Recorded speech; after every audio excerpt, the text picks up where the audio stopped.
At this hour, international news. An international team of scientists held a press conference and announced a sensational discovery. In the permafrost of the far east of Siberia, a prehistoric supervirus has been found. This giant virus has already become the fourth giant virus known to humanity. Previously, scientists had discovered another similar specimen in the same region. According to experts, the discovery was made a year ago, but the information had been kept secret until now. Research is still ongoing, and at this moment it remains unknown whether the virus is capable of infecting humans or animals.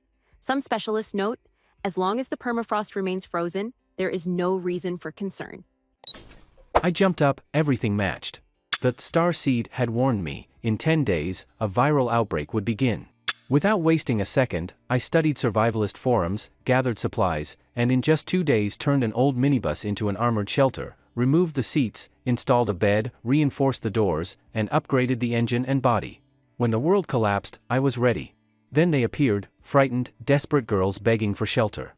One in a torn dress, another covered in blood, and a third crying by the roadside. "Please, take us with you," they begged.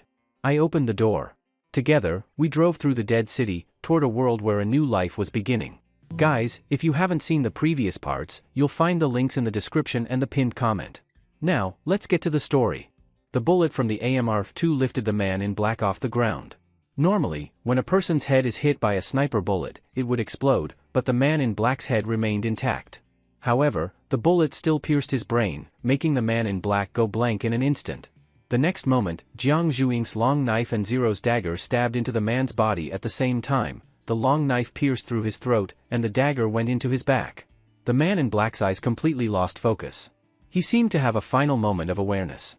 Unwilling to give up, he tilted his head slightly, trying hard to look in Jiang Liusher's direction, but his pupils were already unfocused. He couldn't see Jiang Liusher at all. He never thought that as a member of Chuang, he would die here. Bang! The man in black's corpse fell heavily to the ground. His entire outfit had been charred by electricity, and he was covered in blood. It was an utterly tragic death. Brother! At this moment, Jiang Zhuing didn't have time to check on the man in black. As soon as she landed from the air, she ignored her completely exhausted body and rushed toward Jiang Liusher. At this time, Jiang Liusher was half kneeling on top of the base vehicle. He held the AMR-2 in his hands, his expression twisted in extreme pain. "Zhuing, be careful," Ran Shiyu said. After the intense battle just now, Ran Shiyu was the most drained and also the most seriously injured. Her face had gone completely pale, she had no strength left. But she still managed to speak, warning Jiang Zhuing. "Sister Shiyu, are you saying?" Jiang Zhuing looked at Ran Shiyu, her expression changed. Ran Shiyu's warning made her realize a terrible possibility. "You're saying my brother's infected?" If Jiang Liusher had become infected, Jiang Zhuing could not imagine the consequences. "No, not sure," Ran Shiyu was breathing heavily. She was already extremely weak, and every word seemed to take all her strength. "Brother Jiang, his mental state is very unstable, full of aggression." As Ran Shiyu spoke, a loud crack rang out. Everyone looked at Jiang Liusher in shock and saw that he had just broken the AMR-2 in half with his bare hands. Then his entire body rolled off the roof of the base vehicle. The high-strength alloy body of the gun had actually been broken by Jiang Liusher's physical strength. Gun parts flew everywhere. Jiang Zhuing froze. The original Jiang Liusher was only capable of modifying the base vehicle. In terms of his body, he had only evolved his brain domain. He had accurate shooting and fast reflexes, but in terms of strength and physical endurance, Jiang Liusher was only a bit stronger than normal people, still much weaker than second-level psychics. But now, breaking an AMR-2 by hand, even strength-type psychics wouldn't be able to do better. This was clearly the power given to him by the Plague Mother. Jiang Liusher had still been affected by the Plague Mother. But why was Jiang Liusher still able to attack the man in black earlier? If it wasn't for him, they would all have been wiped out. "Brother!" Ignoring Ran Shiyu's warning, Jiang Zhuing walked to within 5 meters of Jiang Liusher. "My brother is different from them," Jiang Zhuing said. She firmly believed this. Even though Jiang Liusher's eyes were filled with violence, she believed he would not attack her. Or perhaps she was too concerned about Jiang Liusher to care anymore. Everyone watched Jiang Liusher nervously. He was in an extremely unstable state, like a beast about to go berserk. "Shiyu, do you have any way?" Xiang Shuahai asked. Right now, the only person who might be able to communicate with Jiang Liusher was Ran Shiyu. Direct communication via mental power could calm him, but unfortunately, Ran Shiyu was seriously injured and could barely use her mental energy. Ran Shiyu shook her head helplessly. "Let me do it." Li Yusin came down from the base vehicle. As soon as she got down, she was already very close to Jiang Lushi. Yusin. Xiang Shuahai called out with concern. Although she and Li Yusin were love rivals, she still didn't want anything to happen to her. I'll be fine. The fact that brother Jiang could attack Shanhai proves he still has his mind. Shiyu can't use her mental power right now, so it has to be me. Even though I'm a doctor, I also use mental energy to practice medicine. I count as a half mental power user too. Li Yusin slowly walked toward Jiang Lushi. She reached out her hand and gently tried to touch his body. Everyone held their breath. At this moment, no one cared about their own safety anymore. Ying had already gotten off the base vehicle and, along with Zero, was flanking Jiang Lushi from behind, one on the left and one on the right, ready in case Jiang Lushi lost control and hurt Li Yusin or himself. Brother Jiang, it's me, Yusin. Li Yusin very gently and carefully touched Jiang Liushi's hand. She was different from Ran Shiyu. Ran Shiyu's mental power could be projected outward, while Li Yusin could only connect her mental power to another body through physical contact. She quietly sensed Jiang Liushi's brain domain. With Li Yusin's mental perception, she could see what no CT, X-ray, or MRI could. Jiang Lushi remained silent. He was still struggling. However, he did not attack Li Yusin. Brother Jiang's situation is very complicated. Li Yusin spoke. I've studied those liquid life forms. They all take over the infected person's brain first, controlling the brain domain before spreading throughout the body. But Brother Jiang is different. In his brain domain, there seems to be a layer of energy protecting his brain. The Plague Mother is powerful, but it can't get into his brain. It can only stay in his body. But it has entered his nerves and seems to be trying to control his body through his spinal and peripheral nerves. Li Yusin's mental observation ability was extremely strong. She quickly identified the cause. Such a diagnosis would be unimaginable in a regular hospital. Ying fell silent. Li Yusin didn't know what the protective energy layer in Jiang Liushi's brain was, but Ying did. It was the starseed. Because the starseed had occupied Jiang Liushi's brain domain, it naturally wouldn't allow any other life form to invade. With the starseed present, Ying wasn't too worried about Jiang Lushi. I can try to extract it, but I'm not confident. If we give the Plague Mother enough time, it might eventually break through Brother Jiang's brain defenses. Or it might control him just through the spinal and peripheral nerves. Li Yusin said with determination. In theory, just controlling the spinal and peripheral nerves is enough to control all behavior except thought. At that point, even if Jiang Lushi still had his own mind, it would be useless. However, separating the Plague Mother from his body without harming Jiang Lushi was extremely difficult. And during the separation, Li Yusin herself might get infected. But she could no longer worry about that. Yusin, don't act impulsively. Did you see the blue energy in Brother Jiang's body earlier? Was it absorbed by the bus? Maybe, that bus can absorb the Plague Mother. Seeing that Li Yusin was about to risk saving Jiang Lushi, Ran Shiyu said weakly. Although she was seriously injured earlier, her mental strength was powerful, and she had observed every detail on the battlefield carefully.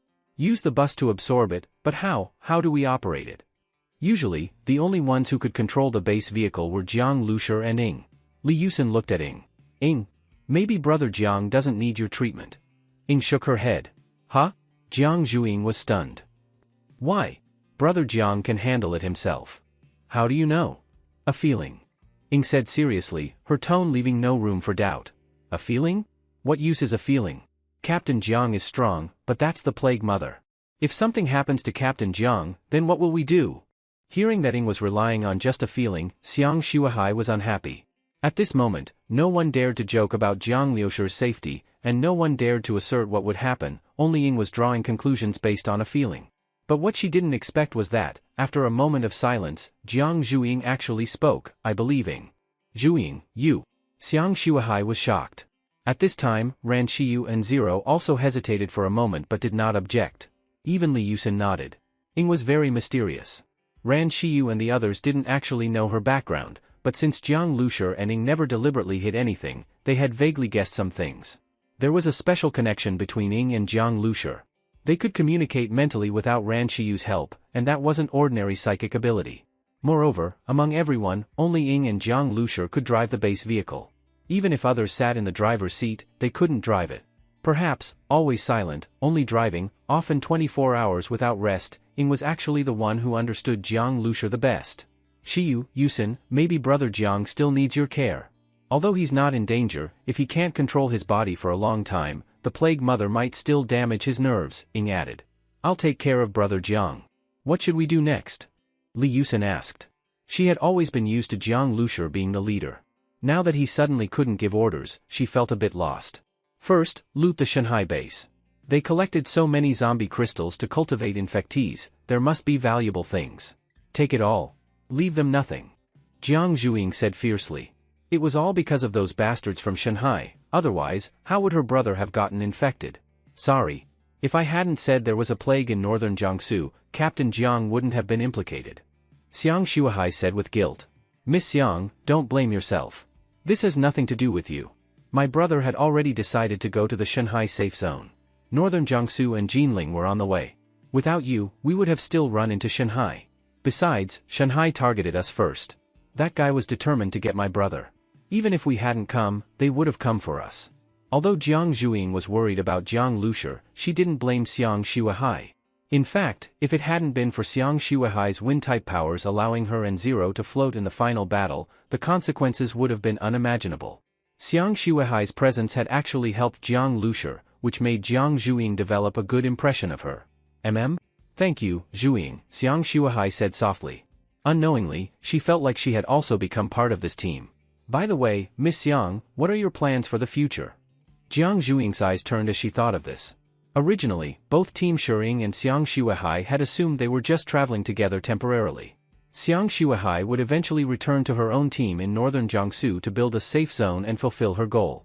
But now, her original team based in the northern Jiangsu safe zone had all moved to Jinling and been taken over by Shanghai. Now they were all wiped out. Xiang Shuahai had essentially lost everything overnight. I don't know either. My people are all gone. Xiang Shuahai sighed and said gloomily. Then, Sister Xiang, how about, you just stay with us? Jiang Zhuing carefully glanced at Li Yusin and Ran Shiyu and even changed how she addressed Xiang Shuahai. Xiang Shuahai bit her lip. Actually, under the current circumstances, she certainly wanted to join Team Shuying. After so many days together, she felt very comfortable here. She could feel the genuine care between the team members. In a post-apocalyptic world where everyone calculated and guarded against each other, such a pure place was rare. Just these girls alone made her feel happy staying here, let alone Jiang Lushur. Thinking of that, Xiang Shuahai blushed. She did want to stay, but maybe not everyone wanted her. After all, both Ran Shiyu and Li Yusin liked Jiang Lushur. If she joined too, it'd almost be a full table of mahjong. Xiang Shuahai didn't know how to respond to Jiang Zhuing, but unexpectedly, Ran Shiyu spoke. Her voice was still weak. Miss Xiang, please stay. Your ability is very important. Otherwise, today Brother Jiang might have. At that moment, Ran Shiyu didn't think about rivalries. Her only concern was Jiang Liushur's safety. Who knew if there would be another flying psychic in the future? If they couldn't hit the enemy, they would be sitting ducks. But with Xiang Shuahai, that wouldn't be a problem. Miss Xiang. If you're willing, then stay. Our vehicle is lively. Calling you Miss Xiang is too awkward. Let's just call you Xiao Xiang or Xiang Xiang, Li Yusin said with a smile. She naturally understood what Xiang Shuahai was worried about. After today's battle, Li Yusin no longer rejected her. As for competing for Jiang Lushur, in this apocalypse, the most important thing was to survive. One more person meant one more strength. And their conflict with Chuang was already a fight to the death. Let's go to Shanghai's base. Tonight we'll celebrate Sister Xiang joining us. Jiang Zhuing said happily. With Xiang Shuahai joining Team Shuying, they now had air, land, and sea capabilities. Luo Luo had also evolved into an invincible shield. They were becoming more complete and stronger. But when would her brother recover? Without Jiang Lushur, it felt like all of this had lost its meaning. Jiang Zhuing shook her head and stopped thinking about it. She believed Ying's assurance that her brother would recover, it was only a matter of time. V-Room. The engine of the base vehicle roared as it drove toward the Shanghai base. Since Jiang Lushur was infected by the Plague Mother, the starseed protected his brain domain. He used all his strength to maintain the last trace of clarity in his mind and killed the man in black, but after that, Jiang Lushur lost his reason. Now he didn't even have consciousness anymore and had fallen into a coma. According to Li Yusin's diagnosis, this should be a self-protection mechanism of Jiang Liushur's brain. He lay sleeping on the large bed in the master bedroom of the base vehicle. His face was pale as paper, and his sleeping posture could not be called peaceful at all. On the contrary, he often furrowed his brows, and the muscles on his face twitched, as if he was in great pain. Seeing this, Li Yusin was both nervous and distressed. Shiyu, how are you? Feeling any better? Li Yusin asked Ran Shiyu. As fellow psychic ability users, Li Yusin clearly understood that mental injuries were no joke. In the battle with Shanhai, aside from Jiang Lushi, the most seriously injured was definitely Ran Shiyu. She had been extremely weak until now. Ran Shiyu shook her head. I'm fine. Maybe I'll recover in a few days. By then, perhaps I can communicate with Brother Jiang's consciousness. Ran Shiyu sighed lightly as she said this. If only I were a bit stronger, it wouldn't have come to this. Just as Ran Shiyu was speaking, they suddenly heard Jiang Zhuing's voice. We've arrived at the Shanhai base. They had originally thought they would have to go through a battle to subdue the garrison at the base, but upon arrival, they found that the guards were almost all dead. Some of the corpses were tangled together, it seemed they had died killing each other. Jiang Zhuing shook her head. This was clearly caused by the plague. The man in black who could control them was dead, and the plague mother had failed to occupy Jiang Liushi's brain domain. As a result, these infected were out of control. Without the man in black, the Shanhai he had built collapsed completely. Jiang Zhuing jumped off the base vehicle. The Shanhai base was quite large, and Jiang Zhuing didn't know where the warehouse was. If it was an underground one, it wouldn't be easy to find. Now that all the guards were dead, there was no one to question. Jiang Zhuing's eyes turned. She said to Li Yusin, Sister Yusin, release Luo Luo. Li Yusin was taken aback but immediately understood what Jiang Zhuing meant. The warehouse of the man in black likely stored liquid lifeforms. She smiled and released Luo Luo. Luo Luo puffed up its body and flew through the air like a small rubber ball, circling the Shanhai base while twitching its little nose. Soon, Luo Luo flew straight through the air like it had an auto-navigation system and found a heavy metal door. Luo Luo licked its tongue and pointed with its little paw behind the metal door. This is it? Jiang Zhuing asked. Zhi. Luo Luo squeaked excitedly, like a greedy little dog that had smelled the scent of a plague lifeform. This door is pretty thick. Jiang Zhuing touched her chin. Opening it was a job for Ying. The base vehicle transformed into a mining truck and smashed the wall and door together. Boom! With a loud crash, the reinforced concrete wall collapsed more than halfway. Then, the base vehicle reverted to its bus form and used its ram to pry open the steel bars intertwined like a fishing net. At last, Jiang Zhuing saw the scene inside the warehouse. The warehouse was large, looking like a secret lab. Inside were 10 long tables, each with various instruments on them. On one of the tables was a special container inside an open refrigerated cabinet, containing blue liquid life. The liquid life stored by the man in black was clearly of a higher quality, not as strong as the plague mother but much stronger than the ones extracted from ordinary infected. Zhi. Seeing the liquid life, Luo Luo squealed with excitement and almost pounced on it, but it looked at Jiang Zhuing with a pleading gaze, afraid to act without her permission. Jiang Zhuing smiled and patted Luo Luo's head. You little glutton. These liquid lifeforms hold a lot of energy. Eat slowly, don't finish them all. Leave some for Yusin to study. Jiang Zhuing was hoping Li Yusin could extract useful information from these liquid lifeforms to help Jiang Lushi regain consciousness sooner. Getting Jiang Zhuing's permission, Luo Luo pounced excitedly and began gulping them down. Jiang Zhuing ignored Luo Luo and noticed a safe in the corner. This type of standard safe was no challenge for her. She charged it with electricity through her long knife and split it open. Seeing the contents, Jiang Zhuing gasped. The safe was filled with mutant crystals, at least 60 or 70. Jiang Zhuing knew the man in black's purpose in establishing Shanhai was to collect mutant crystals, but this quantity still exceeded her expectations. She had never seen so many mutant crystals. Many major base cities didn't even have such a stockpile. Shanhai probably also collected many low-grade crystals from ordinary zombies, but maybe those were already used. As for storing this many mutant crystals, who knows what for? Jiang Zhuing couldn't figure it out and didn't want to think about it. She packed up all the crystals and took them. As for the other items in the warehouse, one document caught Jiang Zhuing's attention. This document included descriptions of liquid life and the plague mother, and even mentioned the weapon. The weapon. Jiang Zhuing's eyes lit up. Jiang Lushi had gone to the Shanhai safe zone to track the weapon, but they didn't actually know what it was. Jiang Zhuing took the document back to the vehicle and began reading carefully. But to her frustration, the document didn't explain what the weapon was. She still didn't know its true nature, only its latest known location. It wasn't the Shanhai safe zone, but a foreign island nation. Abroad? Jiang Zhuing was stunned. She recalled Jiang Liushi's earlier judgment that the Shanhai safe zone might only be a gathering point for Chuang, not the actual location of the weapon. If that was the case, then Chuang might have planned to gather in Shanhai, and then fly or sail from the Shanhai airport to the island nation. So that's how it is? By this reasoning, at Chuang's pace, they were likely already assembled in Shanghai and had set off. To pursue the weapon, they now had to go to the island nation. But the island nation was thousands of miles away, with a vast ocean in between. Jiang Zhuiying hesitated at such a major decision. She decided they should go to Shanghai first. Whether or not to head to the island could wait until Jiang Lusher woke up. Then, they could sail directly from Shanghai. As Jiang Zhuiying was thinking, she suddenly noticed that the mutant crystals she had brought onto the base vehicle seemed to be silently losing energy. Huh? Jiang Zhuiying was shocked.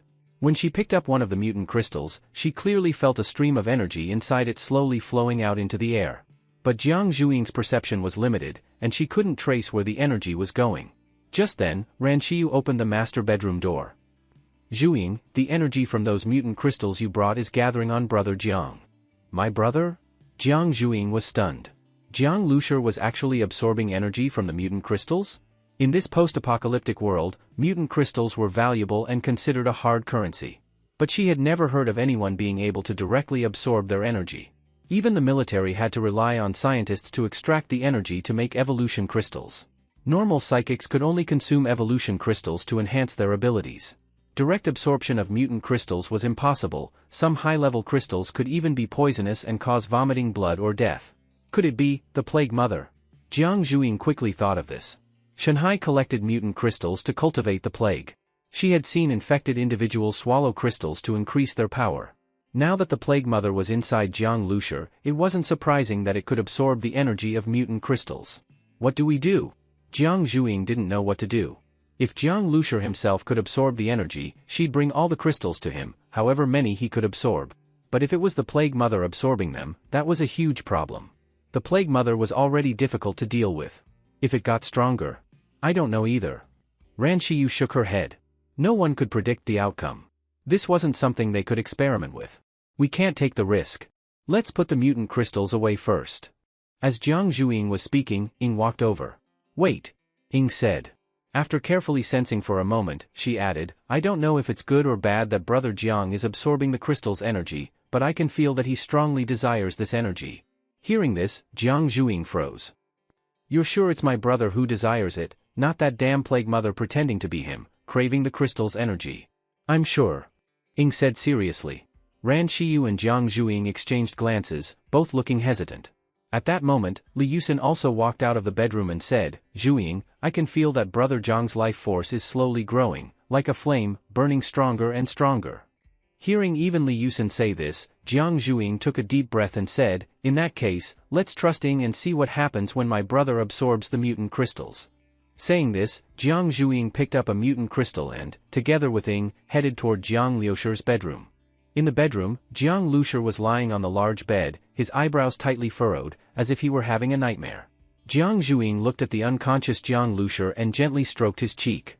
Then, she handed the mutant crystal in her hand to Ying, who carefully placed it on the center of Jiang Liusher's forehead. At that moment, a strange scene occurred. The mutant crystal, like a gummy candy being heated, slowly began to melt. The mutant crystal gradually fused with Jiang Liusher's forehead, becoming inseparable. Jiang Zhuiying could feel that the energy within the crystal was being slowly absorbed by Jiang Lusher. After about 20 minutes, the energy in the crystal was fully absorbed. It completely lost its luster and turned into powder, crumbling apart. Ying then picked up a second mutant crystal and carefully placed it on Jiang Liusher's forehead. The same scene happened again, but this time the energy was absorbed faster. It was completely absorbed in just over 15 minutes. Ying continuously placed mutant crystals on Jiang Liusher's forehead, with each one being consumed in just over 10 minutes. If an ordinary team saw such consumption, they would have felt heartache enough to cough up blood. This was burning money.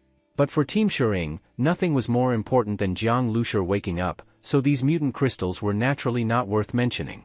In the blink of an eye, 2 hours had passed, and over a dozen mutant crystals had turned into ashes. Brother Jiang's body is changing, Li Yusin said with a trace of joy in her tone. She had actually noticed it earlier, but only after repeatedly confirming it did she speak. Although Li Yusin didn't know that there was a starseed in Jiang Liusher's brain, and couldn't confirm whether it was the Plague Mother or Jiang Lusher himself absorbing the crystals, at this moment, she was basically certain that the changes happening in Jiang Liusher's body were all positive. His heartbeat rhythm became slower, but each beat was as strong as a war drum.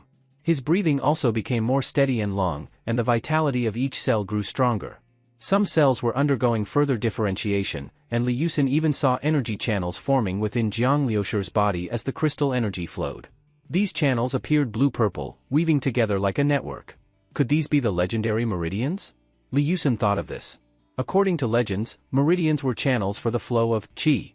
Humans possess essence, qi, and spirit. Essence is the body, spirit is the soul and consciousness, while qi is the most intangible, difficult to describe. If one must define it, this so-called qi is actually energy. She used to think it was all just legend, but now that the existence of spiritual power had been confirmed, and with the changes happening to Jiang Liusher, it made her rethink.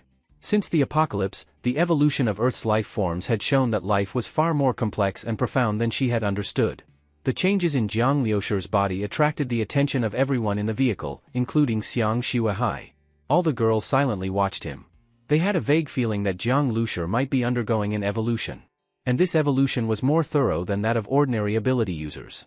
Just as Ying placed the 16th mutant crystal on Jiang Liusher's forehead, he seemed to experience some pain and began to tremble. Brother Jiang. The girls all became nervous at once.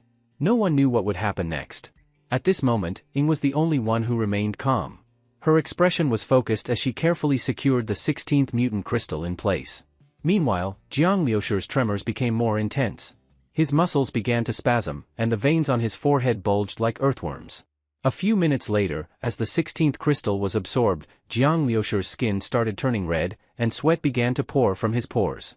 Jiang Zhuiying nervously touched Jiang Liusher's forehead and quickly pulled her hand back. So hot. Jiang Zhuiying's face changed color. The high fever was scalding to the touch. What kind of temperature was this? 40 or 50 degrees at least. A normal person would have died long ago under such conditions. Ying, are you sure there's really no problem? Xiang Shuahai asked worriedly. But Ying didn't respond. She was completely focused on Jiang Liusher, as if everything else in the world didn't matter. Her eyes only held Jiang Liusher. The 16th mutant crystal was absorbed especially fast. As soon as it turned to ash, Ying picked up the 17th crystal. Xiang Shuahai felt like her heart skipped a beat. Ying was incredibly bold. Don't be fooled by how quiet she usually was. When she actually did things, she was decisive beyond belief. The 17th crystal was again placed on Jiang Liusher's forehead. At this point, Jiang Liusher's body looked like a cooked prawn, bright red all over. What came from his pores wasn't just sweat anymore, but also streaks of blood. Seeing this, Xiang Shuahai covered her mouth. Sweating blood, this was alarming. Yet Ying had already placed the 18th crystal. Not only Xiang Shuahai, but all the girls were holding their breath. Jiang Liusher's tremors grew more intense, and the veins on his forehead and arms swelled so much they were nearly bursting. His pores, in addition to blood, also began to exude filth. The foul matter increased, appearing gray-black, with a faint stench. But none of the girls present had the mind to care about the smell. They were all focused on what would happen to Jiang Liusher. Then, Jiang Liusher's body suddenly convulsed violently, then became completely still. He fell into sleep again. This time, he no longer frowned or looked in pain. He seemed to be sleeping peacefully. Ying let out a long breath and finally stopped. Wiping the sweat from her forehead, Ying looked exhausted. Xiang Shuahai didn't understand. Ying had strong combat ability, and yet all she did was place a few crystals. Why was she so drained? What she didn't know was that while placing the crystals, Ying was using her mental power to stay connected to the starseed, closely monitoring every subtle change in Jiang Liusher's body. She wasn't a psychic like Li Yusin, so doing this was extremely strenuous for her. Brother Jiang is okay for now, but waking up will still take time. He might remain asleep for a while. I'm going to rest. Ying's face was pale. She stood up and left the bedroom, leaving the other girls staring at each other. What now?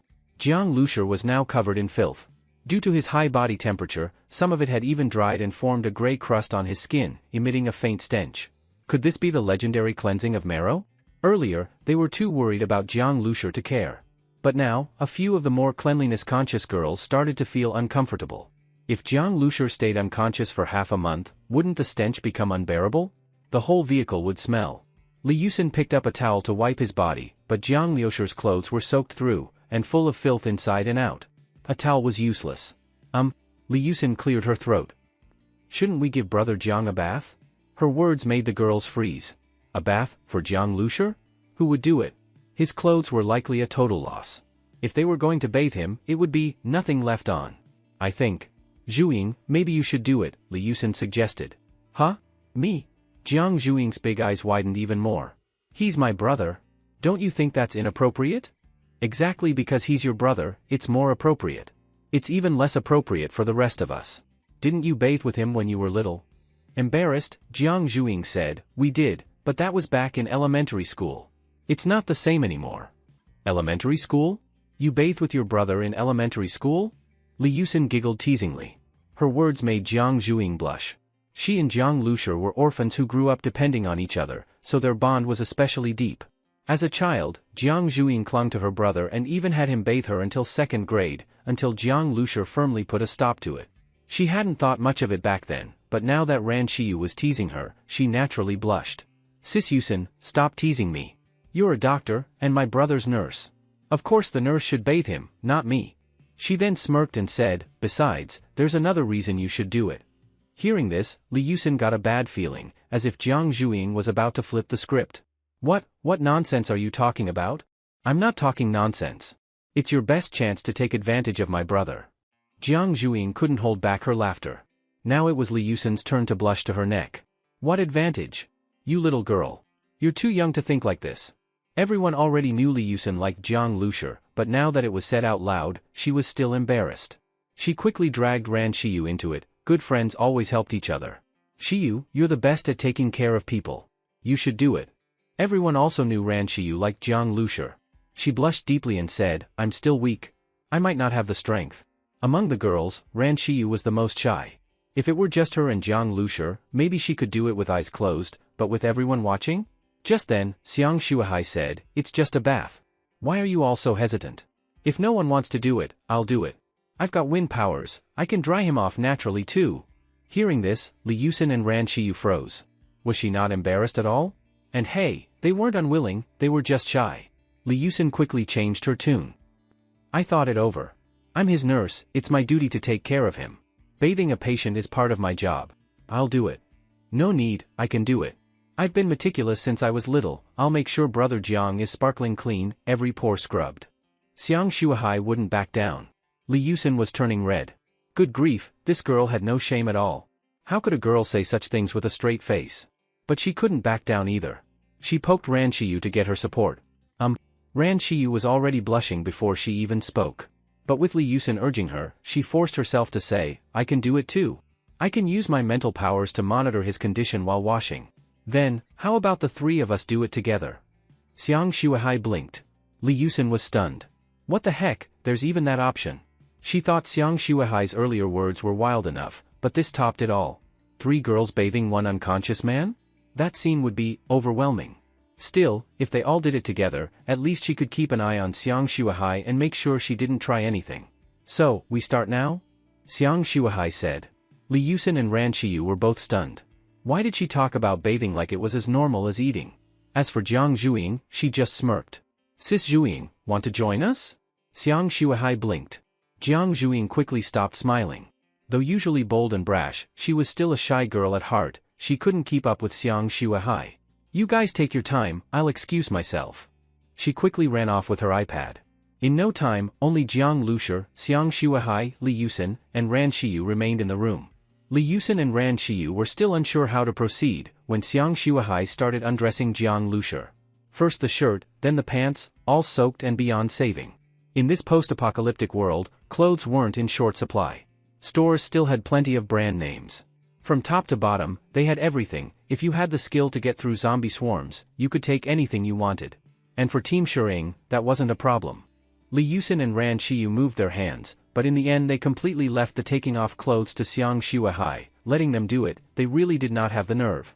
Actually, although Xiang Shuahai spoke as if she was not afraid of anything, when she really gave Jiang Lushi his clothes off, her lightly trembling fingers betrayed her thoughts. She was still very nervous. Only after she took all of Jiang Liushi's clothes off and threw them out the window as a bundle did Xiang Shuahai say to Ran Qiyu, Qiyu, go draw some hot water. Ran Qiyu hurried to draw the water. After the water was ready, Xiang Shuahai used a wind-type ability to make Jiang Lushi float into the bathtub. Then, Xiang Shuahai picked up a towel and began to seriously give Jiang Lushi a bath. She washed meticulously, from his arms, body, to his thighs. However, whenever her gaze inevitably passed over some important part, Xiang Shuahai's fingers would gently tremble. Seeing this scene, Ran Qiyu's whole face was burning. She stood dully beside the bathtub. Although she held a towel in her hand, she didn't even dip it in water, she just stood there foolishly, her mind already a blank. Li Yusin, after watching for a long time, was unwilling to be outdone. She finally also took a towel to help Jiang Lushur wipe his body. This bathing was like a great battle. During the whole washing process the three women's hearts all beat faster, and their breathing quickened. And until it was almost finished, Jiang Liushur's key parts had still not been taken care of, even Xiang Shuihai did not have the courage to use a towel to wipe there. Fortunately, having been in the water for a long time, it was somewhat clean. When the bath was nearly over, Ran Shiyu hurriedly exited the bathroom, but Li Yusin persisted until the end, drying and dressing him. She was determined to watch over Xiang Shuihai, afraid that she would do something to brother Jiang. Ing said that just now he used 18 mutant crystal cores in one breath, which reached the limit brother Jiang's body could endure. In maybe a day or two, brother Jiang will digest the crystal cores. That means, every 2 or 3 days in the future, brother Jiang will have to absorb some mutant crystal cores. When Jiang Lushur, having just put on clean clothes, was sent out by Xiang Shuihai's wind ability, Ran Shiyu said softly, she had just communicated with Ing. Li Yusin listened, stunned, then won't we have to help brother Jiang bathe every time? Yes. Ran Shiyu said awkwardly, but Xiang Shuihai heard it and clearly did not think it was any hard or embarrassing thing, instead she seemed, faintly somewhat happy. Seeing Xiang Shuihai's expression, Li Yusin said, in the future we can divide the work better. Next time little Xiang and I a group, the time after that me and Ran Shiyu a group. Xiang Shuihai heard and was stunned, you wash every time? Of course, I am brother Jiang's full-time nurse, responsible for brother Jiang's body, naturally following every time. Li Yusin tilted the corner of her mouth. Being with Xiang Shuihai was because she did not trust Xiang Shuihai, and as for being with Ran Shiyu, she thought Ran Shiyu was so shy that if she were alone dealing with Jiang Lushur it might take 2 or 3 hours. Li Yusin's prediction was correct. Afterwards, every 60 hours apart, Ing would bring mutant crystal cores for Jiang Lushur to absorb. Except the first time was 18, afterwards it was about 12. And after each absorption of mutant crystal cores, some filthy things were expelled from Jiang Liushur's body, of course meaning another bath. Only with the passage of time, the filthy things expelled from Jiang Liushur's body became less and less, and Jiang Liushur's skin began to become more and more perfect, simply as delicate and smooth as a baby. At the same time, his muscle lines also became more pronounced yet not exaggerated, simply like fine jade carved. So that when washing Jiang Lushur, even shy Ran Shiyu could not help secretly looking at Jiang Liushur's body. She felt Jiang Liushur's skin was more perfect than the girl's, yet his body shape was very strong and beautiful. This beauty of soft and strength intertwined made her unconsciously slightly entranced. Brother Jiang seems to have grown taller again. Li Yusin suddenly said. She had not paid attention before, but today looking carefully, Jiang Lushur seemed to have grown a few centimeters, making his body appear more upright. Even his face seemed more handsome, although his features had not changed, his appearance was still the original. Ultimately, it seemed Jiang Liushur's temperament had changed, becoming more extraordinary. Seeing such a perfect Jiang Lushur, Li Yusin's heart felt like a little rabbit pounding. She had always liked Jiang Lushur, but not obsessed with his appearance, but liked Jiang Liushur's inner self. In the daily companionship she unknowingly made Jiang Lushur her whole life. Now, even Jiang Liushur's appearance and figure had become so outstanding, making Li Yusin have a premonition that in the future more people would be enamored with Jiang Lushur, naturally increasing her own competition difficulty. Thinking this, Li Yusin felt somewhat anxious. Yusin, why did you stop washing? Ran Shiyu opened her mouth to ask. I'm washing. Li Yusin was stunned a moment, then continued to begin wiping Jiang Liushur's body. She carefully wiped every inch of Jiang Liushur's skin clean, like wiping a delicate work of art. When wiping to Jiang Liushur's key parts, she gritted her teeth and continued wiping. After all, she could not always not clean there, it might breed bacteria over time. Seeing this scene, Ran Shiyu pressed her lips. Yusin really was bold. However, she suddenly became curious. What would the feeling be like? When Ran Shiyu was thinking wildly, she suddenly saw a scene that made her face red and ears hot. She discovered that their Jiang Liushur's had stood up. Can there be a physiological reaction even while unconscious?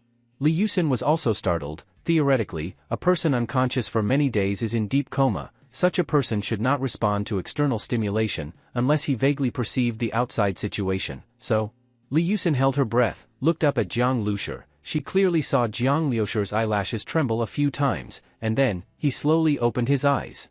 Ah? Li Yusin instinctively let out a cry. The flush on her face directly spread over her neck, almost to her chest.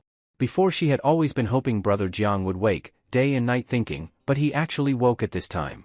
This should have been something Li Yusin very much looked forward to and excited about, but now instead made her very embarrassed. She was doing something shameful. Originally only Ran Shiyu seeing it would be enough, but it was seen by Jiang Lushi. What would he think, that she took advantage of him when he was unconscious? Li Yusin's mind went blank. She almost wished to find a crack in the ground to hide. Ran Shiyu also was head fuzzy. Although she did not directly wipe Jiang Liushi's body, she also held a towel and looked eager to try, clearly an accomplice. In the future how to face Jiang Lushi, simply mortifying.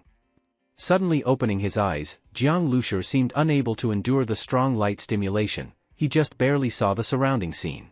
He saw himself lying in the bathtub, with Ran Shiyu and Li Yusin beside him, holding towels, seeming to be giving him a bath? Looking at their expressions, seeming stunned, embarrassed, at a loss, Jiang Lushi seemed to hear Li Yusin just let out a cry, not knowing what she was screaming, but he was not very clear, felt the sound he heard was somewhat distant. He could not even discern if Li Yusin really did call out. This must be a dream, making such an erotic dream? During the more than 10 days of coma, Jiang Liushi's spirit had been fighting with the blue plague mother body. During this time various memories in Jiang Liushi's sea of consciousness were complex and chaotic, like slides playing in his mind. He found it difficult to distinguish illusion and reality. Among this were both battles with zombies and childhood affectionate memories. He dreamed of first taking Jiang Zhuiying to the amusement park, letting Jiang Zhuiying ride the Ferris wheel she had longed for. He dreamed of sitting next to Li Yusin in high school and Li Yusin asking him math questions. When all beautiful memories suddenly collapsed and the apocalypse came, he drove the newly modified base vehicle, traveling long distances to Jinling. All these scenes appeared in Jiang Liushi's mind. Afterwards also appearing in his mind was the secret of the star seed exposed. He was chased to the ends of the earth, even beaten, star seed stripped, ability lost, starving and freezing near death. These fearful scenes also one by one appeared in his mind.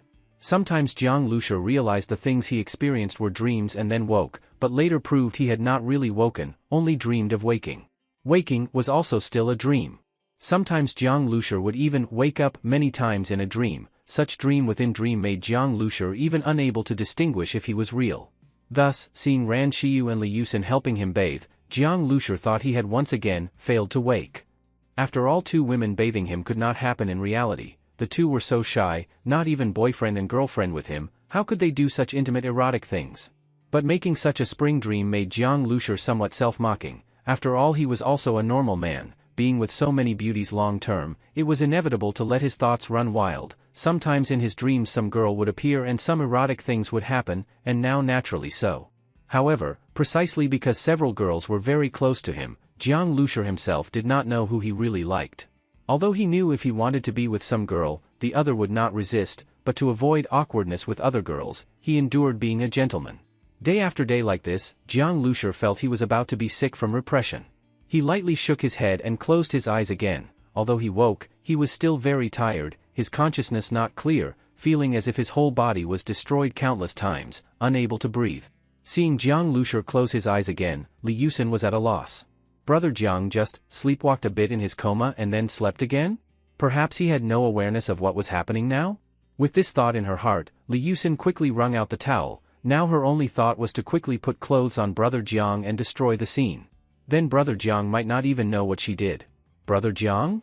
Li Yusin tentatively asked the doctor, using the towel to wipe the water droplets on Jiang Liushi's face. The touch was very real. This dream again was so real.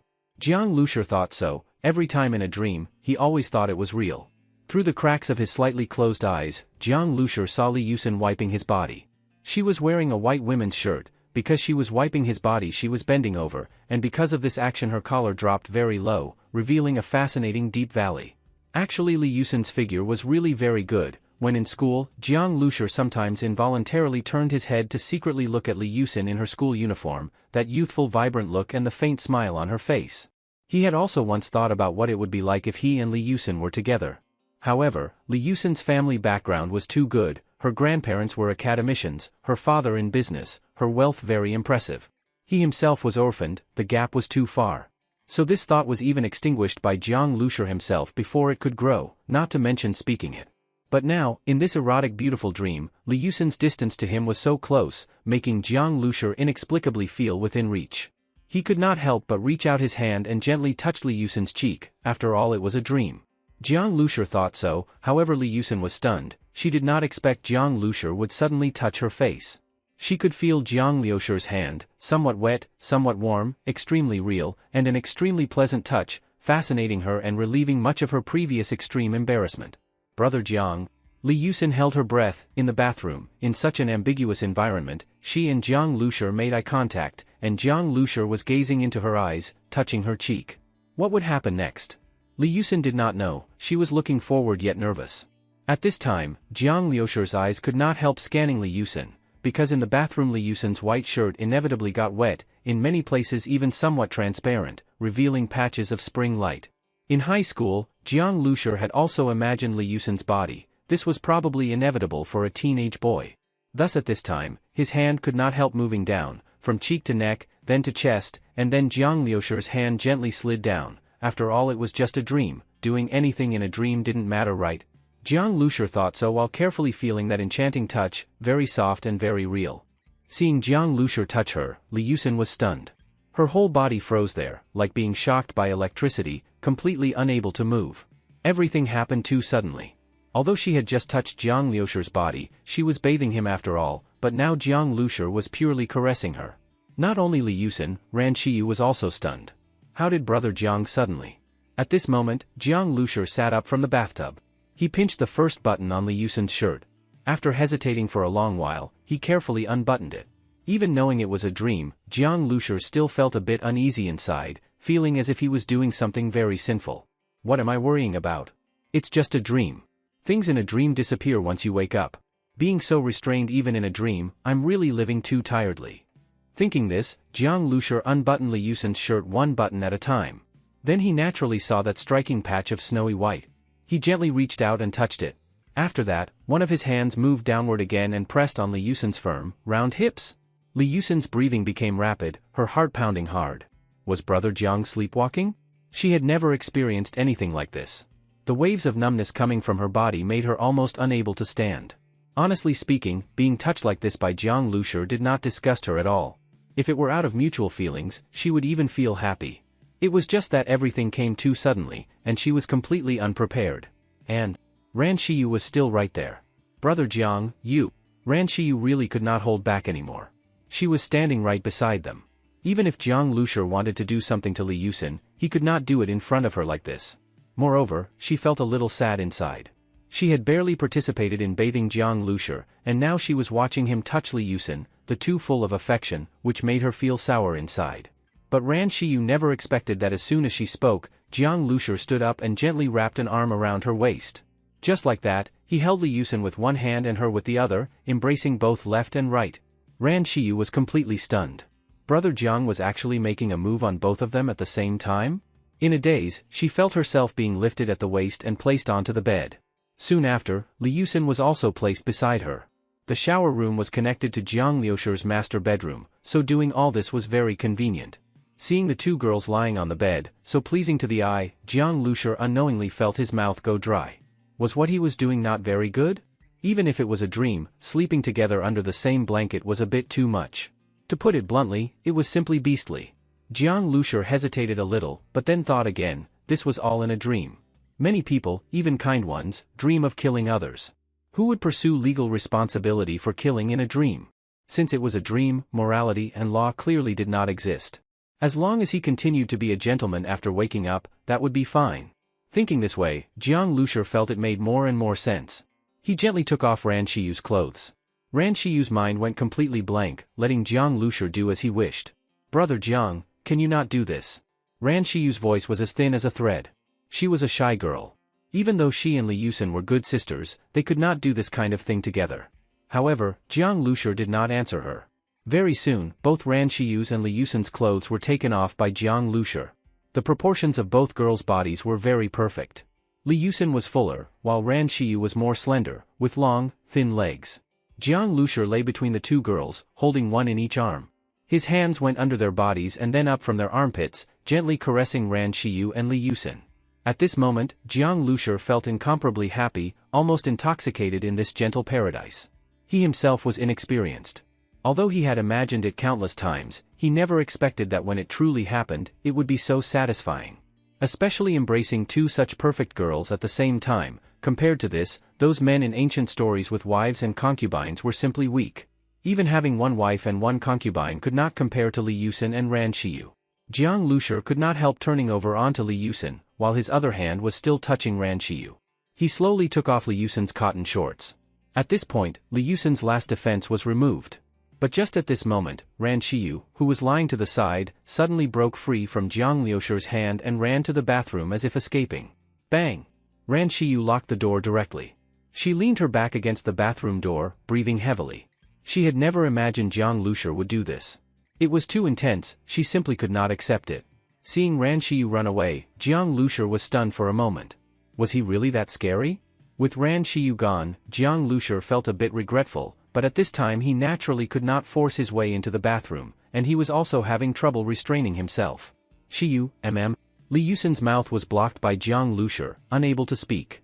When Ran Xiyu was there, Li Yusin felt embarrassed, but now that Ran Xiyu had run away, leaving only herself, she became even more nervous.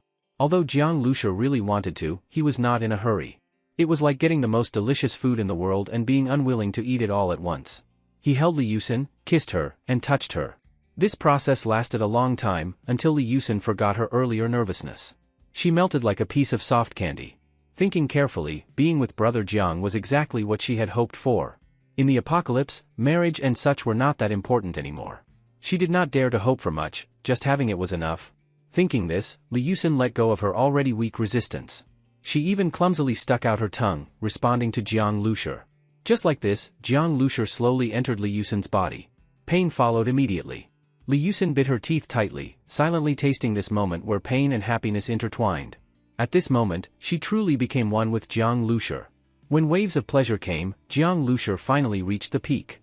When he released everything, he felt as if even his life had been sublimated. After all this, he felt that he seemed to calm down. He lowered his head and saw Li Yusin curled obediently beneath him like a lamb. The expression on her face seemed both painful and happy, and a red blossom quietly bloomed on the bedsheet beneath her.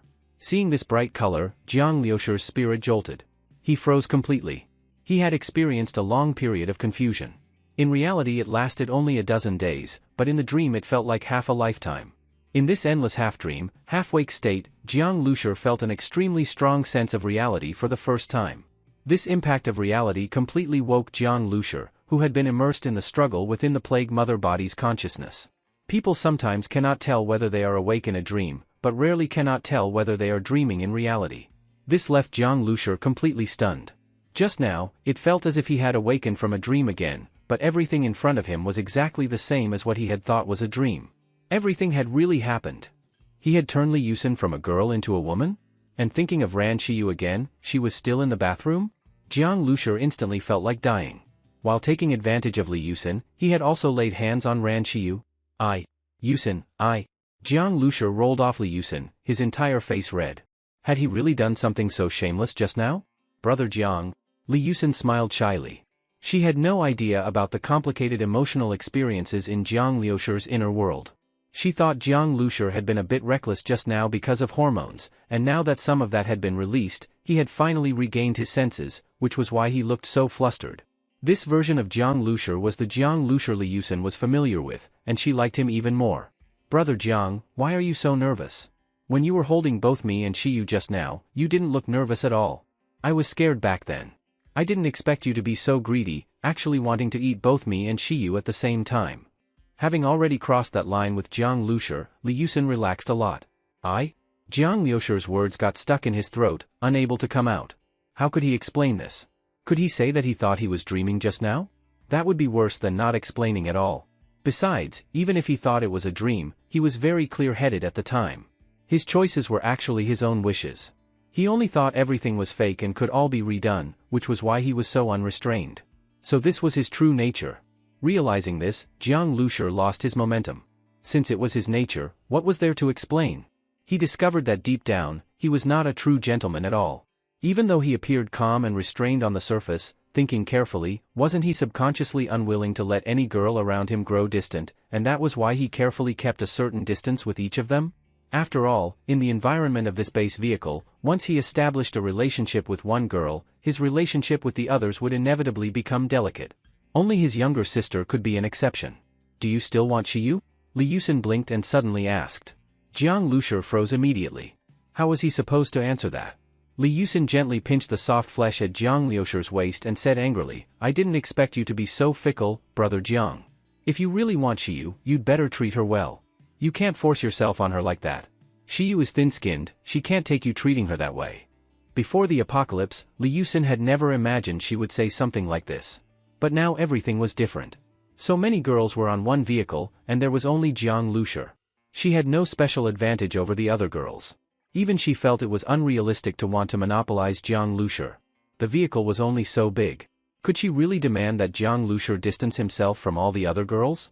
To put it extremely, when Jiang Lushi crossed paths with every girl in the narrow passageway, some physical contact was unavoidable. How could she make Jiang Lushi draw a clear line with every girl? If that happened, the other girls would feel awkward, avoid suspicion, or even have to move out of the bus. In the future, the Shuriing squad might even slowly fall apart. Li Yusin put herself in their place. If Jiang Lushi were together with Ran Shiyu and deliberately distanced himself from her, what would she do? That would definitely be unbearable. Especially seeing Jiang Lushi and Ran Shiyu being affectionate every day, she might not be able to help leaving. She even felt she would lose the courage to keep living. Li Yusin knew that Ran Shiyu probably thought the same as her. Ever since Jiang Lushi rescued Ran Shiyu from the black market, Ran Shiyu had likely already fallen for him. Li Yusin did not want to ruin Ran Shiyu's life because of herself. She also liked the current Shuriing squad. Without Jiang Lushi, what would her life be like? She might have already died in the catastrophe in Shanghai. Now she already had everything many girls in the apocalypse dreamed of. What more could she hope for? Li Yusin was very smart. She knew what could not be demanded and what it meant to be content. Yusin, just now I actually... Jiang Lushi was extremely embarrassed. He did not know how to explain. Li Yusin wrinkled her small nose and pinched Jiang Lushi again. What just now? You already touched Shiyu all over. She's in the shower room now, who knows how awkward she feels. Why don't you hurry in and comfort her? I'll go out first. As Li Yusin spoke, she pulled the blanket over her body and got dressed under it with rustling sounds. Even though everything had already happened with Jiang Lushi, she was still a bit shy about dressing in front of him. Watching Li Yusin leave, Jiang Lushi slowly walked to the bathroom. He realized that in the dream he was a big demon, but once awake he turned into a little white rabbit. Was he really that useless? Jiang Lushi took a deep breath and knocked on the door. Shiyu, it's me. Can you open the door? It was quiet inside for quite a while before Ran Shiyu carefully opened the door. Earlier, Ran Shiyu's clothes had already been taken off by Jiang Lushi, leaving only a small pair of underwear. However, when Jiang Lushi was bathing, his shirt had been left in the shower room, so Ran Shiyu put on Jiang Liushi's shirt. The shirt was quite long, the hem hanging down to Ran Shiyu's thighs, just enough to be worn like a short dress. But this half-covered pair of long legs and fragrant hips swaying in front of Jiang Lushi, along with the fact that she was completely bare underneath the shirt, faintly revealing the outline of Ran Shiyu's chest, made the desire Jiang Lushi had already extinguished show signs of reigniting. Jiang Lushi was originally a hot-blooded young man, and his body had been modified many times, far surpassing ordinary people. Doing it again would really be no problem at all. Noticing Jiang Liushi's gaze, Ran Shiyu's face turned red. She quickly lowered her head and stepped back a few steps, as if afraid Jiang Lushi would directly eat her up. Seeing the situation, Jiang Lushi awkwardly touched his nose. Was he really that scary? Actually, he had already returned to his normal state. Although he was still a bit impulsive now, there was no way he would act again. Well, I'm sorry about what just happened. When I had just woken up, I wasn't very clear-headed. Jiang Lushi explained weakly. Ran Shiyu pressed her lips together. You say you weren't clear-headed, so what you did just now, was all unconscious? Jiang Lushi got stuck immediately. He really was making it worse the more he explained. He had actually touched Ran Shiyu's body, and now he said he wasn't clear-headed. Wasn't that the behavior of a scumbag who takes advantage and then refuses to admit it? Not only scummy, but also shameless. Of course not. It's just that right after waking up, my self-control was poor, so I did some ridiculous things. Poor self-control? Hearing Jiang Lushi say this, Ran Shiyu froze for a moment. For so long in the apocalypse, Jiang Lushi had always seemed calm and restrained, which had even made her doubt whether she herself lacked attraction. Now hearing Jiang Lushi finally speak his true feelings, it turned out he had been deliberately restraining himself before. This made a trace of joy flash through Ran Shiyu's heart, even though this time his impulse was not directed only at her, but also included Li Yusin. Did you do that with Yusin? Ran Shiyu asked softly. She had already realized this. Jiang Lushur had no choice but to nod honestly. Oh? Hearing Jiang Lushur say this, Ran Shiyu did not know what she felt inside. This meant Jiang Lushur and Li Yusin were together now? Suddenly her heart felt sour. Jiang Lushur and Li Yusin had confirmed their relationship, so what about herself? She did not know how to face Jiang Lushur anymore. If she stayed between Jiang Lushur and Li Yusin, she would feel extremely awkward. She did not want to reveal her feelings, so she changed the topic and said, "Everyone is waiting for you to wake up. Now that you're awake, hurry out and tell Zhuying and the others." As she spoke, her eyes stayed lowered, not really daring to look at Jiang Lushur. Seeing Ran Shiyu like this, Jiang Lushur suddenly felt very sad inside. He could feel that Ran Shiyu was very down right now. He could not help stepping forward and suddenly hugging her. "Shiyu, I'm sorry." Being suddenly hugged by Jiang Lushur, Ran Shiyu's body stiffened, but slowly, it softened again. She just let Jiang Lushur hold her like this. Although her heart was still sour, her body felt an indescribable sense of security. She only wanted to immerse herself in this moment and let it last forever. At this moment, Ran Shiyu saw Li Yusin poke her head out from the bathroom doorway, secretly looking at her. Ah, Yusin.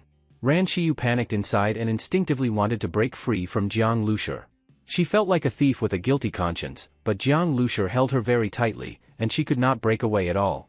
At this time, Li Yusin blinked at Ran Shiyu and revealed a mischievous smile, then closed the door. Li Yusin's reaction made Ran Shiyu freeze for a moment. She and Li Yusin were originally very close friends, so she naturally understood what Li Yusin meant. She was leaving space for herself and Jiang Lushur. Yusin was encouraging her to be with Jiang Lushur? Thinking of this, Ran Shiyu's thoughts became complicated. In fact, over this past year, Ran Shiyu had always followed Jiang Lushur, and her heart had long belonged to him. There was no way she could leave. And just now, being touched all over by Jiang Lushur, to Ran Shiyu, was not much different from crossing that final step. Half lying in Jiang Lushur's arms, Ran Shiyu looked at him seriously. Slowly, Jiang Lushur leaned down and lightly kissed Ran Shiyu's lips, like a dragonfly touching water. While speaking, Jiang Lushur wrapped an arm around Ran Shiyu's shoulders and the bend of her legs and lifted her up. Ran Shiyu weighed less than 90 jin to begin with, so Jiang Lushur lifted her easily, but he still did not expect it to be this easy. When holding Ran Shiyu, he could almost feel no weight at all, as if he were holding a bundle of silk. Why is Shiyu so light? Jiang Lushur froze for a moment, but at this time he did not have time to think carefully. He carried Ran Shiyu to his bed, covered her with the blanket, tucked it in, and then gently kissed her forehead. He said softly, "Get some sleep. These days have been hard on you." Jiang Lushur knew that in the battle with Shanghai, Ran Shiyu had the greatest consumption. Injuries to mental strength could not recover without long-term rest, and Ran Shiyu's current mental state was not very good. These days, taking care of him must have been hard on her as well. She needed rest. Although Ran Shiyu was still very attractive now, Jiang Lushur restrained his impulse. He could not bear to hurt Ran Shiyu again at this time. Ran Shiyu was stunned. Looking at such a gentle Jiang Lushur, she suddenly felt inexplicably happy, like a pampered little princess. "I'm not tired. I'll go out with you." Zhuying and the others must be very worried. Ran Shiyu said happily. Because of Li Yusin's mischievous smile and everything Jiang Lushur had done for her, her mood suddenly became much better. She felt that life in the future now had color. Then let's go out." Jiang Lushur held Ran Shiyu's hand and helped her up. Ran Shiyu took her clothes and went to the shower room to change. Just as Jiang Lushur was about to open the door, he felt a quick, light kiss land on his cheek. Jiang Lushur froze for a moment and turned to look at Ran Shiyu, but saw that she had already run out. "Brother, you finally woke up." When Jiang Lushur walked out of the bedroom, Jiang Zhuying threw herself straight into his arms. During the days Jiang Lushur was unconscious, Jiang Zhuying had been extremely worried. Although Ying had assured her that Jiang Lushur would wake up, Jiang Zhuying still could not relax. She could not imagine what it would be like without Jiang Lushur. "I slept too long and made everyone worry." Jiang Lushur touched Jiang Zhuying's small head. Jiang Lushur led Jiang Zhuying off the vehicle. At this time, Zhang Hai and Sun Kuan had also gathered together. They were arranging a barbecue party to celebrate Jiang Lushur waking up. "Ha ha ha. I told you brother Jiang has great luck and a strong life, how could anything happen to him? By the way, brother Jiang, how do you feel now? I heard that during the days you were unconscious, you absorbed more than 30 mutant crystal cores." More than 30 mutant crystal cores, what kind of concept was that? Ordinary ability users, even knowing that eating these crystal cores could make them evolve, would still be reluctant to consume them. Not to mention that most people could not absorb so much energy, let alone directly absorb mutant crystal cores. "I absorbed more than 30 mutant crystal cores?" Jiang Lushur was stunned. During the days he was unconscious, he had been immersed in endless dreams and had no idea what had happened to his body. Ah, Brother Jiang, you didn't know? When we wiped out Shanghai, we got many mutant crystal cores. Ing gave most of them to you to absorb. There was such a thing? Jiang Lushur looked at Ing, and Ing nodded. Brother, you remember that the plague mother body entered your body before, right? And after you absorbed so many mutant crystal cores, your body expelled a lot of filth, because of this reason. Xiyu, Yusin, and Sister Xiang helped bathe you. Jiang Zhuing said with a mischievous smile. As soon as she said this, Li Yusin and Ran Xiyu were extremely embarrassed. This girl was too much. Even though it was no longer a secret, saying it out loud like this was too shameful. Sun Kuan and Zhang Hai quickly pretended they had not heard anything and went to move the barbecue rack, preparing to grill skewers. Sister Xiang? You mean Xiang Shuahai? Jiang Lushur froze for a moment and looked at Xiang Shuahai. Xiang Shuahai had also bathed him. This romantic debt seemed to be piling up more and more. Heaven and earth were his witnesses, he had always been restrained. Acting toward Li Yusin and Ran Xiyu before was because he thought he was dreaming. After one coma, he had suddenly entangled 3 girls, and it felt a bit hard to sort out. Xiang Shuahai laughed softly. Brother Jiang, you still haven't said how your body is now. After absorbing those mutant crystal cores, your skin now would make girls jealous if they saw it. My body. Jiang Lushur lowered his head and looked at his hands. He remembered the scene of holding Ran Xiyu earlier. Ran Xiyu, who weighed nearly 90 jin, had felt almost weightless in his arms. He had originally thought it was because he had just woken up and his sense of touch was confused. Now thinking about it, it must have been because he had absorbed more than 30 mutant crystal cores. Li Yusin said, Brother Jiang, you broke an AMR-2 rifle before. At that time, you had just been infected by the plague mother body and had not yet absorbed mutant crystal cores. I studied those liquid life forms. After they enter the human body, they all first parasitize the brain and completely control a person's central nervous system. But with you, Brother Jiang, the plague mother body failed when it entered your brain and could only remain in your body. These days, I've been using mental power to observe your body. My feeling is, Brother Jiang's body has fused with that plague mother body, or in other words, absorbed it. Li Yusin stated her judgment. When it came to Jiang Liushur's body, she became focused and no longer cared about the earlier embarrassment. Oh? I fused with the plague mother body. Jiang Lushur looked at Ing again, and Ing nodded. Ying's mental power was connected to the star seed, so she understood Jiang Liushur's condition best. She knew that over these 10+ days, Jiang Lushur had already been completely transformed. Brother, this is information collected from Shanghai headquarters. There is content describing the abilities of infected people. Yusin says you might still be an infected person in some sense, but completely different from those infected. Take a look at this information. As Jiang Zhuing spoke, she handed all the information she had collected to Jiang Lushur. This thick stack of documents was placed in a folder.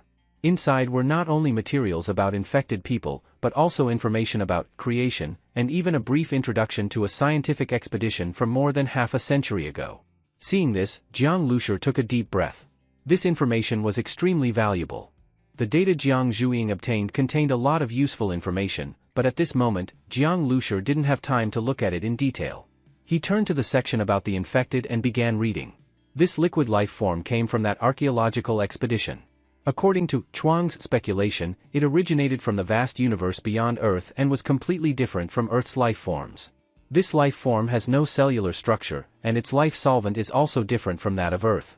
All life on Earth, whether animal, plant, bacteria, or fungi, has only one life solvent, and that is water. Some organisms can survive without relying on air, sunlight, or organic matter, living only on iron powder and sulfur, but they absolutely cannot live without water. All life on Earth is without exception, even viruses, whether DNA-based or not, also need water as a solvent to reproduce. But this liquid life form uses liquid methane as its life solvent. According to Chuang's speculation, this life form was born on an extremely cold planet, with an average temperature of -170 to 180 degrees Celsius. There are lakes, rivers, even oceans, thunderstorms, rain, and snow on the planet, but all the rivers, seas, and rain are liquid methane. Chuang even considered using satellites to send this liquid life to those distant planets in the solar system to test whether they could reproduce on a large scale. This kind of liquid life, nurtured in extreme cold, contains incredibly powerful energy. But the temperature on Earth is too high and unsuitable for its survival. On Earth, its thinking is very slow. It can only infect humans, seep into their brain and consciousness, and then be remotely controlled by the black-clothed man through his mental power. Because the energy in their bodies can grant the infected great power. After an ordinary person becomes an infected, their strength can increase 7 to 8 times, speed 3 to 4 times, and they also gain extremely strong resistance to injury. As long as the head or heart is not hurt, most other wounds are not fatal and can heal slowly. And now, the infection in Jiang Liusher's body is not from an ordinary plague, but from the plague's mother body. According to Chuang, all other liquid life forms were split and cultivated from the original plague mother body. Even the black-clothed man is not very clear about the power the plague mother body possesses. But now, the plague mother body lost in the fight against the star seed and has been merged into Jiang Liusher's body. When Jiang Liusher just woke up, due to sensory overload and being busy clapping for love, he really hadn't had time to carefully sense his body. Now that he calmed down, he suddenly noticed that his body felt different. He could sense a new blue energy inside his body. Although it was invisible, he could feel it clearly, just like ordinary people can feel their own hands and feet. Jiang Liusher even felt that he could control this energy. He tried stretching out his hand, palm open, and with his thoughts, specks of blue light began to gather in his palm, slowly forming a small light ball. The light ball started out egg-sized and slowly grew, emitting a dazzling blue glow, like a blazing blue sun. This is, Jiang Zhuing's eyes widened, the plague mother body. She remembered clearly when the black-clothed man took it out. This blue light ball looked exactly the same. Brother Jiang, you're controlling the plague mother body in your hand? This is unbelievable. Li Yusin exclaimed. Usually, people are controlled by the plague, but Jiang Liusher could control the plague mother body. This shouldn't be the plague mother body. I can feel it, this is my energy body. Jiang Liusher said. The original consciousness of the plague mother body had been completely erased. Now, this blue life form had been assimilated by his body and become a part of him. Just like his hands and feet, inseparable. This is his own energy. As the blue energy inside him kept pouring out, the blue light ball in his palm grew to the size of a fist. Li Yusin was also observing his body and found that all the blue energy was flowing through fixed pathways. These channels formed a network structure that she could see clearly. When Jiang Liusher absorbed mutated crystal cores and refined his body, the energy flow paths perfectly matched what she saw now. These networks were the legendary meridians. This change shocked Li Yusin. Undoubtedly, Jiang Liusher was now completely different from any other ability user. This is already the limit. Jiang Liusher found that when a certain amount of blue energy had been drawn from his body, he could no longer summon more. The limit he could gather was a fist-sized blue energy ball. Brother Jiang, how do you feel? Ran Shiyu asked. Not much of a feeling, but as I summon this blue energy, I feel like my body isn't as strong as before. By now, the blue light ball was completely stable and could float in the air on its own. Jiang Liusher looked at a military jeep Zhang Hai had brought nearby. He walked over, grabbed the rear of the jeep, and then exerted force with his whole body. The jeep shook a few times, and Jiang Liusher easily lifted its rear wheels off the ground. This type of jeep weighs around 2 to 3 tons. To lift just the rear would require bearing about 1.5 tons. Jiang Liusher lifted it without much effort. As he willed it, the hovering plague mother body released countless blue light particles back into his body. As this happened, he felt his strength rapidly increase. He held the jeep's undercarriage and lifted the entire vehicle. Even then, he didn't feel strained. Brother Jiang, you're so fierce, Xiang Shuahai said in surprise. Lifting such a large jeep is hard to balance, but Jiang Liusher did it easily, meaning his strength had surpassed this level. He put the jeep down and felt that it wasn't just his strength that had increased. He raised his right hand, clenched his fist, and energy gathered around it, wrapping his entire hand. Then, he punched the jeep door. Boom! A loud bang followed, the jeep shook violently, and the entire door was punched through. The sharp broken metal didn't hurt his energy-wrapped fist at all. Seeing this, Jiang Liusher was pleasantly surprised. He hadn't used much force, but thanks to the blue energy, his punch had unmatched penetration power. This energy was incredible. He raised his left hand too, wrapped it in the same blue energy, then punched with both fists in succession. The door was smashed within seconds. Seeing his power, Xiang Shuahai's eyes sparkled. Brother Jiang was just too strong, and he even had an awesome bus. Brother Jiang, that was the Hummer I spent so much effort finding, Zhang Hai said, heartbroken. Brother Jiang had turned into a humanoid Tyrannosaurus, tearing apart the jeep like a toy. You already have a tank. Why do you need a jeep? Jiang Liusher chuckled. Since Shanhai's base was wiped out, Zhang Hai must have found enough diesel to keep playing with that Type 99 tank. Brother, now that you're this strong, if you meet that guy who flew around stepping on iron plates, wouldn't you crush him? Seeing Jiang Liusher's power leap, Jiang Zhuing said happily. Jiang Lushi nodded. I should be able to fight him. But the black-clothed man said, Chuang has 11 council members. Shanhai, the one we killed, was good at mental control. He could command a group of subordinates, but might not be that strong himself. The other members of Chuang, especially those focused on combat, should be much stronger than Shanhai. Since learning Chuang's background, Jiang Lushi had felt a sense of crisis. Chuang had existed for half a century and must possess some advanced technology. Its members started strengthening themselves at least 10 years ago and had long acquired extraordinary powers. Jiang had only started a year ago and had to catch up fast. Brother, I think Chuang's people have gone to the island country. The weapon is there, Jiang Zhuing said. The island country, Jiang Lushi murmured. Whatever weapon Chuang valued so highly must be extraordinary. Since they were mortal enemies, he couldn't let Chuang get their hands on it. Even if it was in the island country. Come to think of it, I've never been abroad. Jiang Lushi suddenly smiled. Hearing this, Xiang Shuahai and the others were all surprised.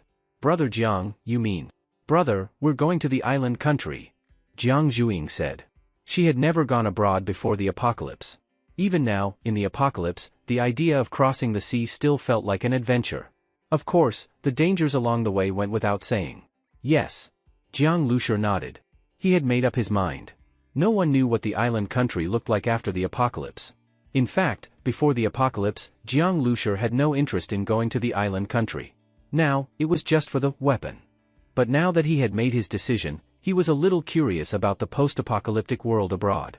Although he already knew the virus outbreak was global, he didn't know whether other places were worse. At this moment, Zhang Hai showed a hesitant expression. After a long while, he finally made up his mind, walked over to Jiang Lushi, and said, Brother Jiang, I have something I want to tell you. What is it? Jiang Lushi asked. He glanced at Zhang Hai and suddenly caught sight of a girl standing not far away. Song Helu? Jiang Zhuing's senior sister? And on Song Helu's face was a trace of uneasiness and shyness. Seeing Song Helu's expression and then looking at Zhang Hai scratching his head, Jiang Lushi immediately understood. He smiled and patted Zhang Hai on the shoulder. Not bad, Zhang Hai. I didn't expect you, sneaking around, actually managed to get that girl.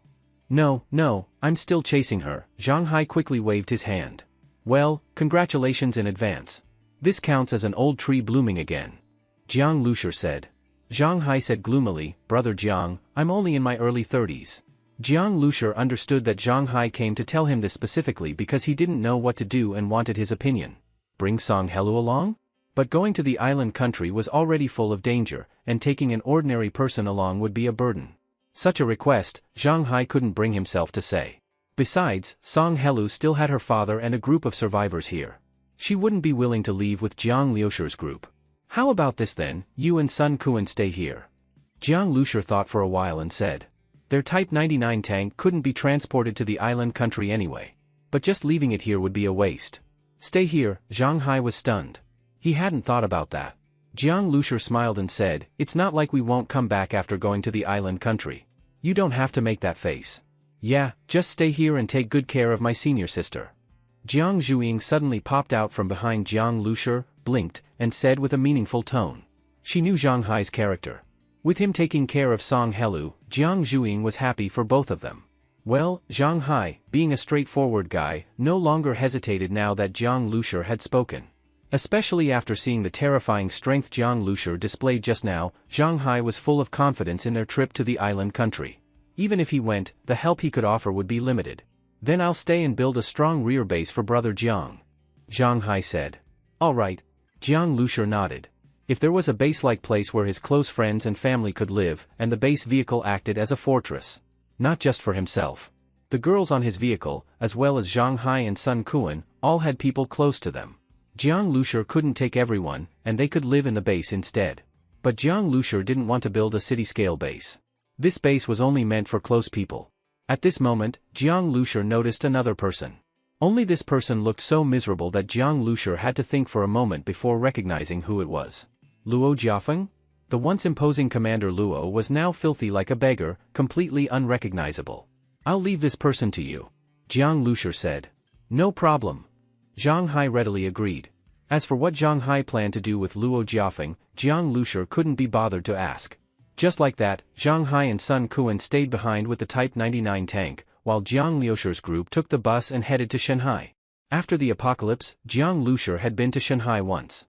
Back then, when he first saw the Shanghai safe zone, he was greatly shocked. But now, along the way were ruins everywhere. The highways they had cleared were now full of bones, traces of explosions, and abandoned vehicles.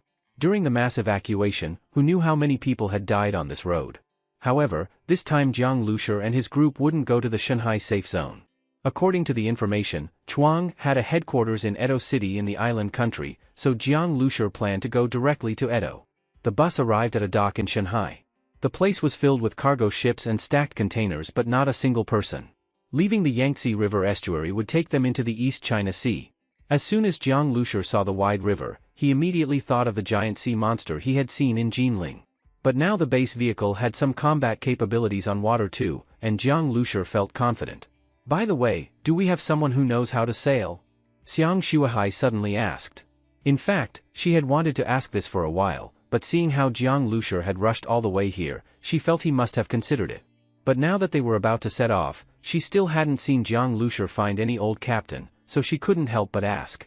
Jiang Lushur smiled mysteriously and pushed out Ing, "This is our captain." As the base vehicle's manager, Ing not only drove excellently, but once the base vehicle transformed into water mode, piloting a boat was a piece of cake. "Ing, you're amazing." Xiang Shuahai couldn't help saying. As a newly joined member and Jiang Liushur's woman, Xiang Shuahai had built good relationships with all the girls and had also chatted with Ing.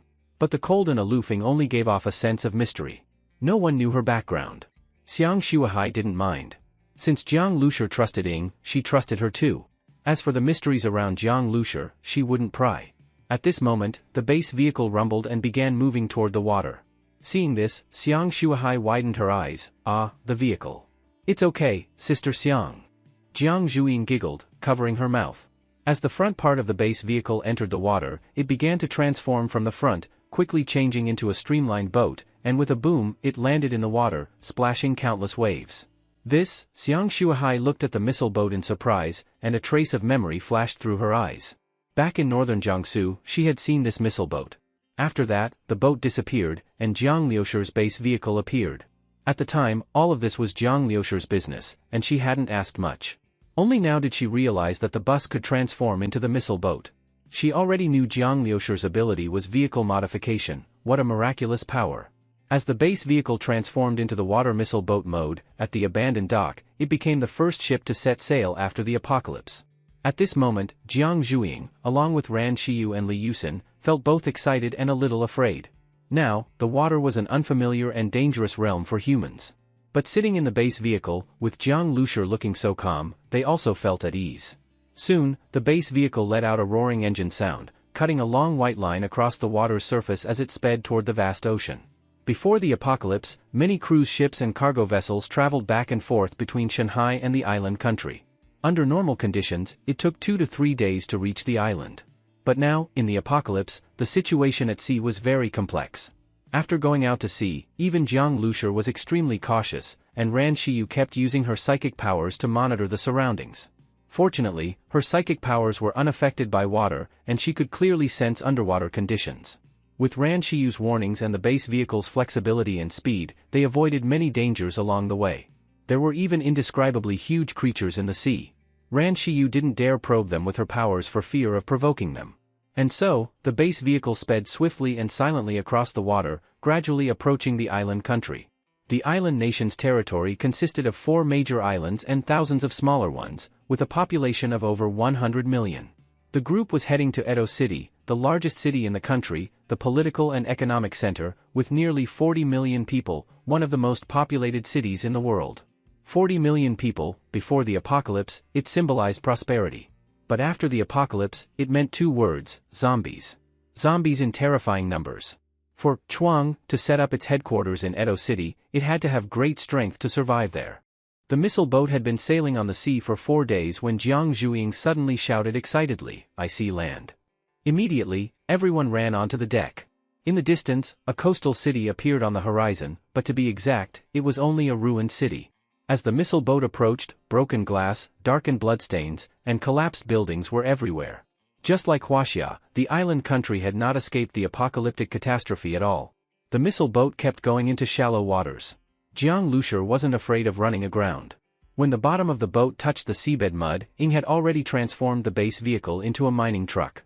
The 160-ton mining truck moved steadily through 2 meters deep seawater, the massive body pushing aside the sea.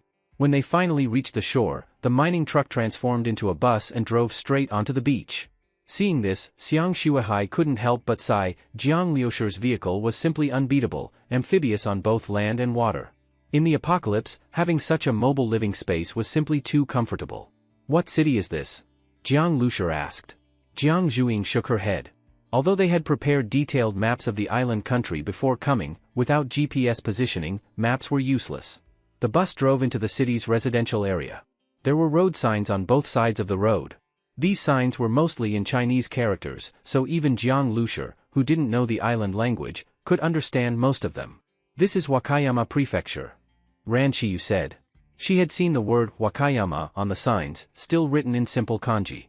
"We're about to enter Wakayama. This is the east coast of Honshu," Ran Shiyu said while looking at the map. Although the west coast of the island country was closer to Huaxia, it was blocked by the Korean peninsula, so landing on the east coast wasn't any farther. Looking at the map, Jiang Liusher nodded. "We'll depart from Wakayama and head to Edo. As for communication, we'll rely on you, Shiyu." Ran Shiyu knew quite a bit of island language. For Huaxia people, the island language was easy to learn.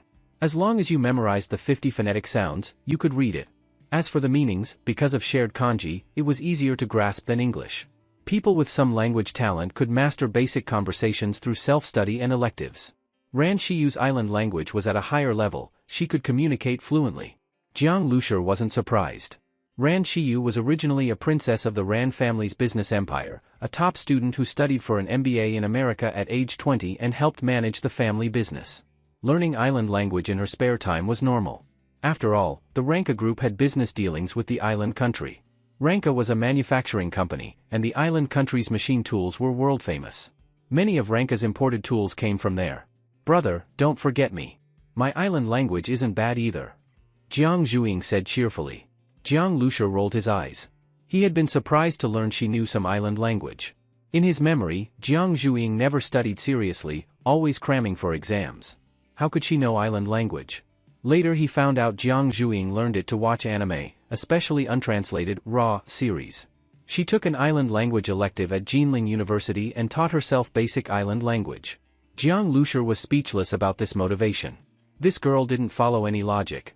But now, it was convenient. With 2 people knowing island language, he wasn't worried about communication. While chatting, the base vehicle entered the city. Buildings in the island country, except in Edo, generally weren't tall, only 3 or 4-story buildings, and some wooden houses.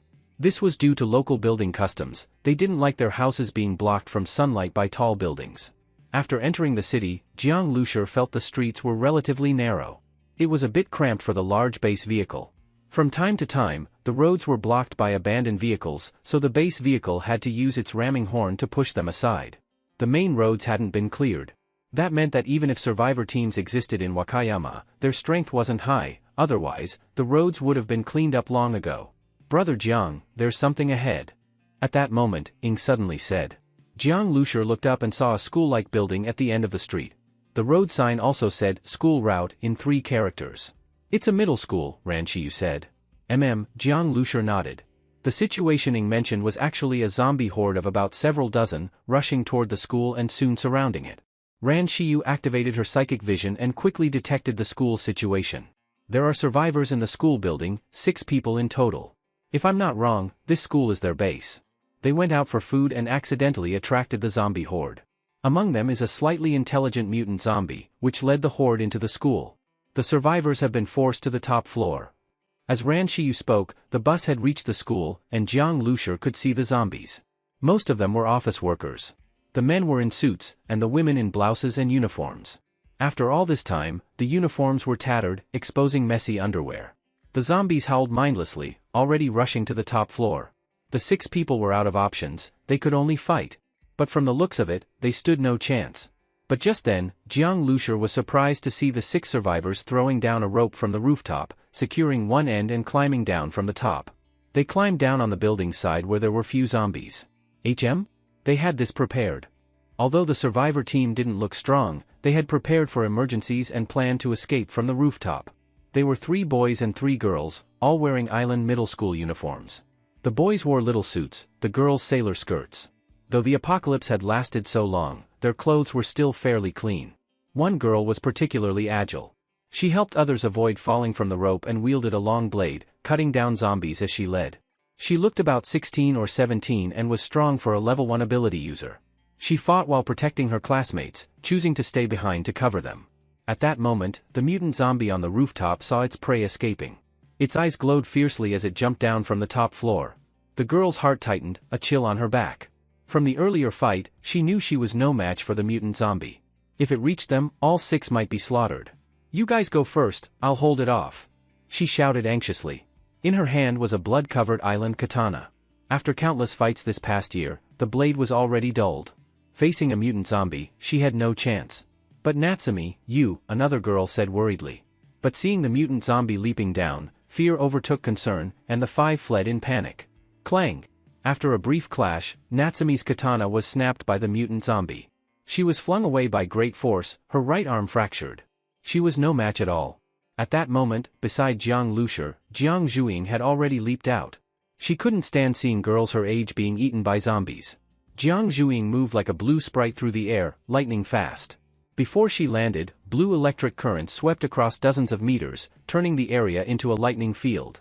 The mutant zombie was hit by the blue current and flung away. Jiang Zhuing threw it straight into the school's drainage pipe. Massive electricity surged through its body, then down the pipe into the ground. The mutant zombie was roasted to a crisp. Then Jiang Zhuing shouted, releasing her full power, 100,000 volts. Nearby ordinary zombies were electrocuted on the spot. Even those not dead collapsed, twitching weakly. In just a few seconds, zombies near the school were cleared.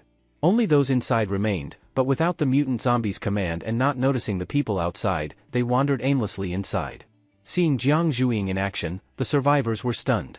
They thought they were doomed today, but suddenly a female war god appeared and wiped out the zombies with terrifying lightning. Natsumi had thought she was pretty strong among girls, but she didn't expect anyone could be this powerful. It was beyond imagination. "Oh my god, are you, the strongest electric princess Misaka Mikoto-chan? You must be Mikoto-chan, right?" Natsumi's eyes sparkled. This girl looked just about her age, how could she be so strong? Jiang Zhuing had only acted because she couldn't bear to see the girl die so badly. Now, hearing this, she blushed slightly. "Ah? I'm not." Jiang Lushi didn't understand island language, but he had heard Ran Shiyu speak it a lot recently. With his strong brain, he had picked up some impressions. At least he had some idea of who Mikoto was, mentioned twice by Natsumi. "Who's Mikoto?" Jiang Lushi asked. "An anime character, known as Railgun," Jiang Zhuing said, then waved to the girl. "I'm not Mikoto. My name is Jiang Zhuing. But I think you're just like Misaka-senpai. Your power is as strong and cool as hers. I'll call you Misaka-senpai," Natsumi said excitedly. Xia Mei didn't expect that when she reached a dead end, a railgun-like big sister would suddenly fall from the sky and save her. The moment her body was surrounded by blue electricity, it was incredibly cool, like something you'd only see in anime, but now happening in real life. This big sister was incredibly strong. Abilities could be used like this? "My name is Jiang Zhuing. What's your name?" Jiang Zhuing reached out and shook Xia Mei's hand. Even though it was their first time meeting, their shared love for anime made Jiang Zhuing instantly feel close to Xia Mei.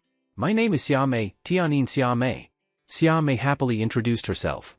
"So it's little sister Xia Mei," Ran Shiyu said with a smile as she walked over. "Xia Mei, you're a student at this school, right? Actually, we have something we want to ask you about." Just as Ran Shiyu was speaking, someone suddenly shouted, "Xia Mei." Ran Shiyu turned and saw 6 or 7 people rushing over. They were all riding motorcycles. Leading them was a young man in his 20s, wearing a racing-style leather jumpsuit and a helmet, riding a Suzuki sport bike. He looked really cool.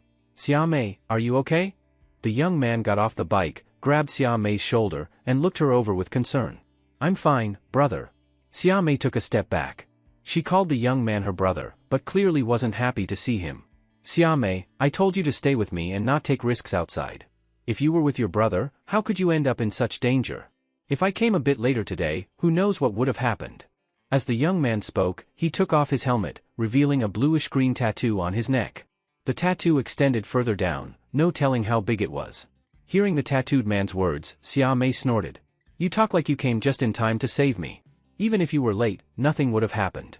The one who saved me today was Sister Misaka. Without her, I'd already be dead. As she spoke, Xiaomei moved closer to Jiang Zhuying. The tattooed man looked at Jiang Zhuying with some surprise. He had only come because someone he stationed here fired a signal flare, warning him that Xiaomei was in danger. But when he arrived, the danger had already passed.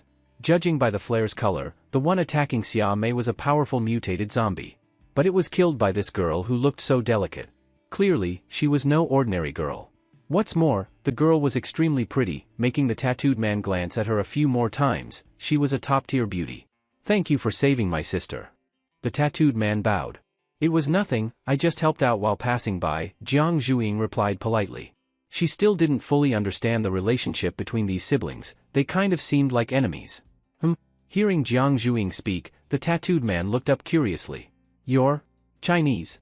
The island language was easy to pick up, but speaking with an authentic Edo accent was hard.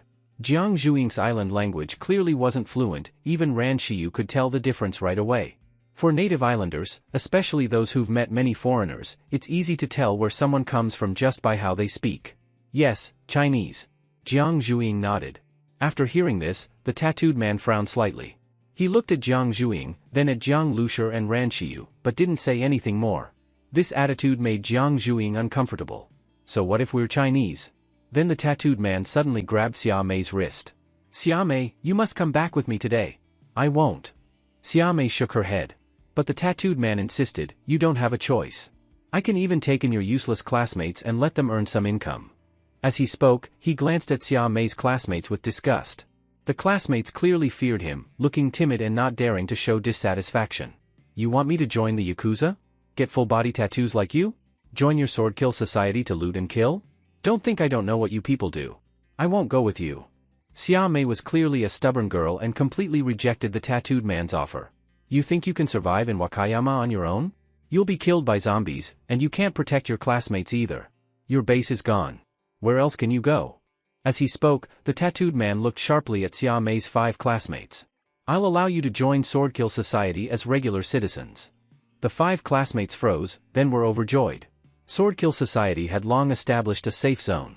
Though regular citizens had to do hard labor, it was still a stable life, better than being hunted by zombies every day. Xiaomei, your brother is willing to take us in, a chubby girl said happily. As she spoke, she tugged at Xiaomei's shirt, as if asking her to agree. If you want to go, go. I won't. Those who want to stay with me, come with me. Those who don't, go to Swordkill Society. Xiaomei turned her head away. Even though the tattooed man looked furious, she wouldn't back down. The 5 classmates were torn. Honestly, they all wanted to go to Swordkill Society. But leaving Xiaomei behind made them feel guilty. What's your choice? The tattooed man looked sternly at them. The 5 shrank back. Though guilty, in the end, they all chose Swordkill Society. Not one stayed with Xiaomei. Seeing this, Jiang Lushi shook his head. Though he didn't understand the island language, Ran Shiyu had been mentally translating for him. He figured these classmates were originally outcasts rejected by Swordkill Society.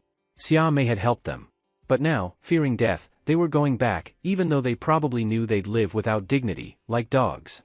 Better to be a safe dog than a homeless wanderer. You all, humph. Xiaomei snorted. Honestly, her classmates abandoning her hurt, but she still refused to go to Swordkill Society. Xiaomei, I said you don't get to choose today. If you don't come back with me, I'll take you by force. The tattooed man was aggressive and still gripping her wrist painfully. Jiang Zhuying couldn't stand it anymore. Xiaomei, what's going on? She already disliked the tattooed man. Now knowing he was in the Yakuza, and rude to her too, she didn't want someone as cute as Xiaomei getting involved with gangsters. Hey! What's your problem? Your sister clearly said no. Didn't you hear? Jiang Zhuying couldn't hold back.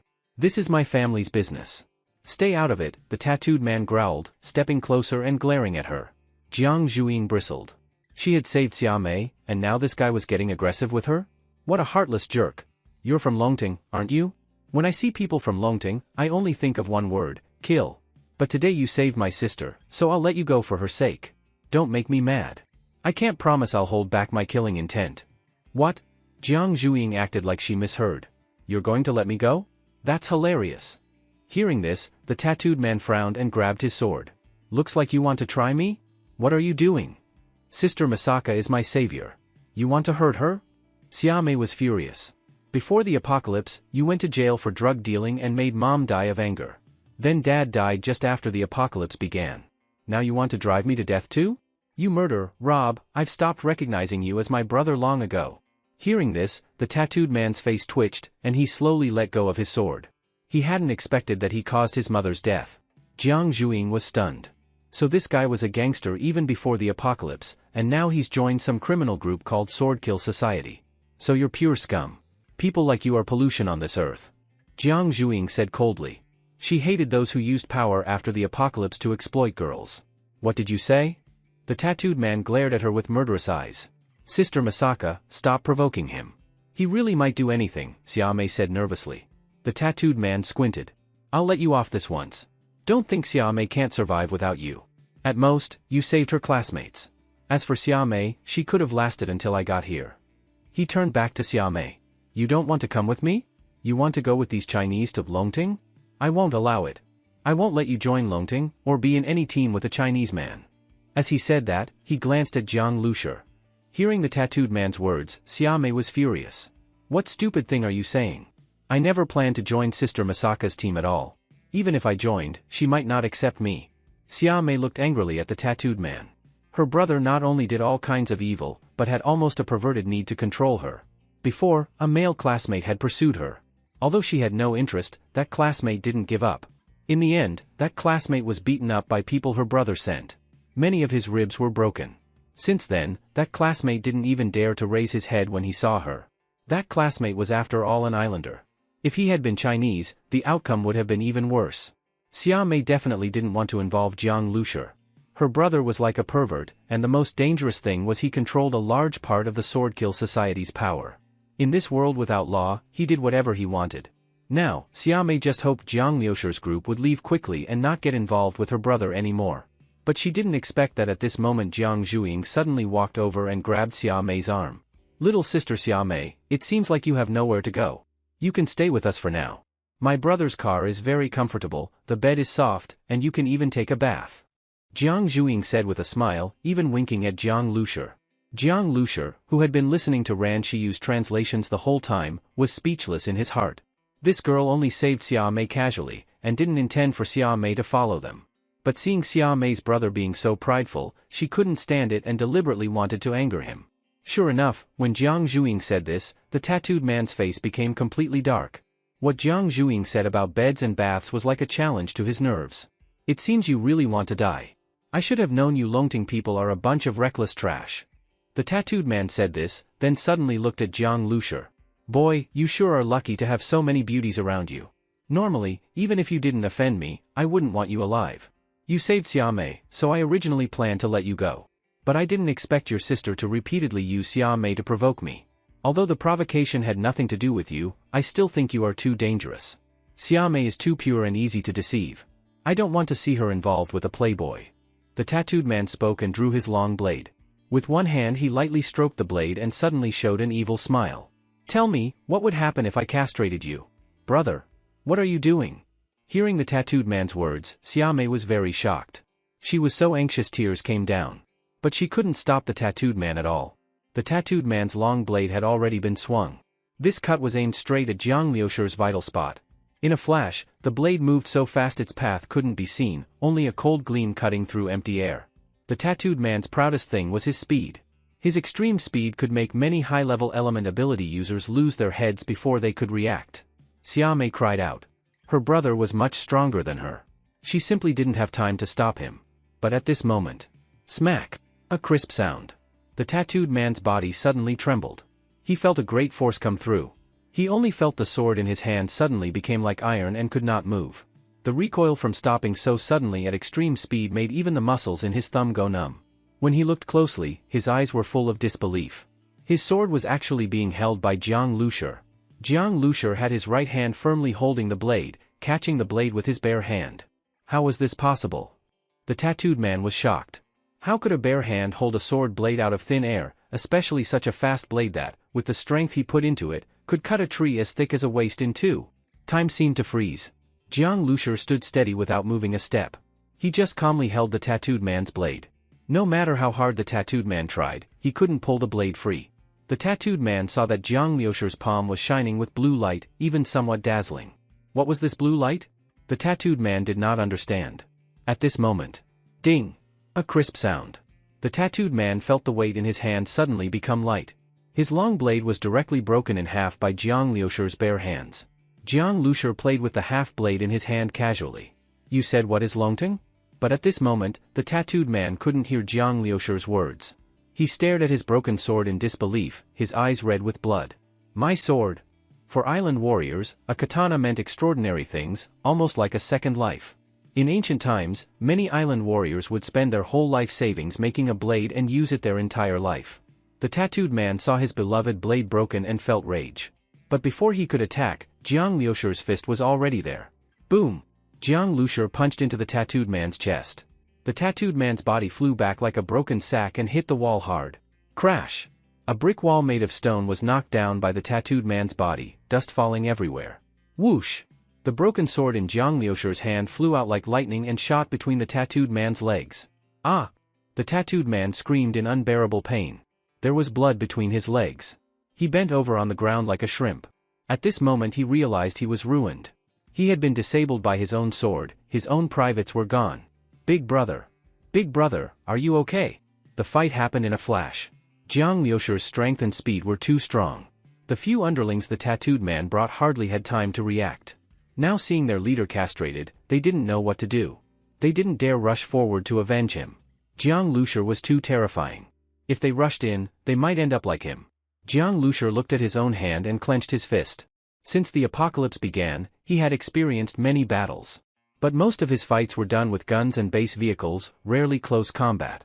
Although Jiang Liusher's gun skills were unmatched, a gun is still a gun. Though hitting a target at 100 steps is satisfying, it doesn't give the same forceful feeling as a melee strike. Today was the first time Jiang Liusher used his evolved body strength in battle. Feeling the power in his body rushing like a river, Jiang Liusher felt exhilarated.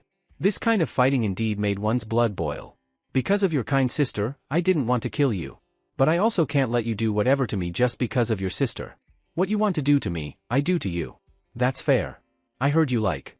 Cutting off your privates can count as doing charity. Jiang Liusher's words were fully translated by Ran Shiyu. Jiang Liusher couldn't help looking at Xia Mei. He had a good impression of her. In such a cruel apocalypse, she was still willing to help classmates, even thinking of helping them escape danger. That was truly rare. But she was also too foolish. When her classmates really face danger, they may not be willing to risk their lives to save her. Now that Jiang Liusher had castrated the tattooed man, even though she didn't recognize this man as her brother, they still had blood ties. Seeing the tattooed man struggling on the ground, Xia Mei was momentarily stunned. Many memories rushed into her mind. Her heart was full of mixed feelings. I'm sorry, Xia Mei, Jiang Zhuing said quietly. She felt she had acted impulsively and seemed to have done something wrong. Xia Mei shook her head. No, although I feel sad, I know my brother's crimes were enough for many death penalties. Especially for those girls my brother has harmed or might harm, they are living lives. Punishing my brother gives them at least a chance to live. Jiang Liusher didn't act anymore. He watched the tattooed man's underlings take out bandages to wrap him, and then one underling carried the tattooed man and hurried away. Jiang Liusher let them leave. This was also because of Xia Mei. Sorry, Jiang Liusher said. No, the one who should be sorry is me. Actually, if the apocalypse hadn't happened, my brother probably would have stayed in prison. Then he wouldn't have harmed the world. But the apocalypse was like Pandora opening a magic box, and you just closed it again. Even if you didn't close it, someone would have, Xia Mei said calmly. Her words were very calm. Jiang Liusher was surprised. This was not something a 16-year-old girl would usually say. Xia Mei, do you know what Longting is? Jiang Liusher asked through Ran Shiyu. Xia Mei nodded. It's an organization. Most members are Chinese of island origin, and some Chinese tourists and students who were visiting the island. When the apocalypse broke out, they couldn't go back, so they stayed here. When Xia Mei said this, Jiang Liusher understood. It must be said that Chinese are numerous, and they like to go out to explore or travel.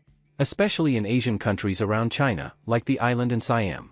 On the streets, especially at tourist spots, Chinese can be seen everywhere, so much so that Chinese who travel abroad feel like they never left China. But compared to this, islanders abroad are few, even fewer than Koreans, whose population is less than half of theirs. After the apocalypse, these Chinese stranded abroad gathered together to survive, which was natural. So did the Longting people have conflicts with you? Jiang Liusher asked again. Xia Mei said, at first, everyone lived peacefully. But later, when resources became scarce and conflicts over evolved crystals arose, the gangs naturally fought. Especially later, the extreme left Swordkill Society rose. They grew strong by blackmailing other gangs and selling intelligence, almost uniting all of Wakayama. Swordkill Society was originally a gang before the apocalypse, with very cruel methods. In this hopeless time, they gathered many followers. Longting had few people. They were no match for Swordkill Society and were gradually driven out. Now they have escaped to remote areas.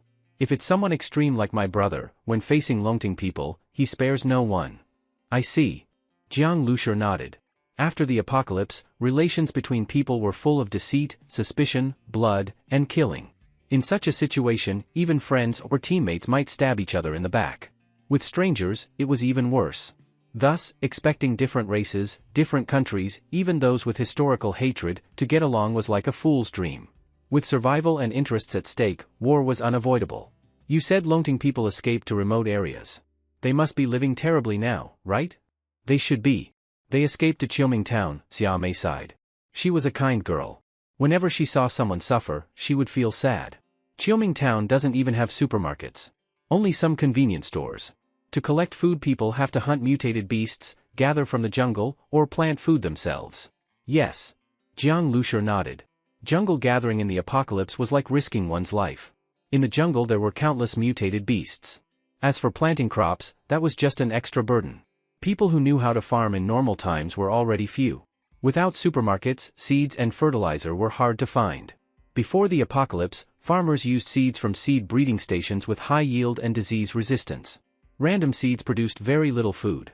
These outsiders are really living hard, Jiang Lushur sighed. Among all foreigners on the island, Chinese were the most.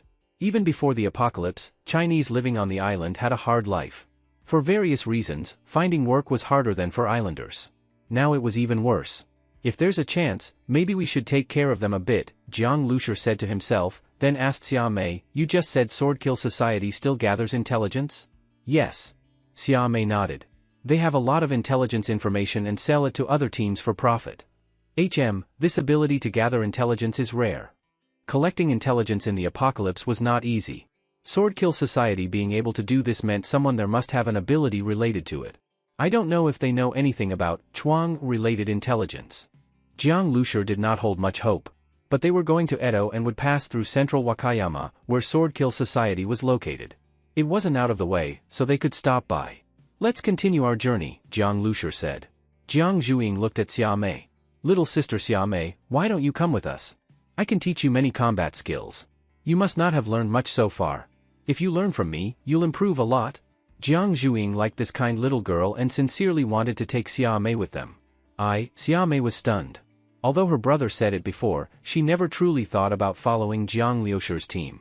Now that Jiang Zhuing mentioned it, she felt confused. To be fair, she really wanted to follow Jiang Zhuing.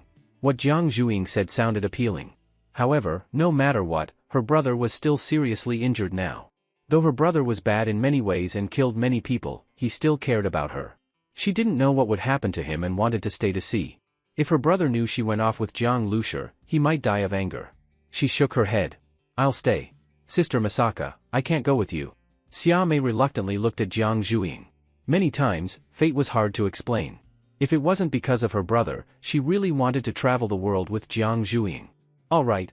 Jiang Zhuing could see that Xiaomei truly wanted to stay and did not force her. She walked into her bedroom and took out something wrapped in bubble wrap and handed it to Xiaomei. Xiaomei looked down and opened the bubble wrap. Inside was a very cute, very exquisite anime figurine. Such a cute Pikachu, Xiaomei said with surprise. Is this for me? Jiang Zhuing's face turned red. Couldn't this girl wait a moment before opening it? She looked back and saw Jiang Lushur staring at the Pikachu figurine like he discovered a new world. I'm just saying, Zhuing, your true self is Pikachu. That Masaka Makoto thing doesn't suit you. Pikachu suits you better. Look, you don't even have a collectible Masaka Makoto figurine. Your collectible one is Pikachu. If you didn't take it out, I wouldn't have known, Jiang Lushur said, touching his chin. Ahem. Jiang Zhuing gave Jiang Lushur a look. I don't have a Masaka Makoto figurine because they used to be too expensive, okay? Now that we're on the island, there are plenty of figurine shops. Anyway, in the apocalypse, no one wants these things. I'll just sweep them up. As she said this, Jiang Zhuing's eyes lit up. All kinds of real CDs, real figurines, real merchandise could be collected at will. This was really something to look forward to. In the end, Jiang Zhuing still said goodbye to Xia Mei. She also gave Xia Mei a self-defense pistol and some bullets, so that Xia Mei would have some ability to protect herself in this chaotic world. After getting the address from Xia Mei, the base vehicle drove straight to the busiest central district of Wakayama. Originally, this area was a prosperous city with a resident population of millions.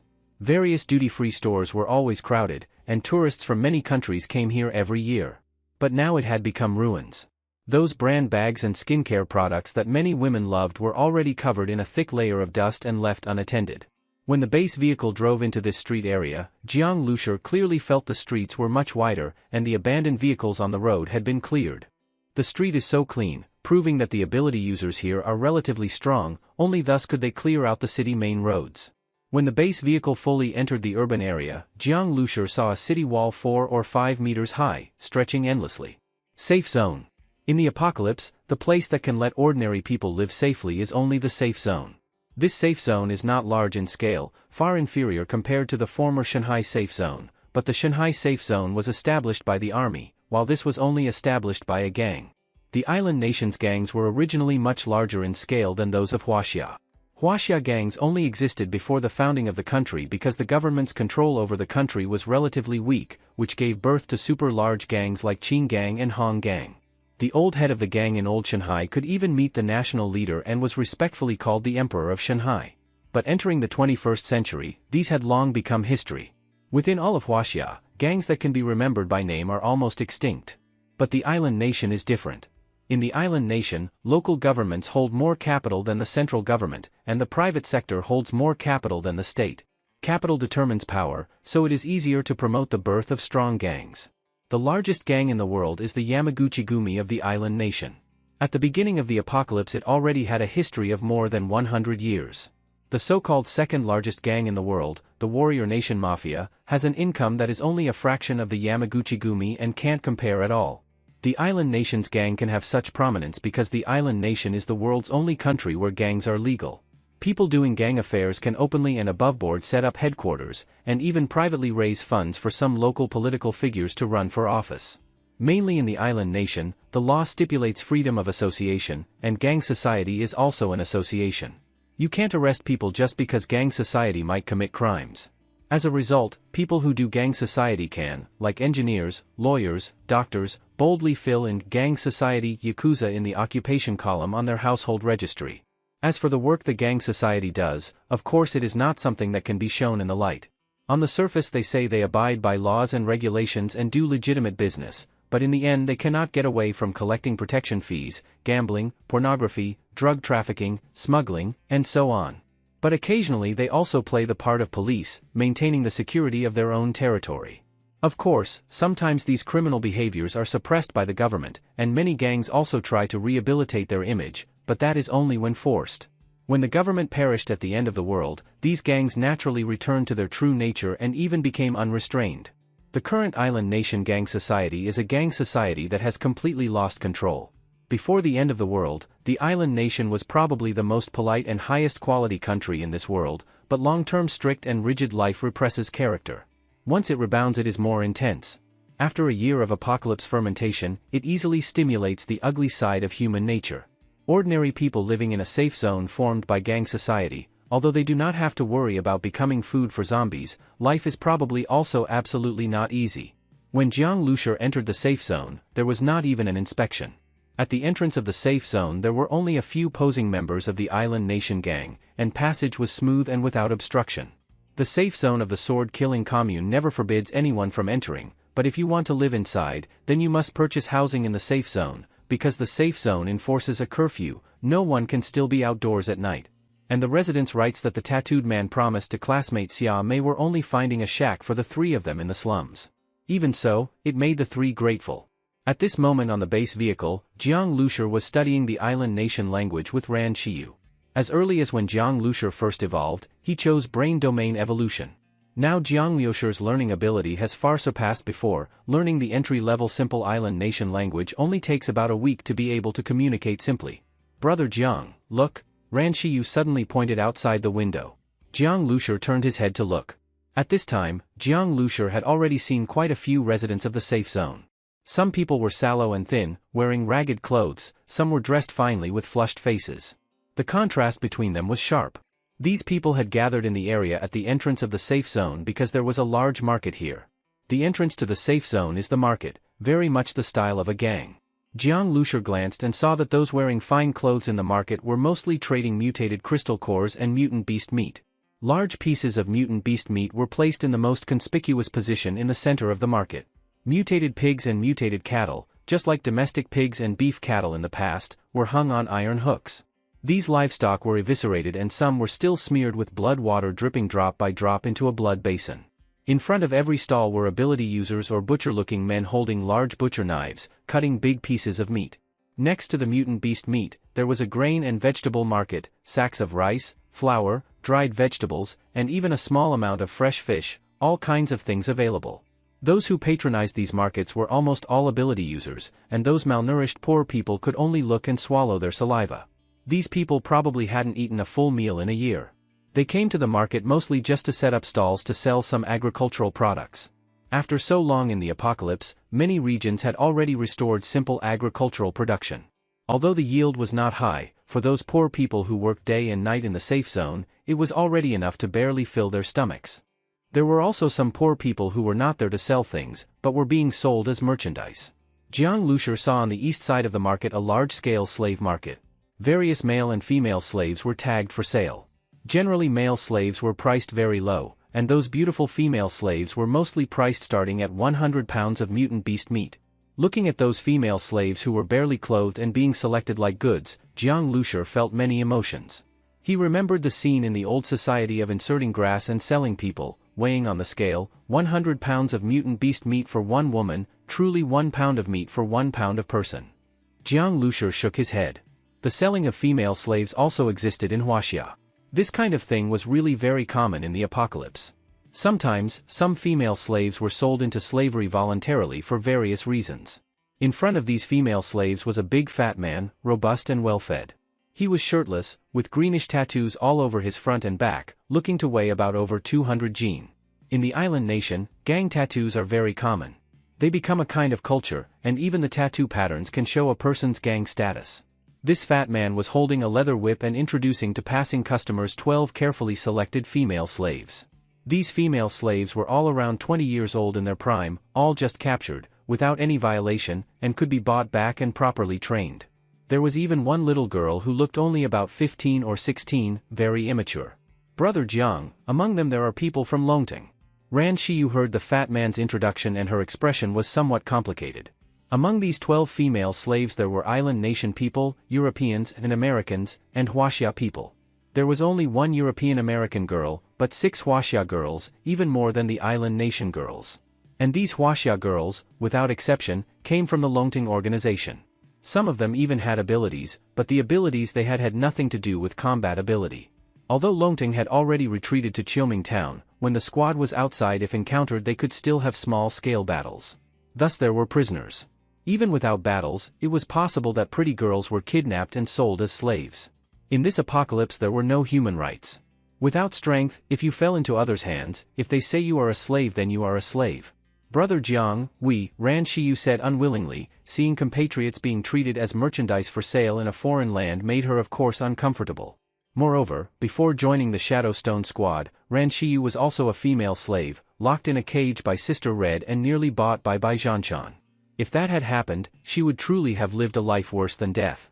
Putting yourself in that position, in the sword-killing commune, there are unknown how many psychologically perverted people. After they buy these slaves, who knows how they will torture them. If this had happened in Huaxia, Ran Shiyu would not be so conflicted, but happening in the island nation she really couldn't bear to watch. Just thinking about it made her heart hurt. Brother, Jiang Zhuiying also called to Jiang Lushur. Also a girl, Jiang Zhuiying also felt uncomfortable in her heart. The girls on the vehicle mostly looked at Jiang Lushur. Jiang Lushur was silent for a moment, sighed once, and said, stop the car. The base vehicle door opened. Jiang Lushur got off the car, and, with Jiang Zhuiying and Ran Shiyu, walked toward the slave market. Seeing customers coming, the fat man grinned broadly, showing a set of fierce teeth. They looked fierce because more than half of his teeth were inlaid with gold teeth, as if this half-mouth of teeth had been forcibly knocked out. With this appearance, customers without strong psychological quality would be scared away upon arrival. Buying women? The fat man asked. This one, and these a few, Ran Shiyu pointed out all 6 Huaxia female slaves. When Ran Shiyu opened her mouth, the fat man raised his thick eyebrows. He had already heard Ran Shiyu's accent. She was definitely not a native of the island nation. Plus the girls Ran Shiyu wanted to buy were all from Huaxia. Even a fool could guess that Ran Shiyu and her party were Huaxia people. People from Longting? The fat man frowned. After all, he belonged to the sword-killing commune. Although these Longting slaves were hunted by their squad and their combat ability was not strong, really doing business reselling to Longting, of course he was not willing. The fat man was of course filled with hostility toward the Longting organization. Will you sell or not? Ran Shiyu asked, forcing down the impulse to punch this fat man in the face. Hee, you want to buy your own people back. You dare come to the territory of the sword-killing commune, the people of Longting are getting bolder and bolder, huh? The fat man stroked his chin and unscrupulously sized up Ran Shiyu. In Jiang Zhuing's eyes a cold light flashed. She almost reached for a knife, but was quietly restrained by Ran Shiyu. After all, this is the territory of the sword-killing commune. Although the Shadowstone squad is not afraid of the sword-killing commune, Ran Shiyu did not know whether behind the sword-killing commune there might be the shadow of creation. If they are entangled with creation, things would not be so simple. The fat man looked Jiang Liusher's group up and down several times. The 6 female slaves, hearing Jiang Liusher wanted to buy them, all showed hopeful expressions. Although they didn't know Jiang Liusher, he was at least their fellow countryman. Several of the slaves couldn't help but glance at the fat man, waiting to hear what price he would name. Just then, the fat man grinned and said, "These 6, some of them are even virgins. If you want to buy them, 3 mutated crystal cores. Not a bit less." 3 mutated crystal cores? Hearing this price, Ran Shiyu slightly frowned. She had heard the fat man shouting prices before. One female slave went for just 1 to 200 gene of mutant beast meat. Even if these were top-tier slaves, together they should only cost half to 1 crystal core. The fat man was clearly overcharging. His unreasonable demand changed the expressions of the girls too. With such a high price, he clearly didn't want to sell them. These girls were well aware what kind of price they were really worth in this world. In the end, the fat man guessed Jiang Liusher's group was from Longting and buying the slaves to rescue them, so he took the opportunity to extort them. Brother Jiang, Ran Shiyu looked at Jiang Liusher, troubled. Buy them. Jiang Liusher didn't want to argue. He gave the fat man a long, hard look and silently memorized his face. When Jiang Liusher spoke, the 6 girls all showed gratitude. They hadn't expected him to actually spend such a high price for them. Jiang Zhuing took out 3 mutated crystal cores, just about to pay, when suddenly, Jiang Liusher sensed a strange energy fluctuation.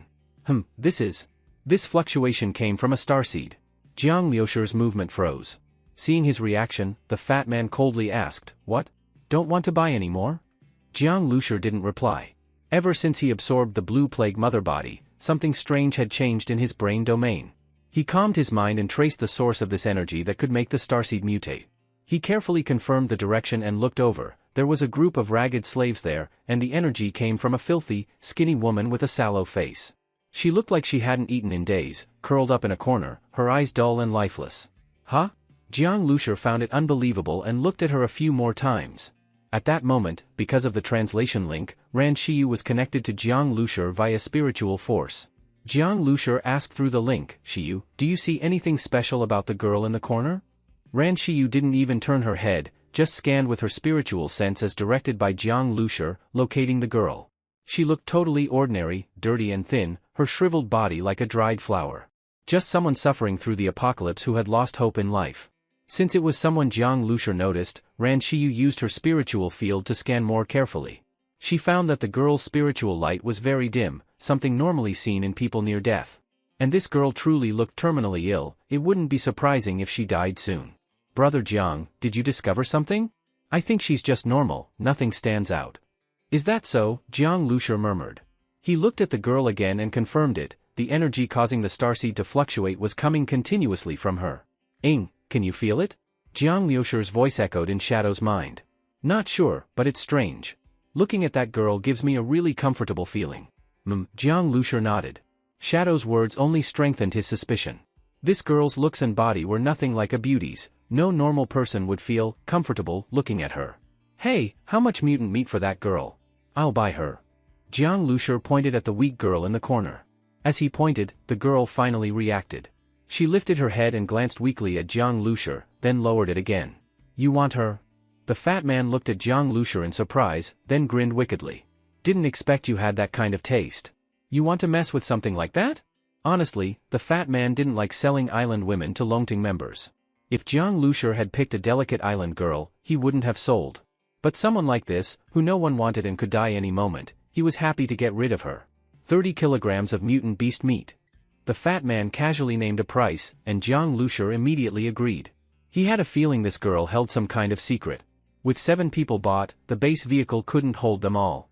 Jiang Lushur was especially focused on the sallow-faced girl. So he simply bought 2 more SUVs, letting them drive themselves. In the apocalypse, cars were almost free, lying everywhere. Originally, Jiang Lushur planned to stay longer in the sword-killing commune safe zone to gather intel on Chuang, but because of this girl and her connection to the starseed, he left early. A few hours later, Shadow bathed the skinny girl and gave her clean clothes, but it didn't change her image at all. She still had waxy yellow skin, a frail body, and dry, straw-like hair with no shine from malnutrition. When Jiang Lushur walked over, the girl looked up and gave him a silent glance. I'm Jiang Lushur. Can you tell me your name? Jiang Lushur asked in newly learned island language. The girl stared blankly, saying nothing. Jiang Lushur was patient. He looked at her face and suddenly paused in surprise. He sensed a very faint energy fluctuation from her skin, something that blurred her body and face like mist. But when he blinked, her figure seemed clear again. She still looked shrunken and withered, as if nothing had changed. Jiang Lushur's brain was 10 times stronger than normal. He didn't believe he was hallucinating. Could it be? He watched her carefully. When that blurry feeling returned, he finally confirmed it. The girl's appearance was a disguise. He couldn't even be sure if she was really a girl or not. Jiang Lushur looked at the girl. Since she wouldn't answer when asked her name, it was difficult for him to get any information from her.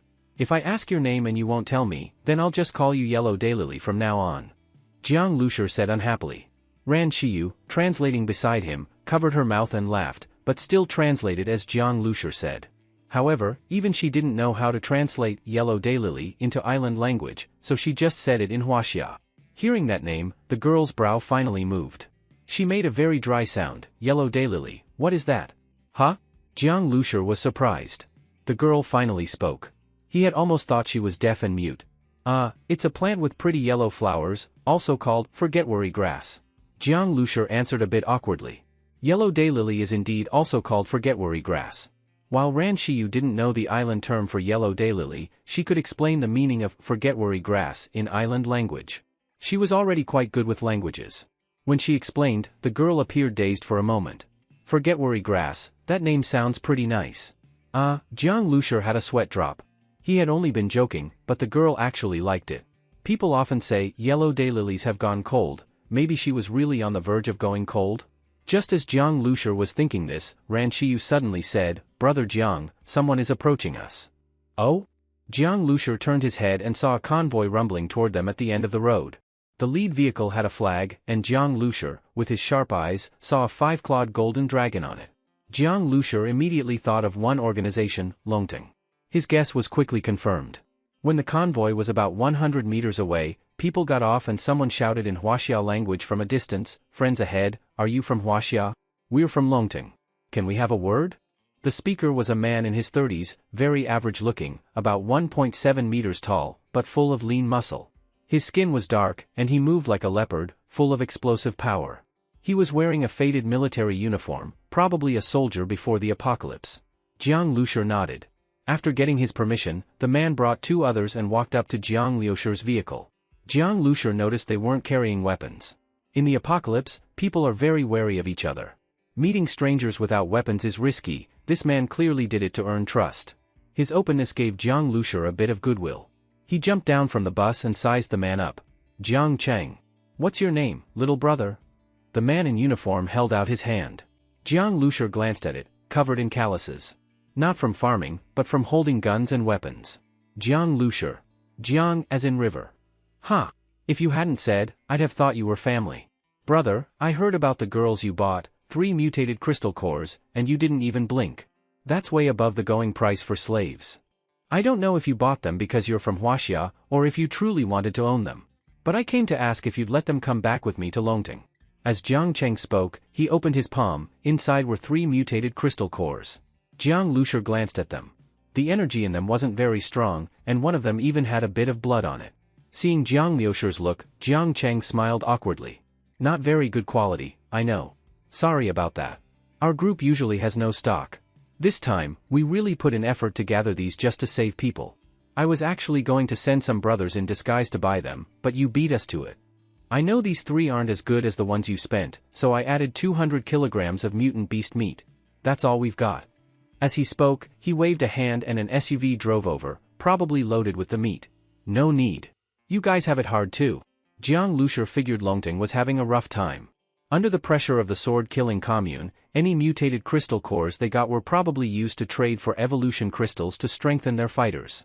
When their members got captured, they couldn't overpower sword-killing directly, so they had to swallow their pride and rush to find ransom cores.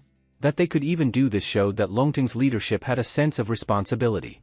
That's also why Longting could still exist. If they had started infighting while surrounded by enemies in a foreign land, they'd have perished in no time. Jiang Lushur said, I bought those girls not to keep them, just to stop them from being ruined. Since you've come to pick them up, I won't stop you. I don't want the crystal cores. But I do want your help looking into something. About some organizations in the island nation, and also. As he said this, Jiang Lushur wrote a few words in Jiang Cheng's palm. One was Chuang, creation, and the other was weapon. The first is a mysterious group. The second is an object they're searching for. It seems to be extremely powerful, though I don't know what it is exactly. I want you to help me gather intel. Extremely powerful? Jiang Cheng paused. From Jiang Lushur's description, it might be some kind of weapon. But weapon as a name? That was way too vague.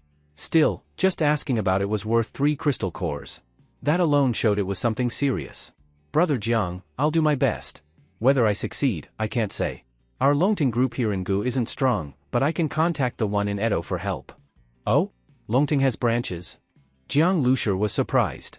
Not really branches. Each group is equal. We linked up via radio and agreed on how to exchange info.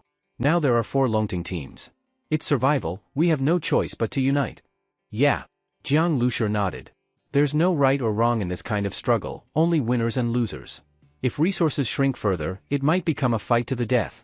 As Jiang Lushur thought this, Ran Shiyu's voice suddenly echoed in his mind. Brother Jiang, those words you wrote, Chuang and weapon, just as you wrote them, I felt a sudden mental fluctuation from that skinny girl beside me. It was strong but fleeting. What did you say? Jiang Lushur was startled. Could it be that Yellow Daylily understood what he had written? Just understanding what was written wasn't enough to cause such a mental reaction, unless she also understood what the words weapon and Chuang meant. It was even possible that these 2 words were related to her. Jiang Lushur knew that writing in the palm with a finger was usually very hard to recognize. Even the person whose palm is written on often couldn't tell what was written. Jiang Cheng could tell because he was an ability user. As for others, they wouldn't be able to see clearly. Only Ran Shiyu, using her mental ability, could trace the movement of Jiang Lushur's finger and thus know what he wrote. But how did Yellow Daylily know? Brother Jiang, why don't you come to our base and rest a while? In a foreign land like this, it's rare to meet our own people. Only by staying together can we survive. Jiang Cheng looked sincerely at Jiang Lushur. Jiang Lushur knew Jiang Cheng was trying to win him over. Whether it was the clean, composed way Jiang Lushur appeared in the apocalypse or the fact he casually paid 3 mutated crystal cores, both showed his strength. To Longting, any extra power meant more security. Of course, Jiang Lushur had no intention of staying with Longting. Jiang Cheng could never have guessed that Jiang Lushur had traveled across the sea from Shanghai to the island nation in this apocalyptic world. I won't go to the Longting base. Let's agree on a radio frequency and a code. If there's news, contact me through radio. In a world where phones were useless, radios were almost the only means of long-distance communication. As for setting a code, it was simple, just choose a book and use different page and line numbers to mark the positions of certain words. Just as Jiang Lushur said this, Ran Shiyu suddenly felt a chill in her heart, a deadly intent. Brother Jiang. Huh? Something is approaching, very fast. Ran Shiyu's voice was urgent. Jiang Cheng's people instantly pulled out their guns. Where? Is it people from sword-killing commune? Jiang Cheng's first thought was an ambush from sword-killing. It was entirely possible they followed the sold girls to locate them. But Jiang Cheng looked left and right, no one was in sight. Watch out! Ran Shiyu barely had time to warn them when the ground beneath their feet suddenly surged, a black monster burst out from underground. It looked like a giant pangolin with a massive bloody mouth, its body as big as a truck. Mutant beast? Jiang Lushur was shocked. But this mutant beast was clearly not ordinary. The moment it appeared, its tail whipped out violently, right into the crowd. The two Longting members Jiang Cheng brought were struck mid-body. With a scream, their spines shattered and organs burst, they died on the spot. Damn it! Jiang Cheng's eyes turned red seeing his comrades killed. He quickly retreated to an SUV, grabbed a heavy machine gun, and opened fire. Rat-tat-tat. The heavy machine gun spat fire. Bullets powerful enough to turn concrete into Swiss cheese in seconds poured onto the mutant beast, but sparks flew uselessly. Though the pangolin staggered a few steps from the force, it roared and charged straight at Jiang Cheng. Boom! Its front claws slammed down, flattening an SUV into scrap metal. Jiang Lushur, watching from a distance, was stunned. Metal? He clearly saw that the pangolin's back wasn't covered in bone or keratin, it was actual metal. And not just any metal, shiny, silver-like special alloy. Heavy machine gun bullets couldn't penetrate more than a centimeter of steel, and the plates on this beast were as thick as a dictionary. The bullets only left dents. How is this possible? Such a mutant beast exists. Jiang Lushur couldn't believe it. Could a beast grow metal inside its body? It was like an artificially made alloy pangolin war machine. Even its eyes glowed red like lamps. Now wasn't the time to think. The pangolin had plunged into the crowd and begun a massacre. Longting members fell one by one, they couldn't even last a single round. Get in the car. Get in the car. Jiang Lushur immediately pushed Ran Shiyu onto the base vehicle. Inside, Ran Shiyu said, "This beast is strange. Normally the mental core is in the brain, but this one's mental force is spread throughout the body. That's not normal." Jiang Lushur was stunned. Mutant beasts, like humans, control their bodies through the brain. So spiritual energy should be centered there. Spread throughout the body? That made no sense. Just then, the pangolin's tail whipped toward Jiang Lushur. The tail had 3 sharp barbs made of alloy steel, like 3 bloody spears. Jiang Lushur leapt up, dodging the blow. Boom! The ground exploded under the tail strike, sending dirt and rocks flying. Several Longting girls screamed in terror. Midair, Jiang Lushur observed the pangolin, it looked terrifying. It felt like its body had been modified with metal. Brother Jiang. Spiritual threads. There are threads of spiritual energy on its body, it might be a remotely controlled puppet. A puppet? Jiang Lushur was shaken. A mutant beast modified with metal, controlled by someone else? Who had the power to create such a beast and control it? Now Jiang Lushur wasn't just wary of the pangolin puppet, he was alert to the hidden controller. Suddenly, Jiang Lushur saw the pangolin puppet leap toward the slave girls he had bought. Its glowing red eyes locked onto one in particular, the weak girl from the island nation. Its target was her. Jiang Lushur held his breath. He didn't know her background or strength, but it was likely she was connected to the weapon. He couldn't let the pangolin kill her. At the critical moment, Jiang Lushur leapt. The stone beneath his foot exploded from the force. The giant beast puppet fell from the sky like a tiger. Jiang Lushur charged up from below to face it directly. Everyone watching was stunned. They'd seen how terrifying this beast was, immense strength, bulletproof. And yet Jiang Lushur was charging it head-on? There was no time to think. The two collided in midair. Aha! Jiang Lushur roared. His muscles swelled, veins bulged like worms, and both fists glowed with blazing blue light, like twin burning blue suns. He had converted all the power of the plague mother body into energy, pouring it into his fists. Boom! A massive explosion like heaven and earth collapsing. Jiang Lushur crashed into the pangolin's belly like a meteor, crushing its abdomen inward. The 10-meter-long pangolin was knocked back like a curled shrimp and smashed hard into the ground. Bang bang bang. Its body rolled, flattening 3 to 4 SUVs and destroying 2 concrete walls before stopping. It flipped up, but its abdominal armor was shattered, bleeding profusely.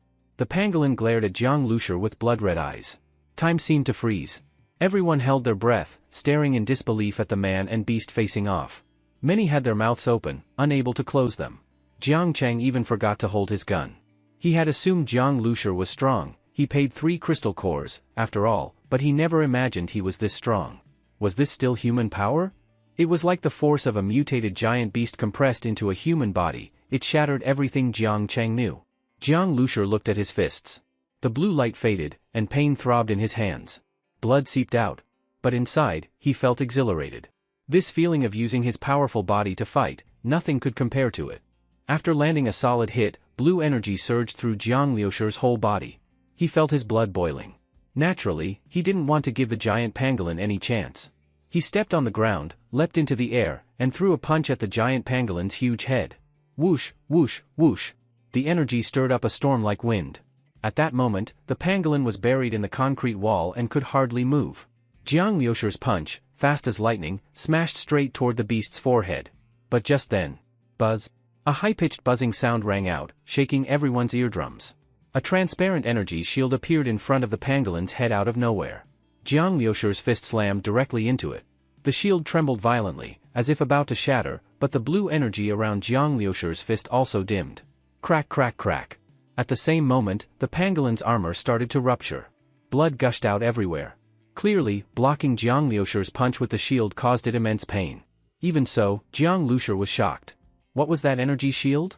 In his past experience, mutant beasts relied mostly on brute strength, speed, claws, or maybe breathed fire or poison.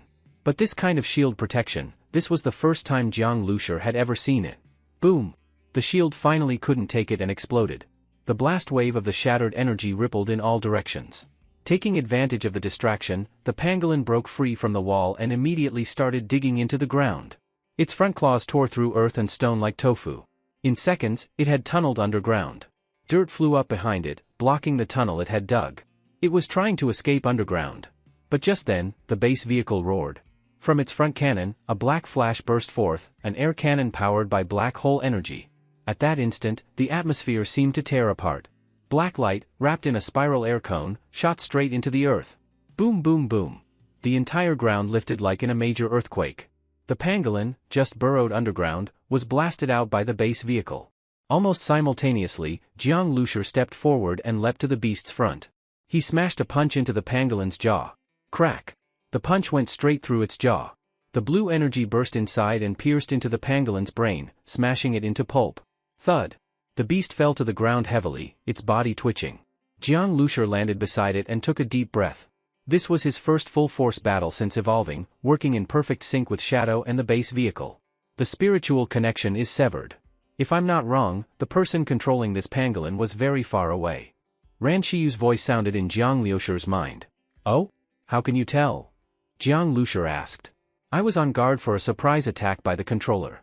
But when I traced the spiritual thread from the pangolin, I couldn't find the source. Ran Shiyu shook her head. Her mental power could only spread so far in all directions. But if focused, it could reach very far. That she couldn't find the end of the thread proved that the controller's spiritual strength far exceeded hers. Just spiritual strength alone stronger than you, plus the ability to control this kind of beast. Who could this person be? Jiang Liusher's expression turned serious. He had just arrived in the island nation, and already encountered such a terrifying enemy. Brother Jiang, you're incredible. You took down that monster. And your vehicle, one shot lifted the earth. Jiang Cheng walked over, deeply shocked by the sight of the dead pangolin. He had only seen beasts of this size a few times in the island nation. But none were this strong. And Jiang Liusher had killed it single-handedly. His strength was unbelievable. Jiang Liusher shook his head. Strength limits perspective. Jiang Cheng couldn't imagine, killing this beast was nothing. The person behind it was far more terrifying.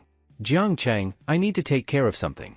Jiang Liusher said, then walked toward the frail girl he had bought. The beast's target wasn't him, but her. You're not going to say anything? Jiang Liusher asked coldly. If it weren't for her, they wouldn't have been attacked. Ran Shiyu followed, both to translate and to use her psychic field to block the conversation from others. Faced with the question, the girl looked at the beast's corpse, then at Jiang Liusher, and after a long silence, slowly said, Shen Kuei. What? A puppet master. He uses mutated beasts or the corpses of powerful ability users as material, adds special metals, and makes puppets to remotely kill. The one who attacked me was Shen Kuei. He is one of the 10 counselors of Chuangde. Chuang. Jiang Liusher's eyes lit up. He wasn't surprised it was connected to Chuang. He already suspected that Chuang had a base, perhaps the main one, in the island nation, due to their search for the weapon. And this girl had reacted strongly when he wrote the word Chuang. That Shen Kuei, a puppet master, was strong enough to be a counselor, made perfect sense. How many counselors does Chuang have? I heard there are 11. Jiang Liusher remembered clearly, someone had tried to recruit him to be the 12th. There are 11 members, yes. But one of them is actually the speaker. When I said 10 counselors, I didn't count him. The speaker, Jiang Liusher's brow furrowed. No doubt, the speaker was stronger than the others. Chuang was truly a terrifying organization. I want to know, what's your relationship with Chuang? Why is Shen trying to kill you? Jiang Lushur asked. He had always been curious about this girl. She had hidden among slaves, changed her appearance, all signs she was being hunted. She fell silent. Jiang Lushur waited patiently, staring at her. After what just happened, he had to get an answer. After a full 10 minutes, the girl finally spoke. I am a weapon experimental subject? Weapon. Jiang Lushur's eyes lit up. She really was connected. What does experimental subject mean? What exactly is the weapon? Jiang Lushur had long been curious. Chuang valued it so highly, what was it? The origin of the weapon is complex. It was discovered over 50 years ago during a civilization exploration. It looks like a dark green crystal the size of a finger, shaped like a regular octahedron, like a natural diamond. At first, Chuang thought it was just a rare gem. Later they realized it had unimaginable future tech. When the apocalypse broke out, Chuang members discovered that the polyhedron they found was actually the core controller of a weapon. What kind of weapon? Jiang Lushur asked. Armor? Armor that can cover the entire body. It seems to have its own life magnetic field, not just metal. Once summoned, it gives full protection and lets someone fly, dive, do anything. Oh? Such a weapon? Jiang Lushur was stunned. Wasn't that basically Iron Man? If it was like Iron Man's suit, it would be unstoppable in the apocalypse. Everyone would want it. Even Jiang Lushur was tempted. He was already strong, but with the weapon, he'd be many times stronger. But the intel I got said the weapon in the island nation hasn't been found. Why are you saying it was discovered 50 years ago and already in Chuang's hands? The girl shook her head. You're right. But that's a different weapon. Over 50 years ago, when Chuang found it, it was at the center of a relic. There was an ancient stone platform with 4 grooves. In one of them was a weapon. There were 4 grooves, so 4 weapons. But only one remained. The other 3 were gone.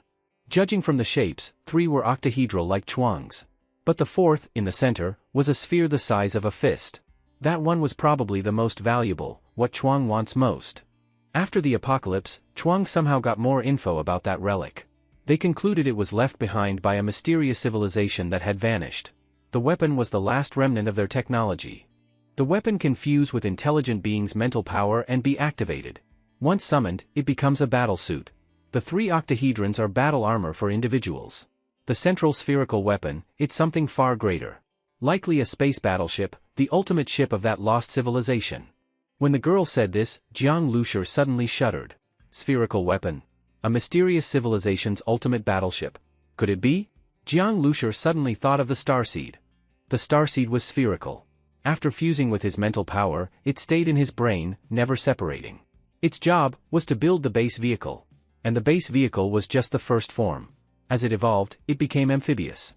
Next, it might develop into an air-based fortress, then maybe even a space battleship. Could the starseed be the most important weapon? Its existence, to build a battleship? Or maybe it was the control core of one, and the ship was destroyed. Now it needed materials and energy to rebuild, and he was chosen as the captain. Thinking this, so much became clear. The octahedral weapons were the battle suits of the captain and crew. The black hole was likely the starseed's energy source. That's why black holes appeared post-apocalypse, why the starseed urged him to conquer them. It wasn't coincidence. The black hole was part of the starseed. Black holes absorb everything, converting it to energy. That endless power is what allowed that civilization to cross the galaxy and reach Earth. Jiang Lushur now knew, he had to guard the starseed's secret. If Chuang discovered their ultimate weapon was with him, they'd stop at nothing. Even if they saw the base vehicle now, no one would guess a bus was linked to a battleship. In a way, the starseed had it rough. Who would think a supreme warship's journey began with an old midbus? Like some reborn sword god stuck in a starving sect with no food. Thanks for telling me all this. I have a few more questions. What exactly is a weapon experiment subject? And what is your relationship with Chuang? Hearing this, the girl fell silent again. She seemed to recall many painful memories, and her expression turned blank. If it's too painful for you, you can choose not to answer. Seeing the girl's expression, Jiang Lushur said. The girl shook her head. It's nothing. It all already happened. I was an experimental subject for weapon. After weapon was discovered, for a long time, Chuang had no idea what it was. It wasn't until the apocalypse broke out that Chuang obtained more information and realized that for the weapon to function, it must first be implanted into a person's brain domain. But the weapon was originally designed for another kind of life form. Humans have a hard time adapting to it. For most people, if the weapon is implanted into their brain domain, the usual outcome is immediate death. Huh? What? Jiang Lushur was stunned for a while when he heard this, immediate death? He knew very well that he had a super weapon implanted in his head. Compared to the star seed, the other three weapons were nothing. By all logic, implanting the star seed should be even more difficult and even more likely to cause death. But now he was alive and well. And even when his mind merged with the star seed, he hadn't felt any side effects. Now, hearing the frail girl's words, he felt a chill down his spine. Damn, this wasn't a joke. If he hadn't been compatible with the star seed back then, wouldn't he be dead? You just said, the usual outcome is death, which means some people have survived after the implant? In theory, yes, there might even be people who can perfectly synchronize with the weapon, but the chances are extremely low. The girl sighed softly. Chuang experimented on so many subjects but never found someone who could truly adapt to the weapon. But you survived, didn't you? Didn't you undergo the experiment? Jiang Lushur asked, confused. The girl shook her head and said, I did survive. I also went through the weapon experiment. But I wasn't naturally compatible with it. I was forcibly modified.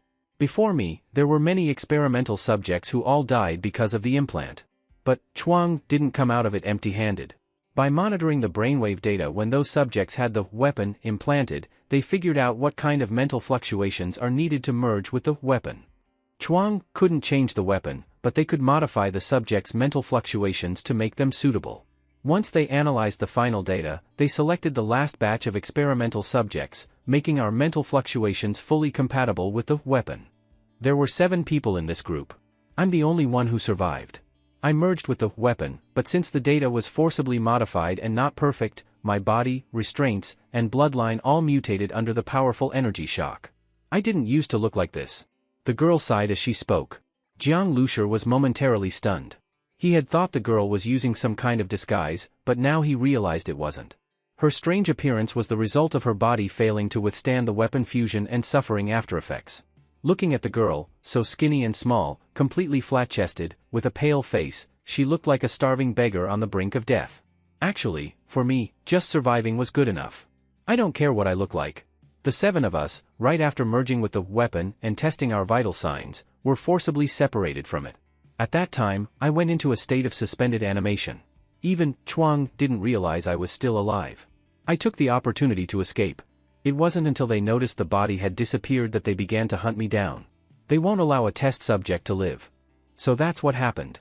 After hearing this, Jiang Lushur had a strange feeling. The girl said someone might be able to perfectly merge with the weapon. Could he be that person? Was that why the star seed chose him? Thinking back, it wasn't just dumb luck that he found the star seed, it was the star seed that chose him. As a battleship controller, the star seed was a form of artificial intelligence. It had the will to choose a host. As for this girl, having once fused with a weapon herself, it made sense that she would trigger the star seed's unique energy fluctuation. With that, many things became clear to Jiang Lushur. He then asked the girl, why did Chuang choose you 7 as the final test subjects? Was it because you were strong? Jiang Lushur could feel that the girl was not ordinary, even though she was suppressing her energy. Yes. The 7 of us were all top-level second-tier ability users. Oh? Chuang sacrificed 7 top-level second-tier ability users for the weapon experiment in one go? Were you all captured by Chuang? The girl shook her head. We were members of Chuang from the beginning. Ha! Jiang Lushur was stunned by her words. Chuang went that far? Using their own people as experiments? Weren't they afraid of losing their strength? Even if they didn't care about that, weren't they afraid of losing the trust of their people? Trust? The girl gave a bitter laugh. We were already a group marked for purging, so they weren't worried. After the apocalypse broke out, there was upheaval within Chuang's leadership. The former speaker was killed, someone else took over, and Chuang's philosophy changed. Those of us from the former speaker's faction were destined to be eliminated. The former speaker was my father. Hearing this, Jiang Lushur was stunned. This girl used as a test subject was the daughter of the former speaker?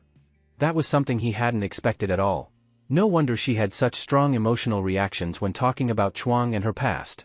Anyone would feel hopeless going from being Chuang's princess to a prisoner. The apocalypse really shook the world. Even Chuang wasn't spared. When the old world's rules no longer applied, in a world where strength is everything, only the most ruthless, bloody, and unscrupulous forces could thrive. Jiang Lushur recalled what the man in black had said. Chuang's members pursued evolution of life and even immortality. That temptation was too strong. People selling their souls to the devil under such temptation was nothing unusual. Jiang Lushur glanced at the girl with sympathy for her fate. I wanted to ask, you managed to escape, so why did you join the Swordkill Society and become a slave in the black market? In Jiang Lushur's view, the safest thing after escaping was to hide in a secluded place. Hiding in the slave market didn't seem wise. The girl replied, that's because, the Swordkill Society has a secret that most people don't know. Secret? Jiang Lushur was stunned for a moment when he heard the girl. He had originally thought the Swordkill Society was just an ordinary underworld organization, but he didn't expect it to be connected to Chuang. I want to take back something that originally belonged to my father, the girl said through gritted teeth. The leader of the Swordkill Society, Blood Shark, is a close aide of the current chairman of Chuang. Among Blood Shark's collection, there is a black metal cube. This metal cube was also discovered back then from the civilization ruins and originally belonged to my father. My father called it the Black Cube. After my father was killed, the Black Cube ended up in Blood Shark's hands, but Blood Shark probably doesn't know what the Black Cube can do. Black Cube? What is that? Jiang Lushur asked. The girl hesitated for a moment, then said, the Black Cube is a storage container. Its real function and how to use it, only my father and I know. It looks no bigger than a music box on the outside, but inside it seals a massive space. At this point, Jiang Lushur was shocked. Wasn't this the same as the storage space inside the base vehicle? After multiple upgrades, the internal storage space of the base vehicle had already reached 100 cubic meters. A space this large could be used to store ammunition, food, mutated beast meat, and the food stored inside would never spoil. It was incredibly convenient. Jiang Lushur had originally thought only he had such a space, but it turned out this girl's father had one too. But thinking carefully, since the star seed itself was part of the civilization ruins, it wasn't surprising that a second storage space had been discovered. In this apocalyptic world, a portable storage space like this was extremely valuable. If others found out, it might cause a bloody conflict over it. Jiang Lushur had just obtained so much information from the frail girl, and he now had a new level of understanding about Chuang. This was naturally very significant for him. Jiang Lushur looked at the girl and said meaningfully, you've told me so much, including your father's collection. You must be trying to tempt me, so I'll help you deal with the Swordkill Society and take back the Black Cube, right?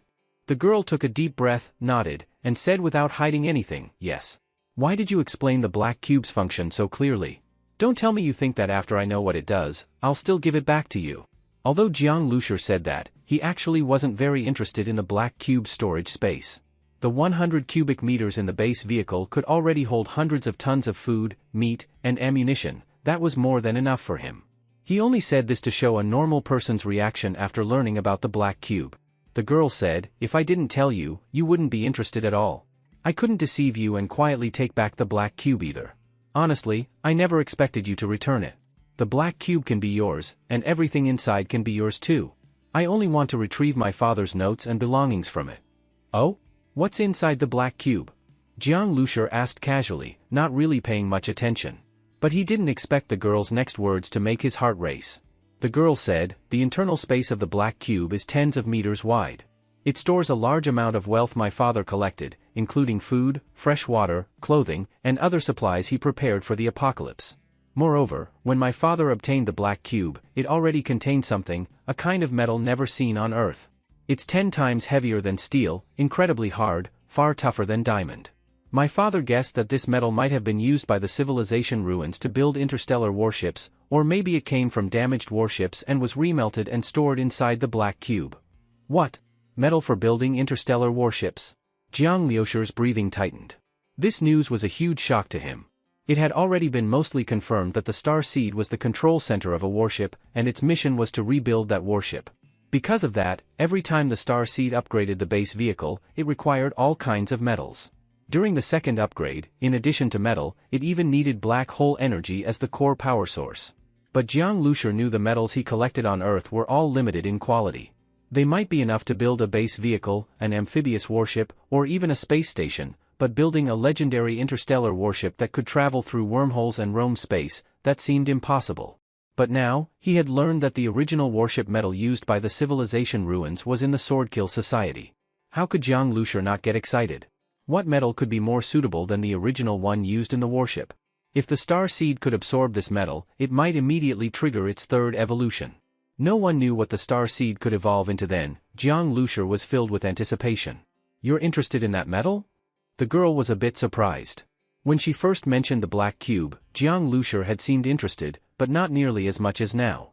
I just said, that metal is extremely hard. While that's an advantage, it's so hard that it's basically impossible to process. Don't expect to use it to make weapons or anything. I'm a little interested, Jiang Lushur smiled. He had been too excited just now and lost his composure a bit, but that didn't matter. There's no way the girl would guess, just from his attitude toward a special metal, that the star seed could absorb metals and rebuild itself. Of course, I'm also interested in the black cube. I'll take the black cube and the metal inside. As for the rest, food, mutated beast meat, etc., they're all yours. I can even give you some mutated crystal cores as compensation. After robbing Shanghai, Jiang Lushur had gained a fortune. He didn't care about those things at all. All right. The girl agreed without hesitation. She knew very well that with her current strength, it was impossible to take back the black cube. It was better to cooperate with Jiang Lushur. Otherwise, having her father's things in the hands of her father's killer would be even more painful. Get in the car. Let's discuss this slowly. What's your name? My surname is Yu. Yukong. Yukong?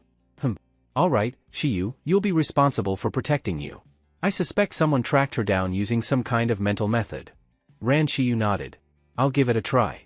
Although my mental strength isn't as good as that puppeteer, it shouldn't be difficult to block others from tracking Miss Yu. As long as Ran Shiyu activated her mental force field, the area within it would become her own mental world, and other people's mental probes would find it very hard to get through.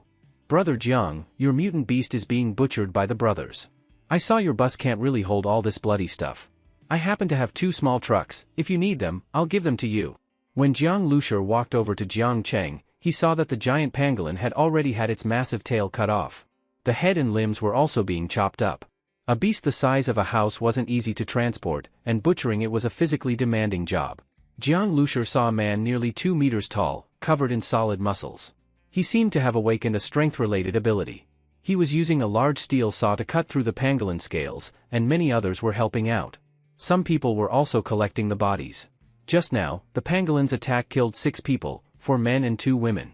Among them was one of the slave girls Jiang Lushur had bought, who died tragically. Seeing 6 bodies laid out on a pickup truck, each with a white cloth covering their face, Jiang Lushur sighed. 10 minutes ago, they were alive, now, they were corpses. In the apocalypse, this was typical of expeditions. After a fierce battle with a mutant beast, casualties were inevitable. At such times, people didn't have time to mourn their dead comrades. They had to load the bodies onto vehicles and prioritize dealing with the mutant beast to avoid its blood scent attracting more danger. And this time, the deaths of those 6 people were actually caused by Jiang Lushur. If he hadn't saved Yukong, the giant pangolin wouldn't have attacked. Among the dead, several were key members of Longting, which made Jiang Lushur feel guilty. He waved his hand and said, "Use your trucks to transport it. I only want the mutant crystal core from the pangolin. The rest of the meat, give it to the brothers of Longting. Especially the families of the 6 who died, give them more. They paid for it with their lives." Jiang Chang was shocked when he heard this. How can that be? That's dozens of tons of meat. Besides, all our people survived thanks to you, Brother Jiang. Otherwise, we might have been wiped out. We didn't even help kill the beast, it was all you. Jiang Lushur patted Jiang Cheng on the shoulder and said, "That beast was brought here by someone from my side." Brother, don't say that. In times like these, people like us, with our heads hanging from our belts, live to fight. We go out to hunt mutant beasts. Otherwise, staying home would be safest. If we don't meet beasts, we get nothing. If we do and lose, that just means we're not skilled enough. Jiang Cheng said calmly. He truly thought this way. As long as they went out, danger was inevitable. It didn't matter who brought the danger, they had to face it and gain from it. That was their duty. Jiang Lushur looked deeply at Jiang Cheng and suddenly felt a lot of respect for him. He said, "I'll go back to the Longting base with you." "Oh? Brother Jiang's coming to visit Longting?" Jiang Cheng was delighted. "Yeah. I want to learn some things about the Swordkill Society. Usually, a faction's enemies know it best. But Jiang Lushur thought the Swordkill Society was too secretive, Longting probably only knew its surface." "All right." Jiang Cheng agreed readily. Then everyone got to work. The giant pangolin was quickly loaded onto the trucks, and the level 2 mutant crystal core ended up in Jiang Liushur's hands. Even for him, a level 2 core was very precious, especially since the giant pangolin was a top-level tier 2 mutant beast, making its core exceptionally high quality. Holding the crystal-clear wine-red core, Jiang Lushur felt his blood circulation speed up, as if his bloodline was resonating slightly because of the crystal. Could it be? A thought struck Jiang Lushi, and he pressed the core to his forehead. Immediately, he felt the energy inside it continuously flow into his body. His body was absorbing the mutant crystal. Previously, Jiang Lushi had absorbed dozens of level 1 cores, allowing his body to evolve and gain the blue energy. But afterward, he felt his body was saturated, he couldn't absorb level 1 cores anymore. But now, this level 2 core was subtly changing his body again. He extended his hand. The blue energy of the mother life form gathered in his palm, forming a small blue sun. Before, his blue sun was only fist-sized. But now, after absorbing the level 2 core, it had grown larger. This made Jiang Lushi happy. If this continued, his blue energy would become several times stronger, and his strength would grow rapidly. But he had once absorbed dozens of level 1 cores, did this mean he'd now have to absorb dozens of level 2 ones? That thought gave him a headache. Level 2 mutant cores weren't cheap like cabbage, getting dozens wouldn't be easy. Still, no matter how hard it was, he had to do it. With Chuang now as his enemy, Jiang Lushi felt a huge threat. He had to give everything to boost his strength. Brother Jiang, up ahead is Longting City. Calling it a city is a bit much, it's really small. Jiang Cheng pointed to a small town ahead and said awkwardly. Longting City, located in Qiuming Town, was actually built in the countryside. Using local dirt, stone, and wood, they had built a 3-meter-high wall, far less secure than the Swordkill Society's safe zone. It's fine. Being able to stand your ground here is already impressive, Jiang Lushi replied casually. Just then, Ran Shiyu's mental voice rang in his mind, Brother Jiang, something's happening up ahead. Jiang Lushi looked closely and saw the small town ahead seemed chaotic. Gunshots could even be heard now and then. What's going on? Jiang Cheng's face also changed. They had shed blood and sweat to clean out all of Qiuming Town and build Longting City.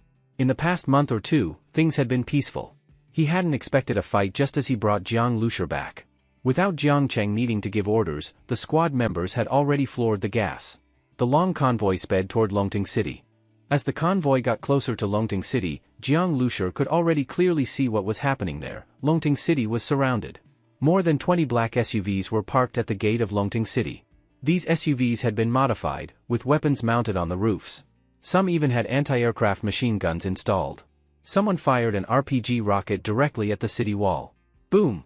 With a loud explosion, a large section of the already fragile city wall was blasted to pieces. Is that him? Jiang Lushi saw a familiar face, Xia Mei's brother, the tattooed youth whose manhood he had destroyed. His waist was still wrapped in bandages, and his eyes were bloodshot, looking completely hysterical. Jiang Lushi suddenly recalled that this guy always thought he was part of Longting. After losing his manhood, he held a deep grudge and naturally wanted to destroy Longting to kill him. What Jiang Lushi didn't expect was that this person had brought such a well-equipped convoy, practically a reinforced platoon. Moreover, among these people, at least half were ability users.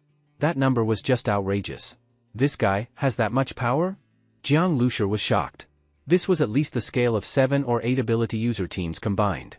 The tattooed man didn't look impressive, nor was his strength high, yet he could mobilize so many people? Could he be a close aide of some big shot from the Swordkill Society? Jiang Lushi muttered. At this moment, Jiang Zhuiying also saw the tattooed man and said, maybe the Swordkill Society has long wanted to eliminate Longting completely, and this tattooed guy's incident was just the fuse. As Jiang Lushi and Jiang Zhuiying spoke, several more RPG rockets were launched. With several loud explosions, more than half of Longting's walls collapsed. Several Longting members guarding the wall were swallowed by the explosion and died on the spot.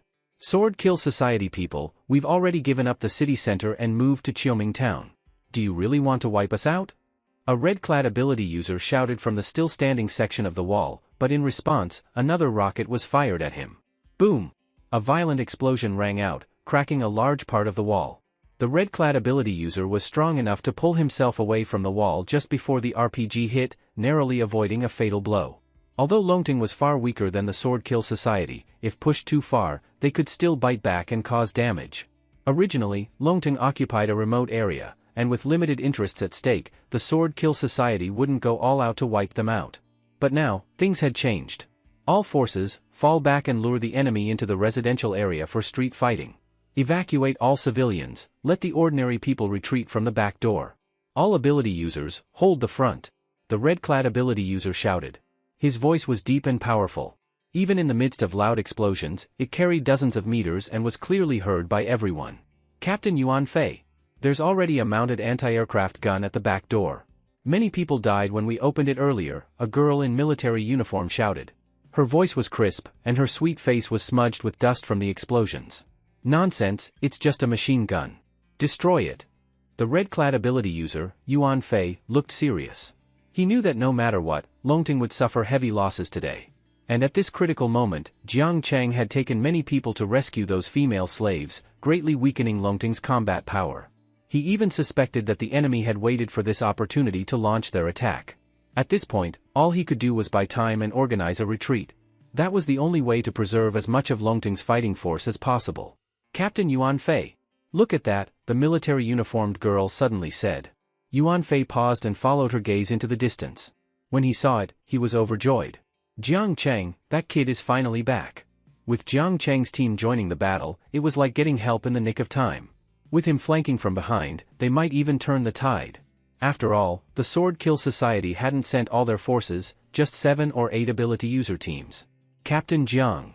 The military girl's eyes lit up with excitement. If Jiang Cheng could take out those RPG teams, they wouldn't be completely pinned down on the front line. Captain Jiang even brought a bus? The girl was stunned. She knew Jiang Cheng had gone to rescue those 6 captured female slaves, so she guessed the bus was to transport them. But the bus was just too big, an SUV would have been more than enough for 6 girls. What's more, the bus had something strange tied to the roof, objects that looked like they were made of alloy steel, secured with chains, covered in sharp spikes, and looking extremely menacing. What were those things? Just as the girl was thinking, she saw the sunroof of the bus open. A young man jumped out and landed on the roof. He casually kicked a thick chain, unlocking the clasp. Then, with one hand, he lifted an alloy steel object the size of half a car. Only then did the girl see clearly. It looked like a giant helmet used on dinosaurs or monsters in comics or movies. This thing? Yuan Fei was also shocked. The helmet, the size of half a car, had a thick metal surface with 3 spear-like spikes over 2 meters long. Even if it had no other use, just its weight, easily 7 or 8 tons, was astonishing. Yet the young man lifted it with one hand and threw it. Whoosh! The massive metal helmet flew through the air with a howling sound as it cut through the wind. This was the helmet worn by the pangolin puppet. When it first appeared, it was fully armored with alloy steel. After the pangolin was killed, Jiang Lushur felt it would be a waste to discard the armor, so he tied it all to the top of the base vehicle. With the special metals from the black cube available, Jiang Lushur didn't care for this stuff anymore. But the alloy steel was still valuable, whether for forging weapons or reinforcing city walls. Now, Jiang Lushur was using the pangolin's metal helmet as a weapon and directly threw it. Seeing this massive object flying toward them, the Sword Kill Society members were stunned. What the hell was that? Run! Someone shouted in panic. But the helmet was too fast. It crashed solidly into an SUV. Boom! With a thunderous crash, the SUV was flattened like paper. Whether it was anti-aircraft guns or RPGs, in the face of a 7 or 8-ton flying metal helmet, everything was like a toy, instantly destroyed. Boom! This sudden scene shocked everyone. Whether it was Yuan Fei and the girl, or the Sword Kill Society people, all of them were dumbfounded in that moment. Such a way of attacking was just too simple and brutal. Where did Jiang Cheng find such a fierce person? Yuan Fei wasn't naive enough to think this person was one of Jiang Cheng's subordinates. What a joke, this person's strength was unmatched even in all of Longting. Such a person shouldn't be unknown, yet Yuan Fei saw an unfamiliar face at a glance. He couldn't wait to ask Jiang Cheng where he had found this godlike figure. This, Jiang Cheng swallowed hard. Not just Yuan Fei, even he was stunned. Although he had already witnessed Jiang Liushur's fierceness, using a helmet to smash the Sword Kill Society's vehicle was beyond anything he had expected. But he had to admit, damn, that felt good. Not only Jiang Cheng, Yuan Fei also slapped his thigh hard. Originally, they were being beaten back step by step, but this one move greatly boosted their morale. At this moment, the Sword Kill Society people also came to their senses. They looked at the flattened SUV, trembling inside and full of fury. Bastard! Who dares to go against our Sword Kill Society? At that moment, the tattooed man had already recognized the young man who acted. That familiar bus, and that man who had destroyed his manhood, he would never forget that face even if it were turned to ashes. However, though the tattooed man had come with his team in a murderous fury to wipe out Longting, and more importantly, to kill Jiang Lushur, now, seeing Jiang Lushur in person, he was actually terrified by that terrifying strike. But before the tattooed man could say anything, Jiang Lushur had already seen him. Toward someone like that, Jiang Lushur couldn't be bothered to talk nonsense. He just showed a mocking cold smile. Seeing that smile, the tattooed man's heart skipped a beat. He instantly recalled the moment he was ruined. Jiang Lushur had the same expression back then. This made the tattooed man feel a sharp pain between his legs again. He just sneak attacked. That kind of power can't happen again so soon. Attack now.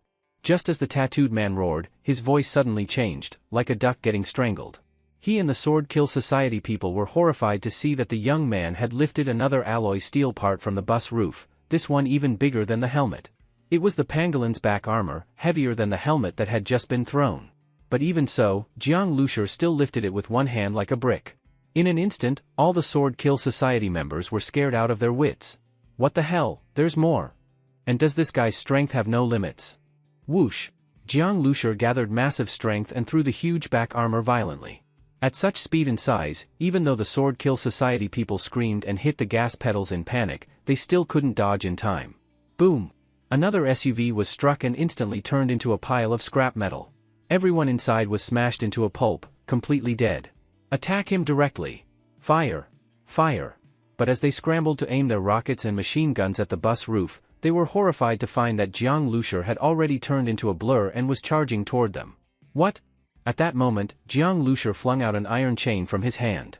The chain let out a sharp screech in the air as it smashed toward the Sword Kill Society vehicles with terrifying force. Ah! A machine gunner on a vehicle roof was struck before he could react. He was instantly flung out, bones shattered, organs crushed, vomiting blood and twitching on the ground, barely alive. Whoosh! The iron chain wrapped around the helmet that was still on the SUV wreckage. What's he trying to do? The Sword Kill Society people were filled with dread. Then, as Jiang Lushur swung hard, that massive helmet was pulled up and began spinning rapidly around him. In this situation, who dared approach Jiang Lushur? Jiang Lushur swung the helmet like a meteor hammer, smashing it toward the Sword Kill Society vehicles. Boom boom boom. Jiang Lushur was like a wolf among sheep. Under the helmet in his hands, ability users, guns, rockets, they were all like tofu. On the city wall, Yuan Fei's eyes were wide with shock. The sweet-faced military girl also had sparkling eyes, watching closely the figure rampaging among the vehicles. This is just a one-sided beatdown. Yuan Fei couldn't help but sigh. Stop standing there, fight back. Yuan Fei suddenly roared. They had long suffered under the Sword Kill Society and had a lot of pent-up anger, but lacked the power to release it. Now, even though they weren't the ones actually fighting back, they still felt a rush of satisfaction, like all their frustration had finally been released.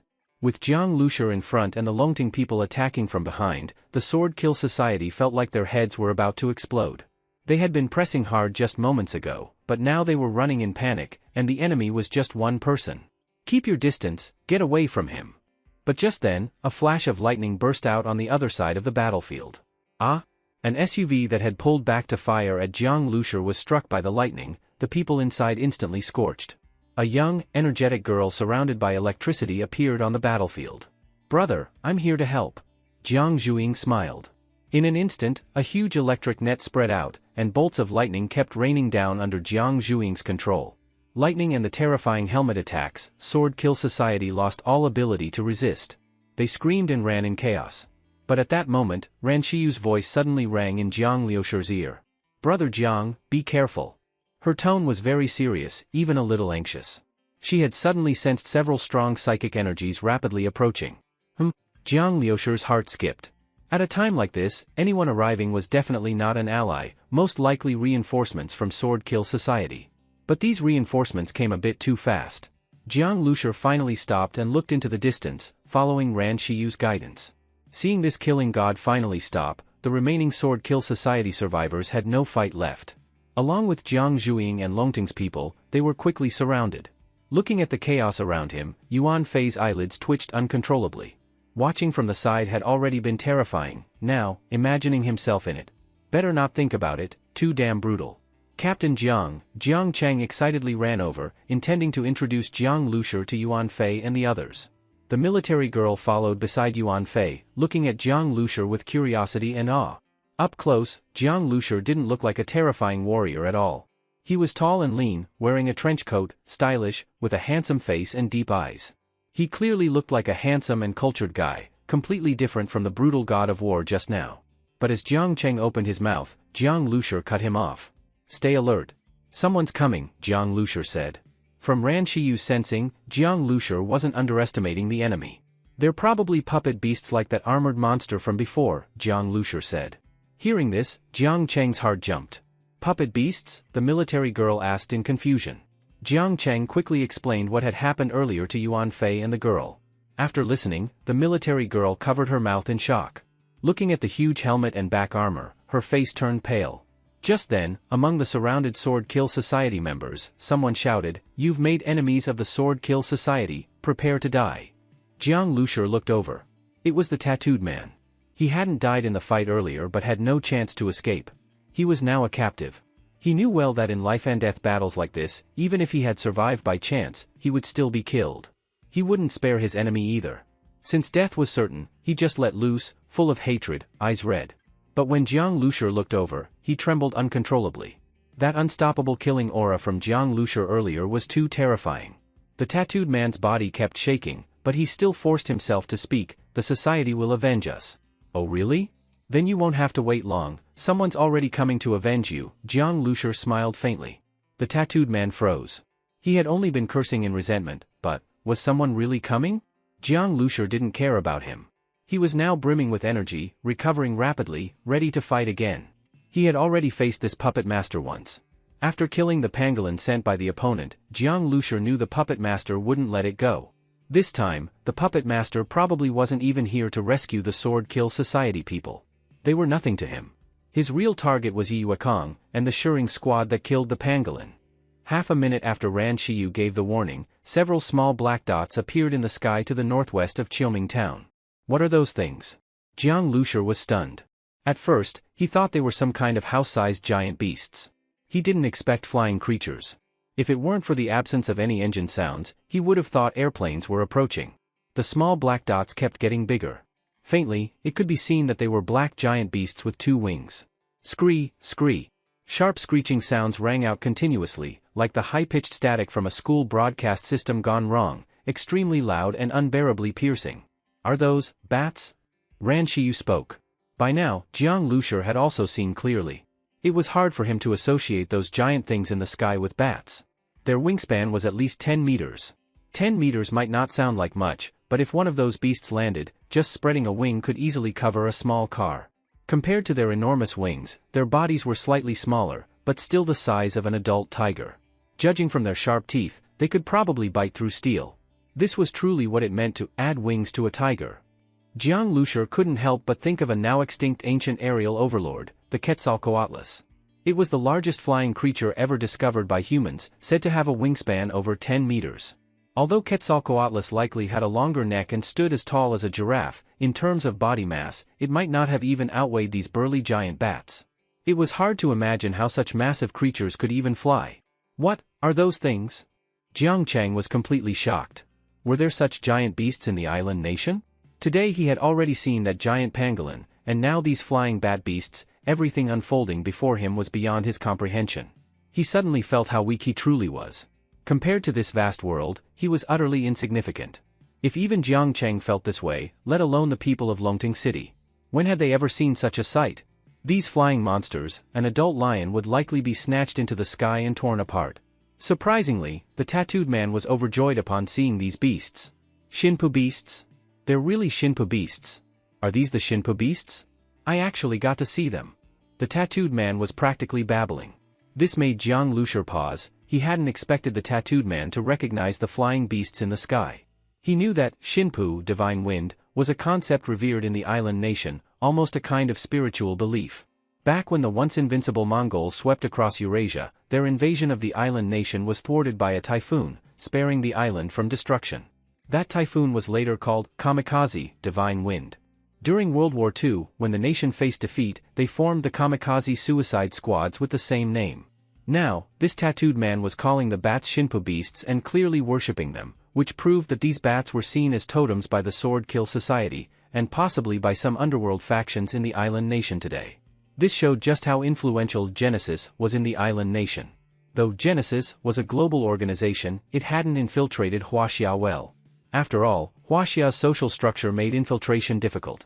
But in the island nation, it was different. Just one Genesis-controlled parliament member's puppet beast had already become a divine creature to these people. Shinpu beasts? Shinpu beasts have come to save us. Other Sword Kill Society members also shouted. They had been totally stunned by Jiang Lushi earlier and didn't even dare resist when he spun that giant meteor hammer. But now, seeing the Shinpu beasts arrive, it was like they'd been injected with adrenaline. They picked up their weapons and resumed fighting. Let's see you act tough now. When Tian, shoot it down, then they'll shut up. Yuan Fei spoke up.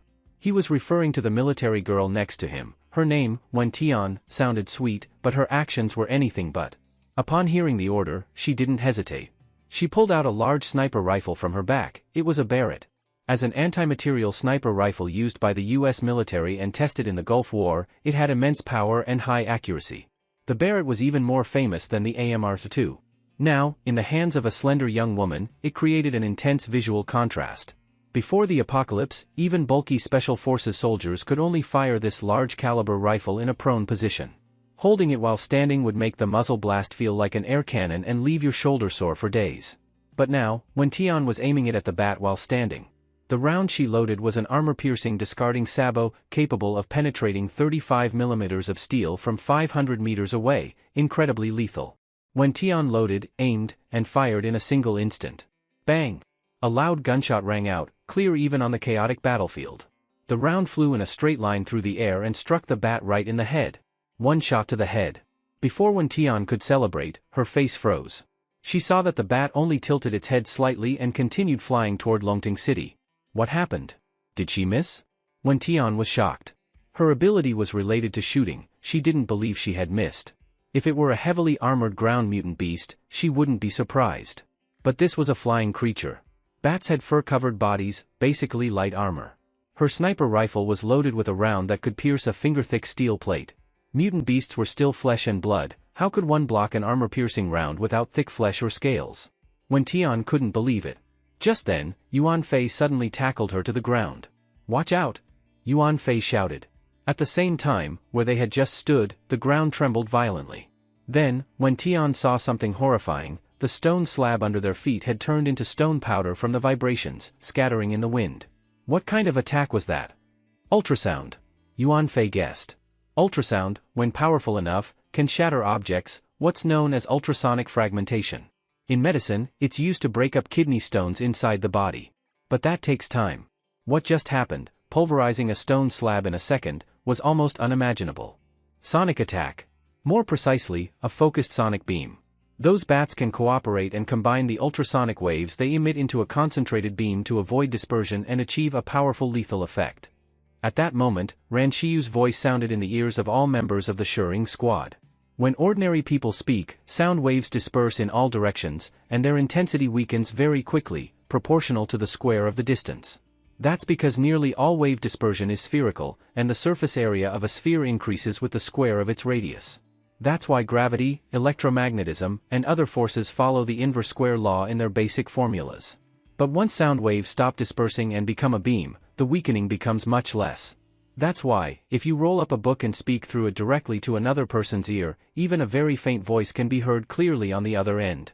It was unknown what kind of mutation these bats had undergone to be able to emit directional sound waves, simply incredible.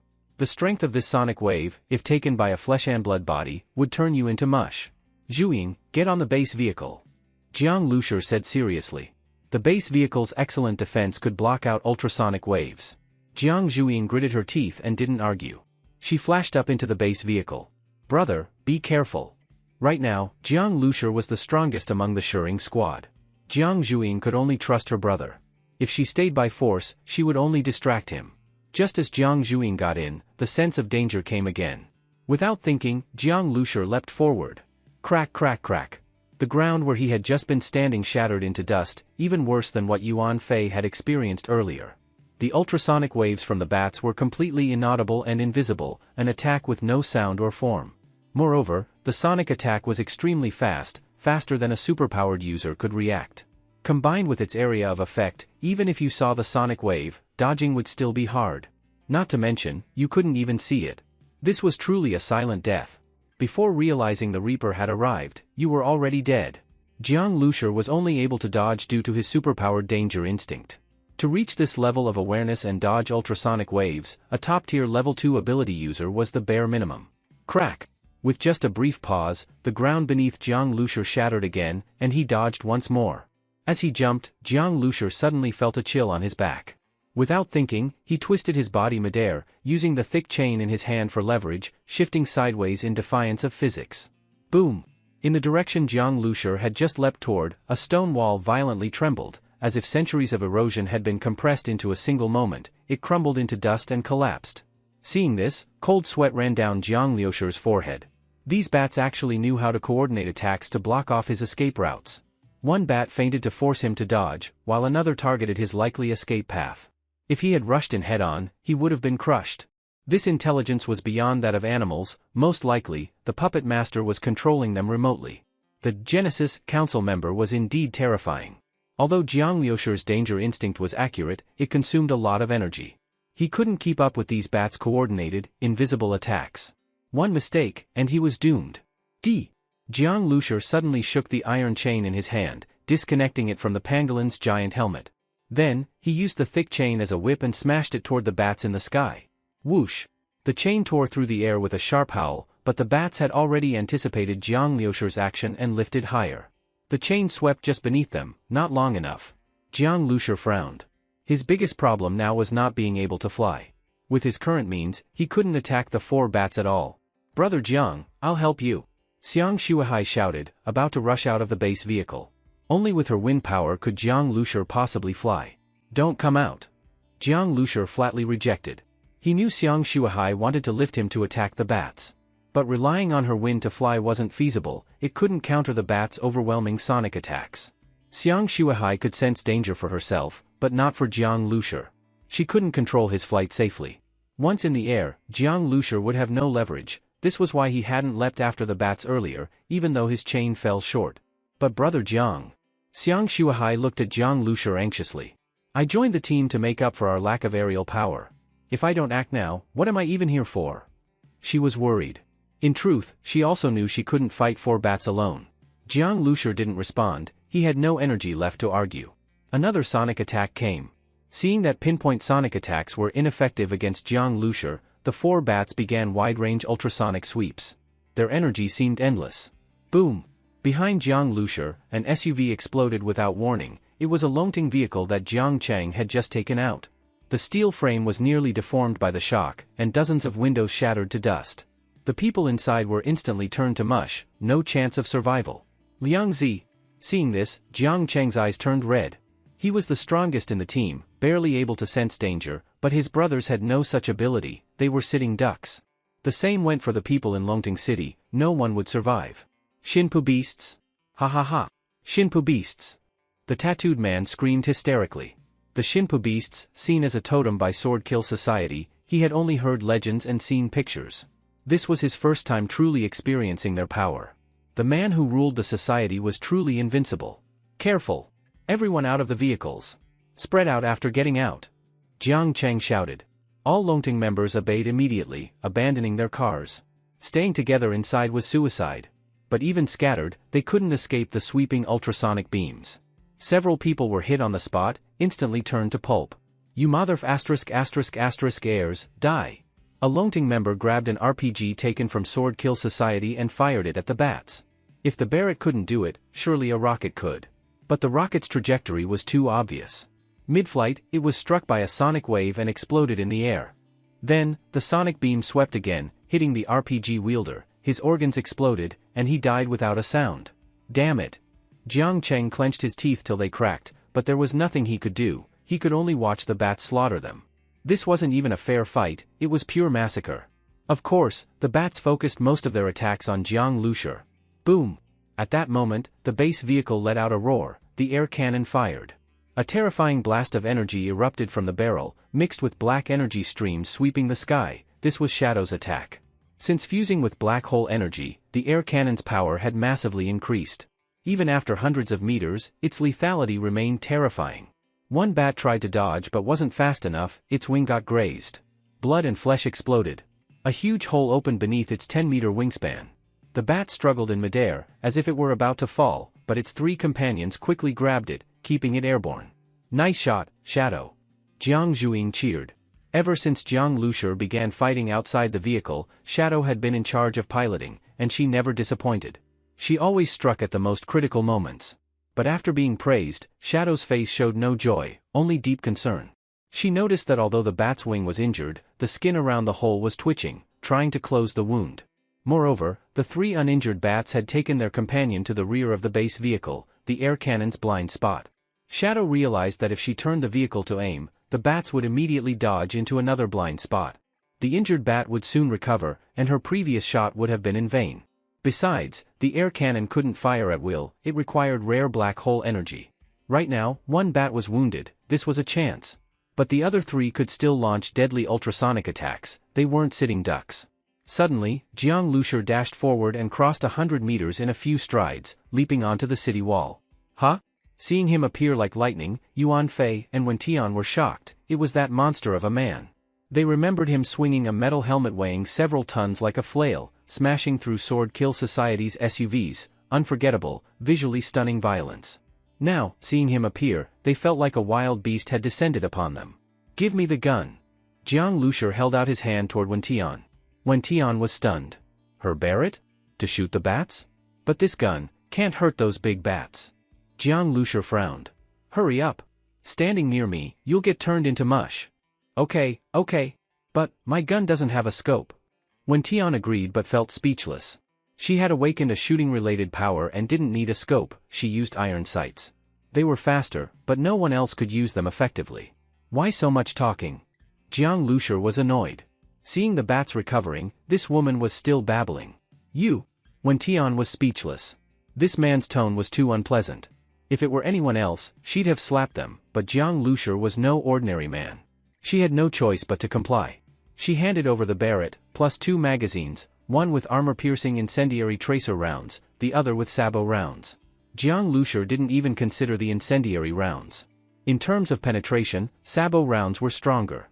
If the bullet couldn't penetrate, what was the point of burning? In fact, the reason he asked for Wen Tian's gun was the bullets. His AMR-2 only had regular ammo. For snipers, the bullet type mattered more than caliber. Sabot rounds were specialty ammo, far superior to regular bullets. Don't stand near me. You might get turned into meat paste. Jiang Lushur's voice was icy. Wen Tian's face froze. In Longting, she was treated like a princess, respected and admired, mostly for her looks. She never flaunted it, but this guy was chasing her off like she was nothing, and meat paste? Still, she quickly stepped away. No way she'd get in this monster's way. Yuan Fei smiled bitterly and moved back too. They watched Jiang Lushur load a sabot round. Internally, they were speechless. Wen Tian had just tried this, what difference could he make? Shoot fireworks? Her aim was amazing, headshot at hundreds of meters, but the bat's defense was too strong. Even a great marksman was useless. And guns weren't spears, you couldn't just throw bullets with muscle. He might break the trigger. Wen Tian muttered darkly. She saw Jiang Lushur as a brute force type. In her experience, those types had no other strengths, easily outmaneuvered. She could outgun any brute with her extreme shooting techniques. But Jiang Lushur's strength was monstrous, beyond such weaknesses. Then, Jiang Lushur raised the rifle. Without even aiming, he fired. Boom! A deafening shot. Wen Tian was stunned. She was Longting's sniper goddess, but even she needed a full second to aim. No scope, just iron sights, requiring precise alignment, distance judgment, and ballistic instinct. Even elite snipers found that hard. But Jiang Lushur? He fired without even looking. Like those gamers who say, watch out, I'm about to play with my eyes open now. She thought it was a joke, but Jiang Lushur was the real deal. What she didn't notice, the sabot round left a trail of blue light. It was brief, but like a divine stroke, it split the sky. Against the blue sky, it was nearly invisible. Jiang Lushur had infused his blue energy into the bullet. His blue energy, when used on his fists, boosted his power. Now, he tried infusing it into a bullet, and it worked. The sabot round reached speeds over 10 times the speed of sound, far beyond any rifle bullet, with an added energy impact. Boom! In the sky, a previously uninjured bat's body jolted, the bullet pierced its head. Half its skull was blown off, brain and blood sprayed out, creating a red-white rain in the air. No one expected it. They thought Jiang Lushur fired randomly, but it was a perfect headshot. Faster and deadlier than Wen Tian, he had instantly calculated the trajectory and hit the head at hundreds of meters. Was there someone with better aim than Wen Tian? They thought Jiang Lushur was just a brute force user. Now they realized, his shooting was godlike too. Had he awakened multiple powers? And why was the same gun so much stronger in his hands? Everyone stared at the falling blood rain. The bat froze midair, then dropped. Its comrades couldn't save it, it plunged straight down. Boom! A loud crash. The 10-meter wingspan bat slammed into the ground, kicking up dust. Half its head was gone, clearly dead. Everyone's mouths hung open in shock, they couldn't even close them. Was this like playing World of Warcraft, same hunter class, same gun, only Jiang Lushur had full orange gear, and Wen Tian just left the newbie zone? When he saw the bat fall to the ground, even Jiang Lushur hadn't expected that his shot would have such terrifying power. The blue energy in his body forcibly increased the bullet's speed by 4 to 5 times, and since a bullet's power is proportional to the square of its speed, that one shot alone boosted the bullet's power by about 20 times. Most importantly, the bullet itself was also infused with blue light energy. Staring at the 3 giant bats in the sky, Jiang Lushur calmly pulled the bolt, ejected the spent cartridge, and loaded a new round. This Barrett used by Wen Tian was the 1999 model, a bolt-action version rather than semi-automatic. Although the fire rate was slower, it avoided the power loss from recoil in semi-automatic firing, maximizing the bullet's power, and it had a longer barrel, with greater range than the 1982 model. Although it fired slower, this wasn't an issue for Jiang Lushur. Infusing the bullets with blue energy already required time, and each shot consumed a lot of his energy. Rapid firing wasn't realistic anyway. Scree! Scree! The 3 bats in the sky roared. The 2 uninjured bats released the injured one and spread apart. At the same time, their throats began vibrating at high frequency. Without thinking, Jiang Lushur leapt into the air. Boom! An ultrasonic wave attack 10 times stronger than before struck. The city wall where Jiang Lushur had been standing collapsed in large chunks. In midair, Jiang Lushur twisted his body and landed. The moment his feet touched the ground, without even looking, the Barrett in his hand spat out a long flame. Another shot fired. The blue energy streaked across the sky. Bang! With an explosive sound, another mutant bat was shot through the skull. The bullet passed through its brain, tearing off half its skull and sending a spray of blood into the air. The second Shinpo beast dropped from the sky once more. The remaining 2 giant bats immediately panicked, including the injured one. They flapped their wings desperately, flying off into the distance. Trying to escape. Jiang Lushur wasn't about to let that happen. He chased after them with the Barrett, and mid-air, he fired a 3rd shot. Boom! The 3rd Shinpo beast was shot dead by Jiang Lushur. 5 seconds later. Boom! Another gunshot. The last Shinpo beast was shot through the back of the head, its body tumbling down. Thud! Thud! The 2 giant bats crashed to the ground one after another, leaving 2 dirt pits. Their heads pierced, both were undeniably dead. Seeing this scene, none of the Longting members could say a word. If they hadn't just fought a brutal battle against these monsters and suffered heavy casualties, they would have never believed that these creatures, now so easily killed by Jiang Lushur, were the terrifying Shinpo beasts. Wen Tian's gunfighting skills, plus RPGs, had no effect on these terrifying Shinpo beasts. But the same sniper rifle in Jiang Lushur's hands, each shot hit like shooting birds. Looking at the gun in Jiang Lushur's hands, Jiang Cheng couldn't help but think of a type of science fiction weapon not yet realized, the Gauss gun. It used electromagnetic force to launch specially made magnetic bullets, accelerating them over a long distance for immense power, similar in principle to a particle collider. Only something like a Gauss gun could fire bullets this powerful, right? Without a doubt, Jiang Lushur possessed an ability that could boost bullet power, and it was extremely advanced. This meant that Jiang Lushur not only had strength comparable to mutant beasts, but also had an ability to enhance bullets, and could use a sniper rifle with greater accuracy than Wen Tian. Such an all-around warrior, what kind of freak was he? Jiang Cheng wouldn't be surprised if he could wipe out an entire army alone. Brother, those shots of yours were unbeatable. Jiang Zhuiying also looked in awe at the fallen Shinpo beasts. She walked to Jiang Liushur's side and carefully checked if he was injured. Brother, did you use that blue light energy? With her sharp eyes and prior understanding of Jiang Liushur's fighting style, she guessed his method. Jiang Lushur nodded. In that battle just now, he felt his stamina was greatly drained. Firing 4 shots consumed a lot of energy. By the 4th, the power had already dropped significantly. Fortunately, it was still enough to kill the last Shinpo beast. Luckily, I had absorbed the crystal core of the giant pangolin earlier, which allowed my blue light energy to grow. Otherwise, I probably couldn't have sustained this battle. Jiang Lushur exhaled and said. He needed to quickly improve his strength. Zhuiying, have Jiang Cheng's people deal with the corpses of these 4 giant bats. I want their mutant crystal cores. We don't need the meat. Although in some parts of Africa people did eat roasted bats, Jiang Lushur had no interest, and he figured the girls in the vehicle wouldn't either. As for the pangolin meat, Jiang Lushur intended to take as much as possible. Before the apocalypse, eating pangolins was an ecological crime, but now, that didn't matter. I'm going to deal with a little loose end, Jiang Lushur said, turning to the tattooed man. After that battle, the remaining Sword Kill Society survivors had completely lost their will to fight. The tattooed man's face was pale, his body trembling. He couldn't believe what had happened. The Shinpu beasts he had revered as totems had been slaughtered so easily by Jiang Lushur. He had thought their arrival would crush Longting. He hadn't expected this. As Jiang Lushur walked over, the tattooed man gave a bitter laugh. This approaching man was terrifying like a demon. He felt like his faith had collapsed. He knew he wouldn't live much longer. In fact, since losing his manhood, he had lost the will to live. He drew a knife to commit seppuku, but at that moment, Jiang Lushur's gun fired. Bang! The Barrett's bullet passed through the tattooed man like paper, directly severing his spine.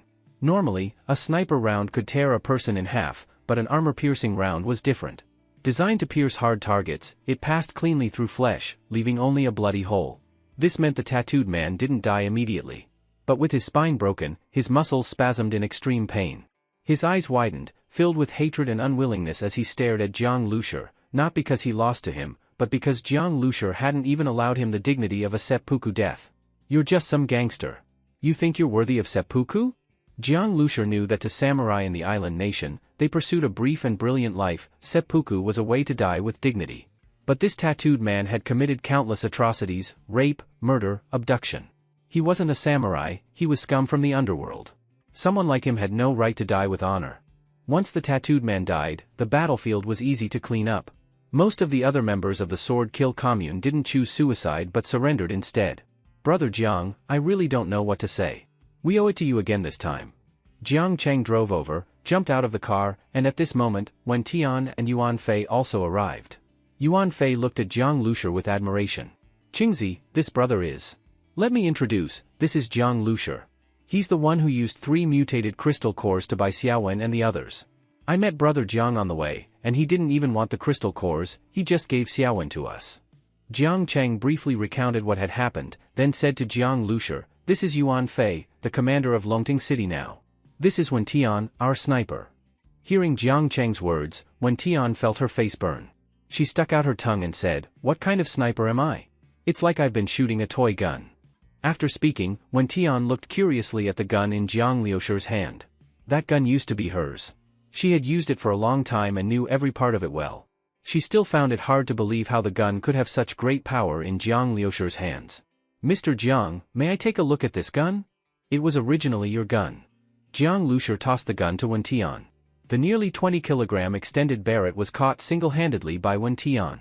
After getting it, she hesitated a bit and began to disassemble it. Her disassembly movements were very skilled.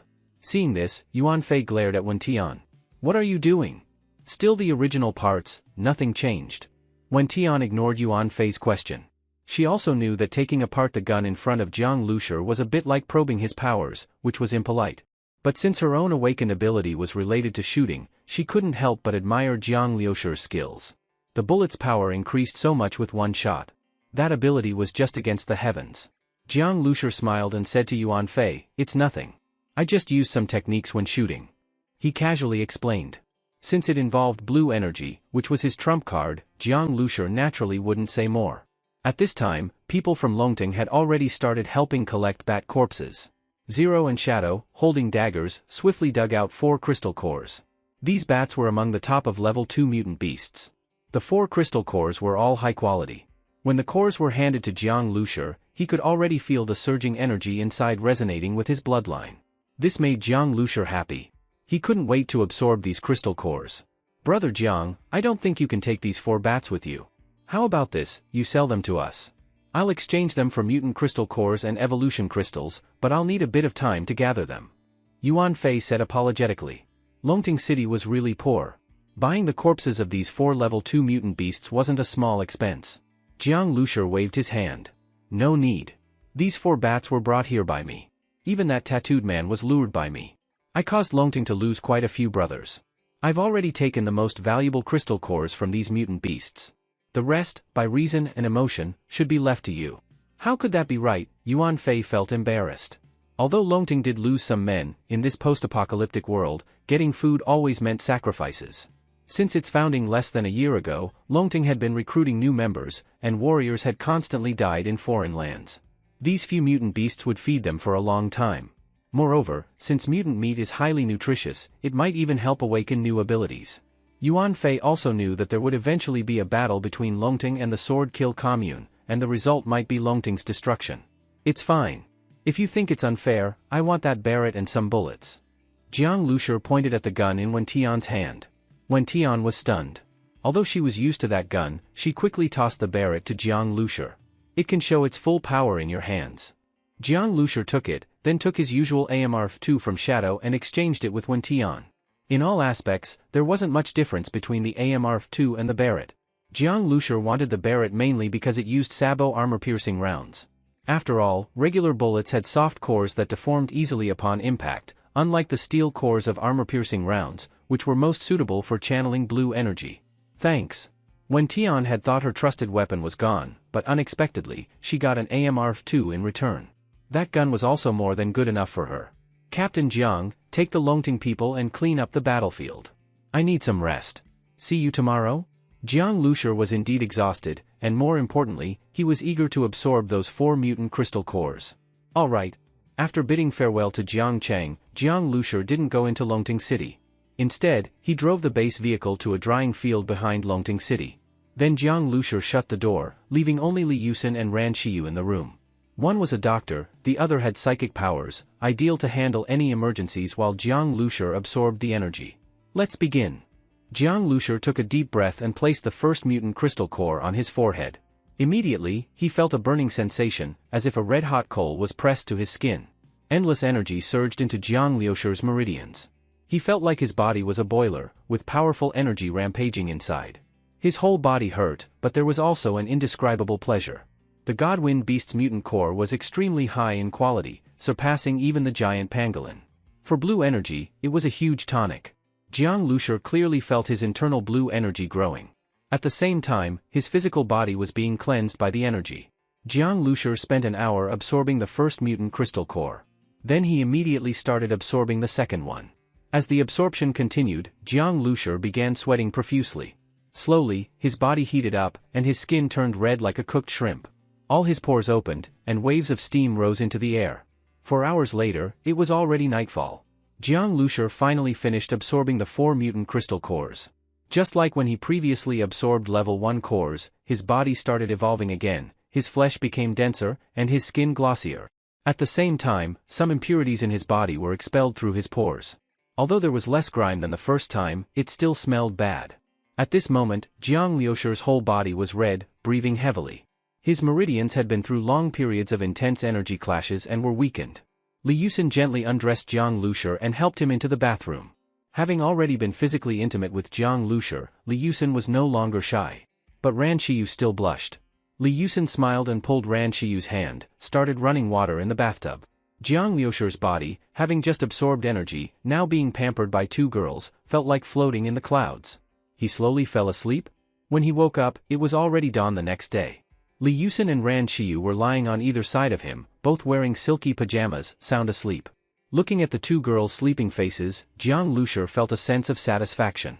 With the base vehicle in hand, no worries about food and shelter, wandering the world with beauties by his side, he was probably the happiest man in this apocalypse. Brother Jiang, you're awake. Ran Qiyu was very sensitive. She woke up the moment Jiang Lushur did. In fact, although she was asleep, her psychic field had remained open. If any intruder entered, she would sense it immediately. After all, they had fought that counselor called Shen Kuei twice already. He might target them again during the night. Jiang Lushur gently touched Ran Qiyu's cheek. We set off today. To the Sword Kill Commune. Whether to avenge Shen Kuei or for the Black Cube, Jiang Lushur had to go to the Sword Kill Commune.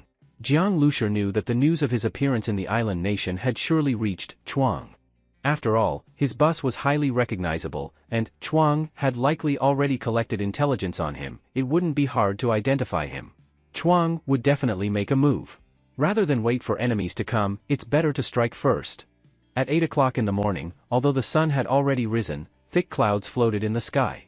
The sunlight was weak and could not pass through, only barely lighting up a small part of the eastern sky. Fine rain drifted down, faint and intermittent, covering a cluster of uneven shacks. This was the morning market of the Sword Kill commune. After the apocalypse, people no longer cared about order or appearance. To keep off the rain, some stalls in the market were covered with tarps, others with sheets of metal. From afar, it looked like a chaotic slum. As the person in charge of the slave district of the morning market, Fujita had also raised tarps early so the female slaves could avoid the light rain. It was not because he was kind. It was simply because medicine and food were scarce in these times. The female slaves were already weak. If they caught a cold or something similar, it might lead to pneumonia, and then death. As for Fujita himself, as usual he was bare-chested, exposing his fat upper body. He sat on a deerskin chair, holding a whip, lazily waiting for customers to arrive. According to Fujita's experience, business in the morning was usually slow, but this time, Fujita saw a familiar-looking bus drive into the gate of the Sword Kill commune's safe zone. This vehicle, is it the one from the guy who used 3 mutated crystal cores to buy 6 Huaxia female slaves? Jiang Liushir's vehicle was far too recognizable. In the apocalypse, who would drive such a luxurious RV around? It consumed fuel and was impractical. This fat sheep is back again. Fujita was very happy. He stood up from the chair and waved to Jiang Liushir. Among his current batch of slaves, there were still 2 Huaxia slaves. He planned to sell them to Jiang Liushir at a high price. In his eyes, Jiang Liushir was a walking money source, someone from whom it was easy to extort more mutated crystal cores. Kid, want to buy slaves? 11 new female slaves came in yesterday. 2 of them are female international students from your country. How about it, want to buy a few to play with? Fujita said with a smile. Shadow stopped the car. Jiang Liushir froze for a moment, then recognized Fujita. It was actually this guy. He had come today to wipe out the Sword Kill commune and had already planned to act. But now this fat tattooed man had delivered himself to him, so Jiang Liushir did not mind starting with this appetizer. Oh? 11 female slaves? Jiang Liushir curled the corner of his mouth. That's right. Each one is top quality. 3 of them are even untouched. How about it, want to try them? Fujita showed a lewd smile and held up 3 fingers. 3 mutated crystal cores. Just 3 mutated crystal cores, and you can take all 11 female slaves. Fujita once again asked for an outrageous price. Since he had caught this fat sheep, he had to fleece him hard. That price isn't bad. Jiang Liushir flipped his hand, and 3 mutated crystal cores really appeared in it. Seeing these mutated crystal cores, Fujita's eyes almost popped out. Unbelievable, he actually sold them again. Originally, he was just asking an absurd price and did not expect Jiang Liushir to agree. In the apocalypse, those 11 female slaves were worth at most 1 mutated crystal core, and even then no one wanted them. Who could compare to this fool in front of him, driven by lust and missing a screw in his head? To agree to such a stupid price was simply unheard of. Yes, I kept them especially for you. If you want to buy female slaves in the future, just come to me. I'll give you the best price. This is my business card. Fujita smiled broadly, the fat on his face squeezed together. Just as he was about to take out his business card, Jiang Liushir said, no need for the card. Here are the crystal cores. As he spoke, Jiang Liushir threw the crystal cores in his hand.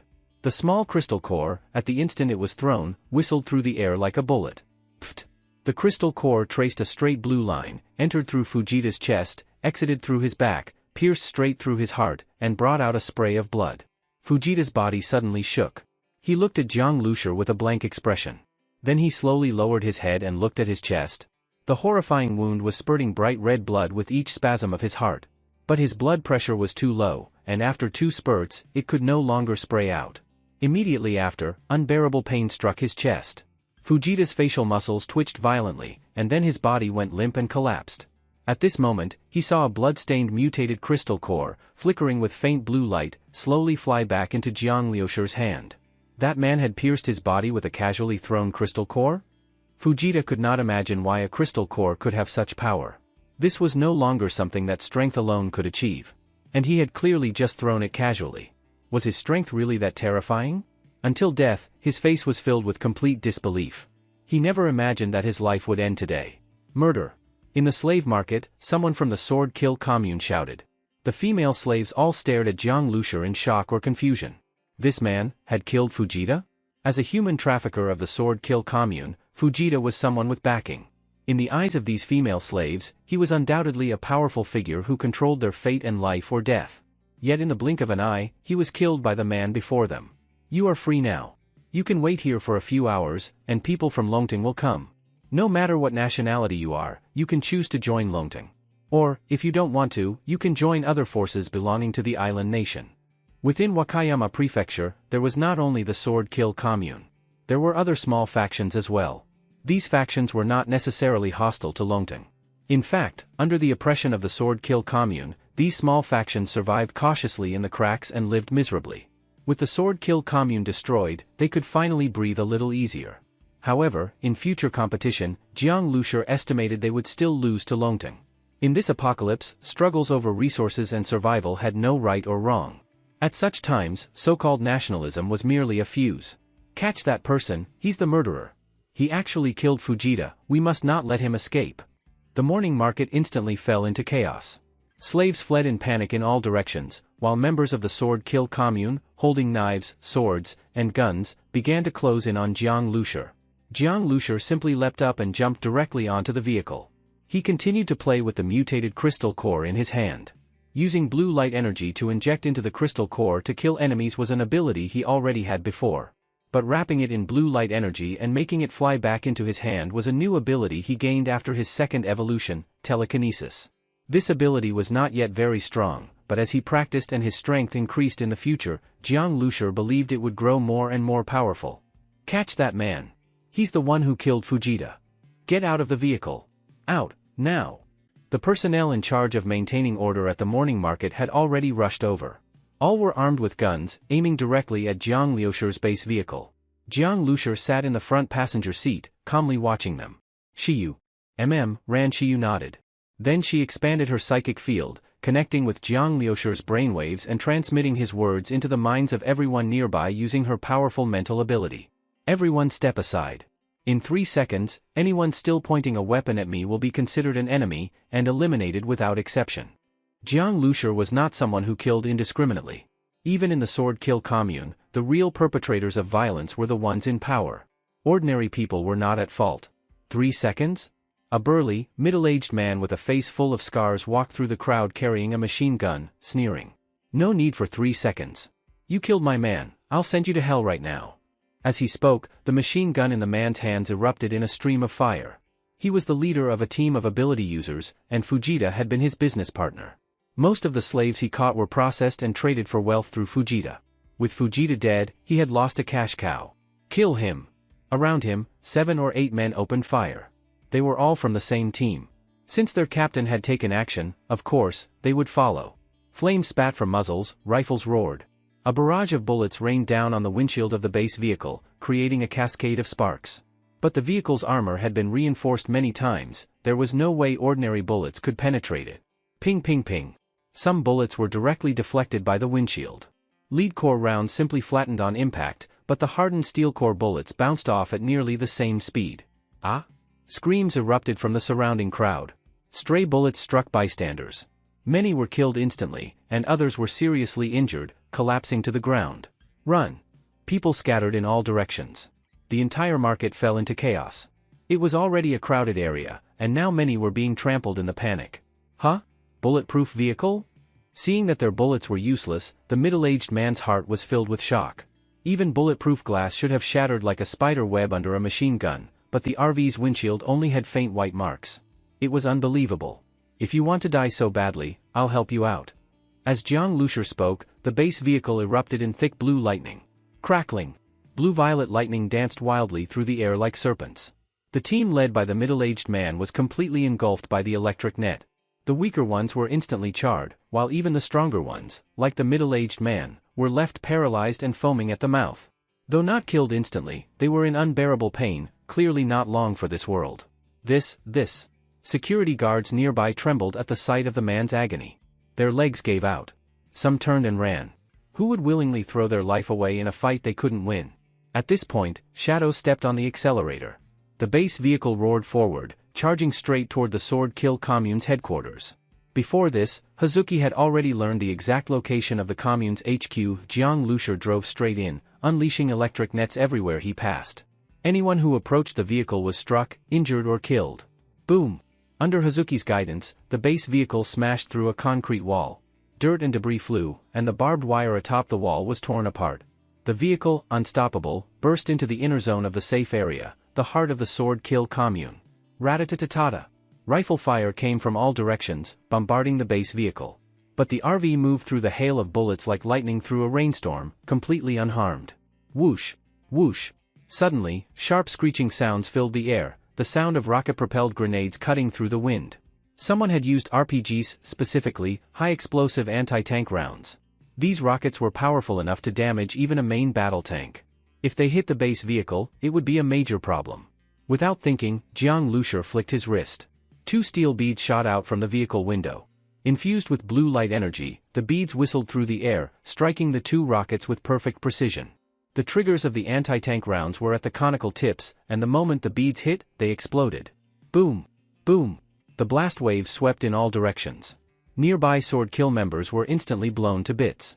By the time the shockwaves hit the base vehicle, they had lost most of their force. The RV burst through the flames, charging straight toward the commune's main building. At that moment, Shadow pressed a button. The long-charged air cannon fired at full power. Black hole energy was channeled into supersonic airflow. The tremendous force shot forward like a divine blade. Boom! The metal gates at the front of the building were blasted open. The heavy iron doors, hundreds of kilograms each, were bent and flung away. The base vehicle surged in. Stop him! Several members of the Sword Kill commune moved to intercept, but were immediately caught in an electric net. However, these men were not ordinary. One of them even raised a transparent energy shield, blocking the electric net outside. Level 2 ability user.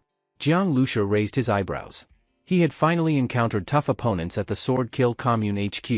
In the current global situation, level 2 ability users were already top-tier power. Jiang Lushur had originally thought a small local force like the Sword Kill commune would be lucky to have even one. But now, he had seen 5, clearly, Chuang was involved. Very good. Really good. I just arrived in Wakayama, planning to find you. I didn't expect you'd come to me first. A deep, magnetic voice rang out, drawing Jiang Lushur's attention. He looked over and saw a man in military uniform standing upright on the second-floor railing of the building. The railing was only as thick as a baby's arm, yet he stood there as steadily as if on solid ground. The man was nearly 1.9 meters tall, and on his back he carried a heavy weapon. No one could tell if it was a sword or a blade. Only the long hilt was visible. When Hazuki saw the man, her face turned pale and her breathing grew heavy. She clearly recognized him, and deeply feared him. Yazuki, who is this man? Jiang Lushur asked. The man who had suddenly appeared had just spoken standard Huaxia, Chinese, which surprised Jiang Lushur. His name is Tsukuyami. He's the island nation's leader for Genesis. Tsukuyami? He's from the island nation. Jiang Lushur was stunned. Most islanders speaking Huaxia would use phonetic pronunciations, rarely without an accent. Tsukuyami, that's the name of one of the 3 supreme gods in the island nation's mythology, the moon god. To call himself that, how arrogant. Jiang Lushur knew that Genesis was an organization that regarded themselves as gods. What they sought was evolution in life's hierarchy, to transcend humanity and become gods, even attain immortality. You could tell from the names of Genesis members. 2 he had encountered before were named Shinkue and Shanhai. The character for God in their names showed their ambition. Yes, he's one of the 11 council members of Genesis. But not just any member. He has already completed the first stage of life evolution. Hazuki said seriously. Oh? Jiang Lushur's eyes lit up. The first stage of life evolution? He joined Genesis from the very beginning. After completing the first stage of evolution, he can live 200 to 300 years. He's already over 80, but looks like he's in his 30s. There are probably only 4 like him in all of Genesis, and that includes my late father. 200 to 300 years. Jiang Lushur took a deep breath. That was an unbelievable age, like vampires in movies. To witness that much history, even from the American Revolution to now, was just about 250 years. Introducing my background, are we? Feel free to take your time. Tsukuyami jumped down from the railing. He was wearing a military overcoat, and upon closer inspection, Jiang Lushur noticed that his uniform style was from half a century ago. It was as if he had really come from the past. His appearance had frozen in time, unchanged, as if time itself had stopped flowing on him. Jiang Lushur inhaled deeply. This was Genesis' deadliest allure. Miss Hazuki, I watched you grow up. You used to be so beautiful, so heart-stirring. Such a shame. Your father, Hazuki Naki, was so stubborn. We endured in silence for over half a century, finally waiting for the prophesied era from the ruins. This was supposed to be our time, to become true gods. But your father still wanted to save the world, to restore it to that stagnant society where people worked, ate, reproduced, aged, and died like machines. Miss Hazuki, it's not too late for you. If you're willing to accept my mental implantation, I can restore your beauty, give you great power, and eternal youth. How about it? Tsukuyumi's voice was full of temptation. But in response to his words, Hazuki's eyes were cold and filled with killing intent. The one who killed her father wasn't just the current speaker, Tsukuyumi and another were also involved. The three of them had worked together to kill him. How could Hazuki ever submit to her father's murderer? Mr. Jiang, the sword on his back, it's a weapon from the ruins. Be careful, Hazuki warned Jiang Lushi. Hearing this, Jiang Liushi's heart stirred. A weapon from the ruins was at least made of the same material used to build warships, maybe even more advanced. Such a weapon on Earth would probably be indestructible. Is that so? What a pity then. Since you've chosen death, I'll grant your wish. In that moment, Tsukuyumi moved. He leapt high into the air and drew the massive sword from his back. The sword had a strange design, with a thick blade and one serrated edge, fierce and menacing. Jumping that high? Courting death. A flash of cold light appeared in Jiang Liushi's eyes. He raised his Barrett rifle, the target locked in an instant. Humans were land-based creatures. Even those like Shanhai who could float using mental power weren't as agile mid-air. In combat, leaping high for a killing blow might look cool, but it wasn't practical, it only gave enemies a chance to counter. Whoosh! In a blink, blue energy charged into the chambered armor-piercing round. The trigger was about to be pulled, the bullet ready to fire. But just then, Jiang Liushi's mind jolted. It felt like time around him had frozen. His normally fast reflexes suddenly slowed to a crawl. Meanwhile, Tsukuyumi rushed toward him like a predator. The cold blade sliced through the air. Jiang Lushi watched helplessly as the sword stabbed toward his chest. No way to dodge. Slash. Blood spurted. Intense pain followed. Jiang Liushi's eyes filled with disbelief, he had been pierced. Why couldn't he move, yet feel everything so clearly? Was his body frozen? Or had time itself been altered? Just like that, he had failed? Brother Jiang, dodge.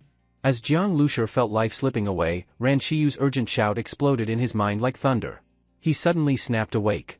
In that instant, the blood spray, the piercing wound, everything vanished. Instead, the cold blade was just now speeding toward his heart like a bullet. On the brink of death.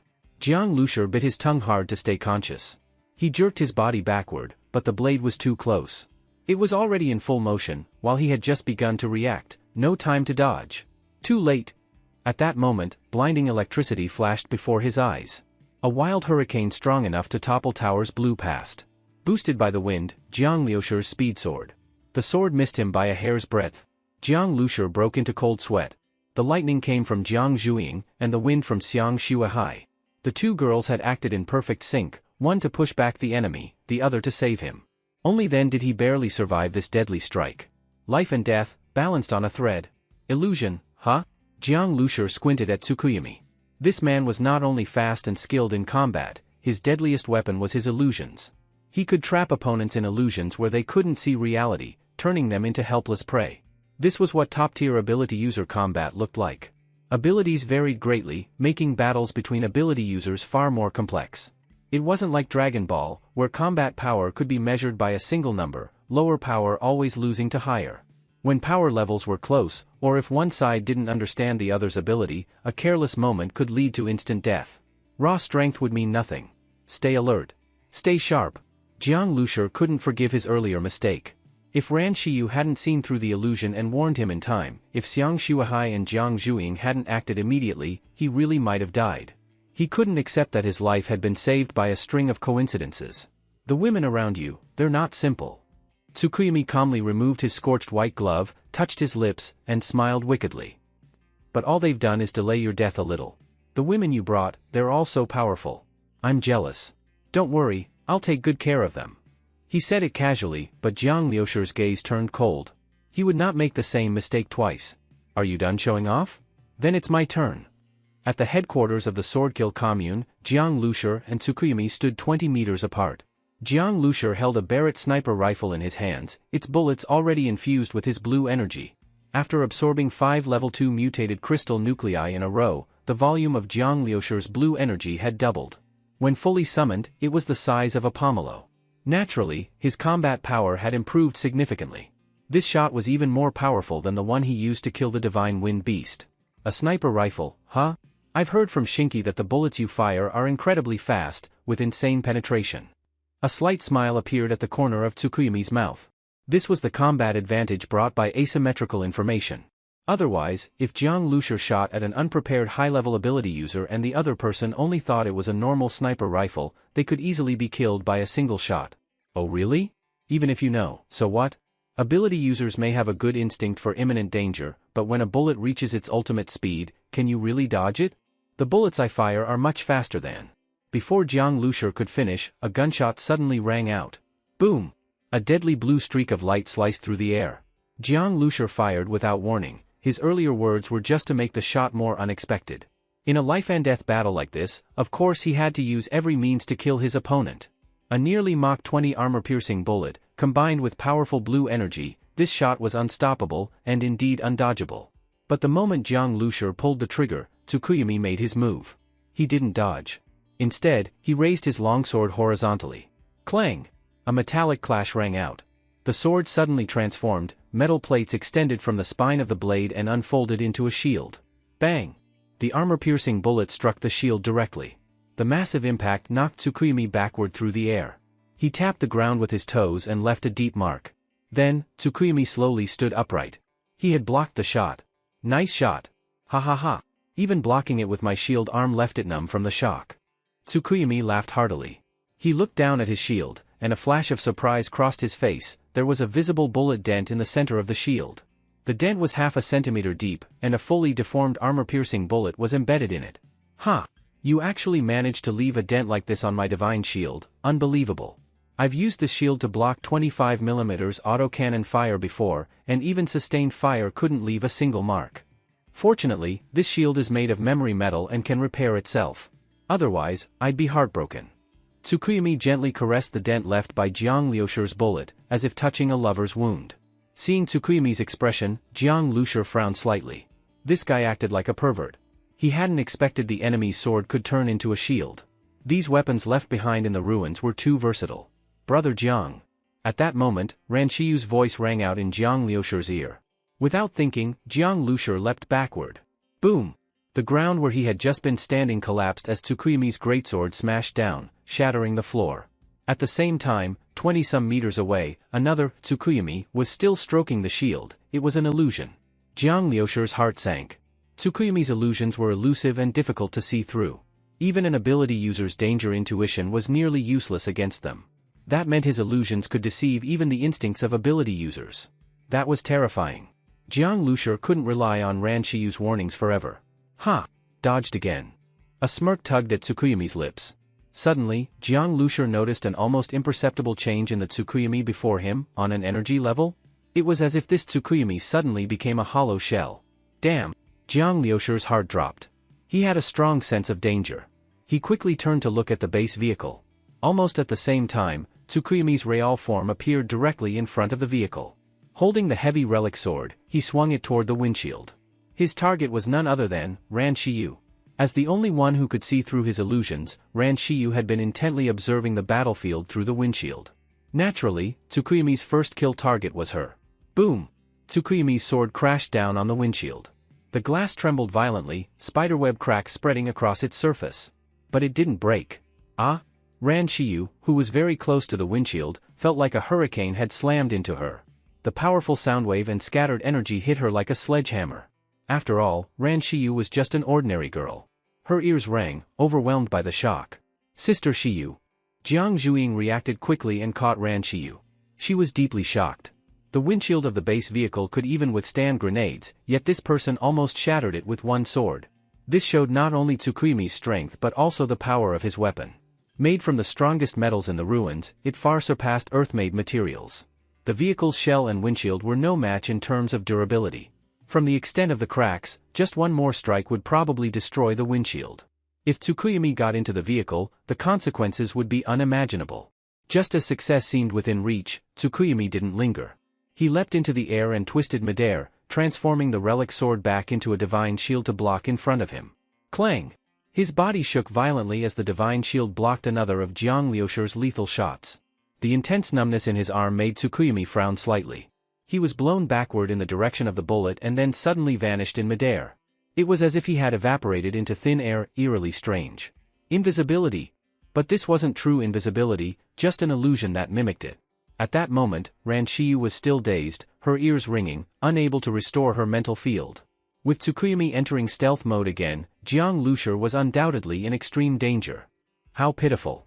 Your life ends here. Originally, the organization wanted to recruit you, but both the speaker and I agreed, you're too dangerous and uncontrollable. To be safe, it's better to eliminate you. What a shame you won't get to see it. In less than 2 years, Genesis will unify the world. This apocalypse destroyed the military and governments, giving us the best opportunity. In the near future, humanity will enter a unified era like never before. We will be the founders of this era. We may even open a new chapter of human civilization. As for you, unfortunately, you won't be there to witness it. Tsukuyumi's voice came from all directions, it was impossible to tell where he was. Unify the world within 2 years? Jiang Lushur's heart skipped a beat. He didn't doubt that Genesis had the power to do it. Since the dawn of mankind, there had never been a truly unified global era. Genesis's ambition was immense. With relics in their possession, creating a new human civilization era wasn't out of reach. Of course, all of that depended on one thing, there must be no strong opponent standing in the way. But now, Jiang Lushur had the starseed. The starseed was his greatest trump card. He spoke slowly, you're wrong. I don't want to be a witness. As for starting a new era of human civilization, I think I can do it better than you. Tsukuyumi was stunned. He hadn't expected someone so arrogant, even more arrogant than Genesis. Ha ha ha ha. Tsukuyumi burst into laughter. That's the funniest joke I've ever heard. You probably don't know, Genesis has already unified the North American continent. The next target is the Asia-Pacific region. The island nation, Huaxia, and Southeast Asia will all be unified by Genesis. And finally, the whole world. And you, just one person. Right then, a terrifying killing intent surged. Tsukuyumi, mid-sentence, attacked suddenly. He knew that while invisible, Jiang Lushur would be fully focused and on guard. But even in this state, Jiang Lushur dared to talk back, he must want to die. Yi Yuekong's pupils shrank. She couldn't see Tsukuyumi but felt goosebumps all over. A chill rose from her feet to her head. And she wasn't even the target. That meant Tsukuyumi's strike was unimaginably terrifying. Jiang Zhuiying and Xiang Shuihai's expressions also changed, they wanted to help, but it was too late. Just then, Jiang Lushur suddenly turned left. His rifle lifted in an instant, and he pulled the trigger without hesitation. The motion was lightning fast. Even Yi Yuekong, who had been watching him closely, didn't fully see the action before the gunshot rang out. Why did he fire? Yi Yuekong was stunned. If it were someone else, she would have thought they were firing blindly out of fear of death. But even though she had just met Jiang Lushur, she didn't believe he would panic like that. That thought appeared in a flash, and almost at the same time, she saw a cloud of blood explode in midair. A figure appeared, half his body soaked in blood. It was Tsukuyumi. His left shoulder had been completely shattered. He stared at Jiang Lushur in disbelief. How did you hit me? Tsukuyumi knew it wasn't luck. Jiang Lushur had reacted with terrifying speed, shot precisely at his shoulder, and left him no time to defend. But Jiang Lushur wasn't a psychic-type ability user, and the psychic girl had already lost her ability temporarily. So how did he see through the illusion? But there was no time to think. Jiang Lushur charged at him like a cannonball. Tsukuyumi's pupils contracted. His relic sword transformed into a shield in front of him. Boom! The massive impact forced Tsukuyumi back several steps like a meteor. Before he could stabilize, Jiang Lushur charged again. His fists were coated in blue energy. He attacked wildly, over 100 punches in seconds. Tsukuyumi's one arm was already crippled. Though he still had the relic shield, his other arm was numb and slowing down. Damn! Tsukuyumi had just thought that when his abdomen was struck. In an instant, it felt like a truck hit him. His internal organs churned violently. Bang! Tsukuyumi flew backward and slammed into a wall.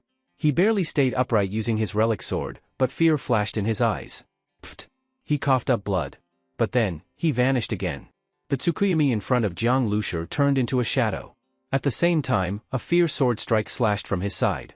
Even injured, Tsukuyumi still had such terrifying speed and power. But Jiang Lushur seemed to already see it coming. He dodged immediately, avoiding the sword. Bang! As he dodged, Jiang Lushur lifted his rifle and fired again. He had kept the sniper rifle slung on his back during the melee. The moment Tsukuyumi disappeared, he grabbed and fired. Not far away, Tsukuyumi staggered and reappeared. He had raised his relic sword but hadn't managed to strike. It was too late. He'd already been shot in the left leg. Boom! A blue glowing fist zoomed toward his face. Tsukuyomi raised his shield, but Jiang Lushur suddenly accelerated and smashed into it. Buzz! The shield trembled violently. Tsukuyomi staggered and backed up. With one arm and one leg ruined, he lost balance. Jiang Lushur chased relentlessly. Tsukuyomi's eyes shrank. He felt an overwhelming sense of death. Just seconds ago, he was enjoying having Jiang Lushur's life in his hands. Boom boom boom. Jiang Lushur's punches fell like a storm. At first, Tsukuyomi could still use his shield to block, but soon he could only take the hits. Yi Wukong watched with wide eyes. She couldn't believe it. Tsukuyomi was being beaten senseless by Jiang Lushur, with fists, like a street brawl. As a councilman, Tsukuyomi had stood at the top of human combat power for over a century. He would have never dreamed of such a defeat. Bang! Tsukuyomi crashed into the wall again and collapsed. He was soaked in blood, his gaze lifeless. His shield arm dropped. Even someone as strong as Tsukuyomi was no longer able to fight. Jiang Lushur stopped, breathing hard. His face was pale, blood covering his entire body, his and Tsukuyomi's. His fists were mangled, and the blue energy nearly faded. This battle had cost him greatly. He walked up to Tsukuyomi and looked down. Tell me. But before he could finish, the light faded from Tsukuyomi's eyes. He died instantly. Jiang Lushur's expression changed. He grabbed Tsukuyomi's neck. He's dead. His gaze darkened. Tsukuyomi had committed suicide. Even if he hadn't, he would have died soon, but now Jiang Lushur couldn't get any answers from him. He must have chosen death to avoid interrogation. No matter. Even if you didn't say anything, it changes nothing. Jiang Lushur tossed his body aside. He and Genesis were now mortal enemies. He had only asked out of formality, he didn't expect useful intel. He looked beside Tsukuyomi. The shield had fallen. Jiang Lushur bent down and picked it up. Despite being made of relic metal, it felt weightless, but its strength was far beyond anything he'd ever seen, even stronger than the base vehicle's armor. However, he didn't know how to transform it between shield and sword. He waved it a few times, nothing happened. Then he had an idea. He infused it with his blue energy. The moment the energy touched it, he felt the shield become one with the energy, and with himself. At his thought, the shield transformed into a longsword, wrapped in a faint blue glow. Shoo! He slashed at a wall. The wall shook violently, cement and dust bursting out, leaving a deep sword mark. Nice! A look of delight appeared on his face. The relic sword combined with blue energy was even deadlier. He didn't know how Tsukuyomi originally used it, but apparently, Jiang Lushur had found his own way. Now he finally had a powerful weapon, one that could attack and defend. He turned toward the base vehicle, but suddenly stumbled. Before he fell, Xiang Shuahai appeared beside him and caught him. Brother Jiang, are you okay? She asked with concern. The battle had been too intense, they hadn't been able to help. Jiang Lushur shook his head. I'm fine. Just tired. His blue energy was nearly depleted. His mind and body were drained. Fatigue was natural. This fight had been extremely dangerous. If he hadn't used a trace of blue energy to track the relic sword and find Tsukuyomi's real body, crippling his arm and weakening him, it could have been him who died.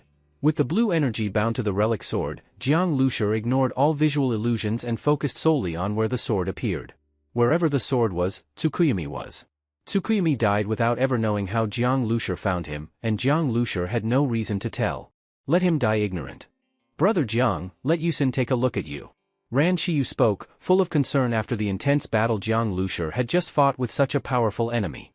Even though she had already scanned his body with her psychic power, she still felt uneasy. After all, Li Yusin was the professional in this area.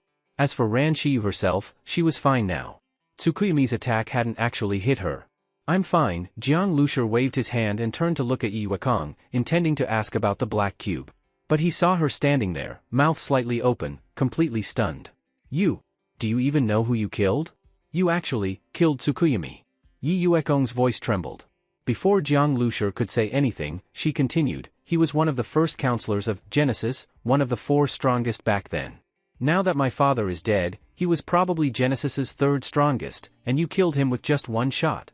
The fight between Jiang Lushur and Tsukuyomi had seemed one-sided at first, with Jiang clearly losing. But in the blink of an eye, everything flipped. Although Jiang's later attacks were fierce, what truly changed the outcome, at least in Yi Wukong's eyes, was that one incredible shot. She found it hard to believe. Jiang Lushur shook his head and said, I didn't fight alone. Shi warned me of the illusion attack, Zhuing and Xiangxiang helped. If not for them, I'd already be dead. Although it seemed like a single shot decided the outcome, it had actually been a battle full of danger. Tsukuyumi's attacks could also have ended it in one strike. Jiang had narrowly avoided several deadly blows thanks to his power, his team's help, and a bit of luck. Tsukuyumi didn't have that luxury. Once he failed to realize he'd been marked, his defeat was inevitable. It also showed how important it was to hide one's true combat ability, especially for high-attack, low-defense types like Jiang Lushi and Tsukuyumi. Tsukuyumi relied on a single shield that could transform into a sword. He was like a squishy ADC in a game. Jiang was the same. When two glass cannon ADCs fought, whoever struck first won. There was no back and forth. And if you didn't know your opponent's skills, you'd be dead before you even played. Because of this, Jiang didn't feel proud of killing Tsukuyumi. Instead, he couldn't stop thinking about how close he'd come to death, twice. He needed to level up fast. The other two top experts in Genesis might not be glass cannons. Yi, do you know how the current speaker and the other top expert fight? Yi Wukong shook her head. I don't. And even if I did, it could just be a smokescreen. Those two became ability users over half a century ago. They've had more than enough time to improve and probably have powers only they themselves know about. Jiang nodded. He hadn't expected much anyway. Yi, earlier you said the Black Cube was taken by one of your father's enemies. He's the current speaker's confidant and the leader of the Swordkill commune. His name is Bloodshark, right? Yes. Is he a counselor? No, Yi Wukong shook her head. Brother Jiang, that Bloodshark might not be at the Swordkill commune's HQ anymore. They probably evacuated earlier, Ran Shiyu said. She had already scanned the entire Swordkill HQ with her psychic field. Other than a few insignificant grunts, all the key people were gone. Shinki didn't show up either. Looks like he left with Bloodshark and the others for Genesis's HQ in the island nation. That means they took the Black Cube too, Yi Wukong said. Shinki ambushed us twice. Even without the Black Cube, I wouldn't let him go. And now that he has it, Jiang Lushi said coldly. Zero immediately understood Jiang's intention. Brother Jiang, are we going after Shinki to take back the Black Cube? Exactly. We're heading out now. Yi, you know the direction of Genesis HQ, right? Jiang asked. Yi Wukong hesitated, looking at Jiang and the others. When she was first purchased, she never imagined it would be by people like this. What kind of insane team had she joined? They had just killed Tsukuyumi, and now they were going after Shinki? Yeah. I don't know the exact location, but I know the general direction, she nodded.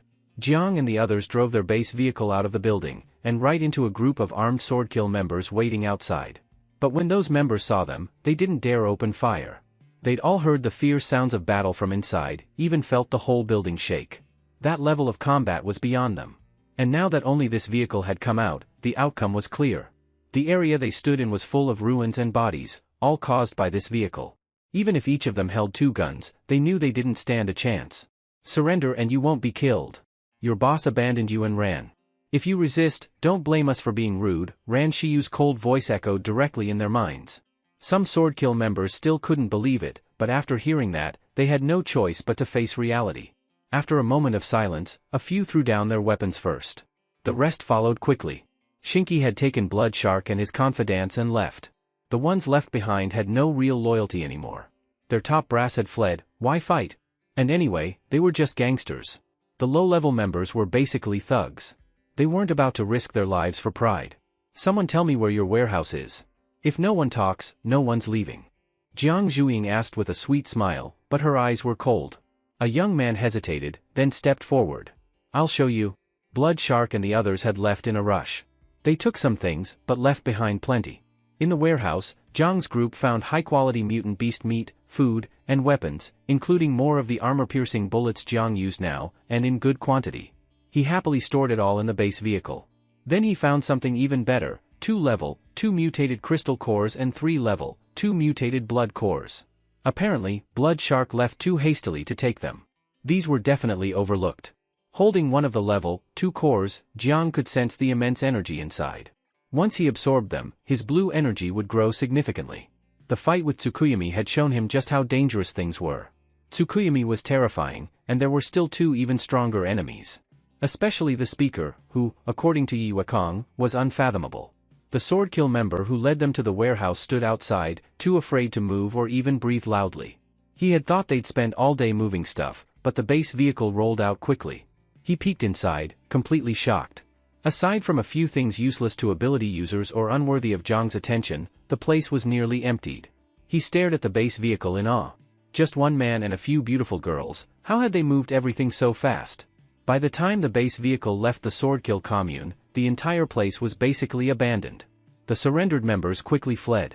When Jiang reached the nearby morning market, he saw everyone hiding in corners and alleys, watching the departing vehicle with eyes full of awe. Clearly, word of what happened inside had spread. Before, people thought the bus was powerful, but once it entered HQ, no one believed it would come out. Yet here it was. They had crushed the entire Swordkill commune. From this day on, the Swordkill commune was finished, or at least no longer active on the surface. Jiang Lushur spotted some Longting members in the crowd. He knew they would soon take over the territory and resources left behind. Whether they could hold it was their own problem. Jiang had done all he could for fellow survivors abroad. The rest was up to them.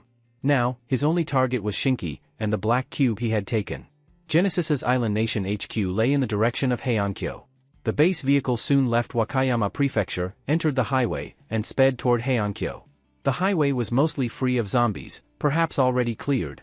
But massive mutated beast skeletons still lay beside the road, and the nearby buildings gave off an eerie, desolate feeling. There really are a lot of mutated beasts in the Island Nation. As the base vehicle passed by another mutated beast carcass, Jiang Lushur commented. Although only separated by a sea, the situation in the apocalypse between Huaxia and the Island Nation was quite different. Brother Jiang, maybe you'll be able to collect enough level 2 mutant crystal nuclei. I wonder if that would trigger a third evolution, Li Yusin said thoughtfully. Previously, Jiang had absorbed dozens of mutant cores all at once, causing his body to evolve. Now, level 1 cores were useless to him, only level 2 ones mattered. If he absorbed enough, maybe his physical abilities would take another huge leap. I don't know. But it's always good to absorb more level 2 mutant cores. Jiang casually raised his hand, gathering blue energy in his palm. It had now grown to the size of a watermelon. From its original fist size, it had expanded by 20 to 30 times in volume. The more energy he had, the more he could sustain his various fighting methods. This energy was like a treasure, constantly giving Jiang pleasant surprises. Jiang took out the 2 mutant cores he had gotten from the Swordkill commune. Li Yusin understood immediately and pulled Ran Shiyu along with her to follow Jiang into the bedroom. Jiang Zhuiying gave a teasing smile and said, "Brother, make sure you cultivate properly, don't overdo it." Jiang rolled his eyes at her. "Quit joking around. Let me know if anything comes up." Since there were no secrets between him and Li Yusin and Ran Shiyu anymore, Jiang didn't bother hiding anything.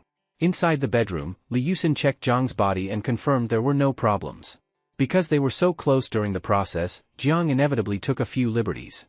"Alright, be serious now. Absorbing the cores is the priority." Shiyu already prepared the hot water. Now that Jiang was absorbing level 2 mutant cores, his body didn't excrete as many impurities. Still, he'd take a bath afterward, and often invited the 2 girls to join him. On the base vehicle, with its hidden storage space, they didn't need to conserve water, so bathing was easy. "Got it."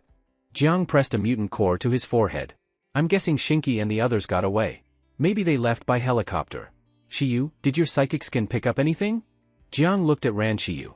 At that moment, she had just finished preparing the bath, wearing only a cropped tank top. She looked both sexy and alluring. "No.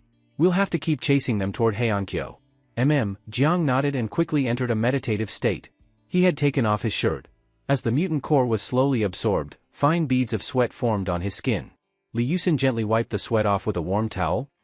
The next morning, Jiang woke up early. Looking at the 2 girls sleeping soundly on either side of him, he felt a strong sense of happiness. He might be the happiest man in this apocalypse, traveling the world with a vehicle and a few women, carefree and free. He got up quietly, got dressed, and walked out, only to see that the base vehicle had stopped by the sea. Jiang Zhuiying was watching anime on an iPad, and Xiang Shuahai was preparing breakfast. "Where are we?" Jiang leaned out the window. What he saw stunned him, a seaport, and within it, a massive silver-gray warship. The ship was several stories tall and hundreds of meters long, an enormous sight. Looking more closely, Jiang saw what looked like jet aircraft on the top deck. An aircraft carrier? Jiang took a deep breath. Seeing such a colossal ship up close was truly shocking. This was no ordinary vessel. It's the U.S. Navy's Ford-class aircraft carrier. One of the most advanced models in the world. The U.S. originally had military bases in the island nation. This carrier was operating in the Asia-Pacific before the apocalypse and got stranded in the port afterward, Yi Wakong explained. Jiang knew that as a defeated nation after World War II, the island nation wasn't allowed to have its own military. Although they later created a self-defense force, their real modern military power came from the US, which had stationed troops in the island nation long-term, handling national defense and internal unrest. This had even led to several protests by islanders, mainly due to US soldiers committing crimes, causing public outrage. So, some locals were clearly hostile to American troops. "So this is a US military base?" Jiang asked. "Yes." Yi Wukong nodded. Jiang stroked his chin, staring at the metal behemoth. This was a 100,000-ton supercarrier, recognized globally by military fans as the ultimate, most expensive symbol of a modern army. One of them had even cost $13 billion. Of course, Jiang knew that no matter how expensive or advanced, in the apocalypse, it couldn't be operated anymore. A full carrier crew numbered in the thousands. Running this war machine was extremely complex, especially with all the costly maintenance. After a year of apocalyptic chaos, without maintenance or crew, it couldn't possibly still function as a weapon. "Is the US base still occupied?" "Yes." Yi Wukong nodded again.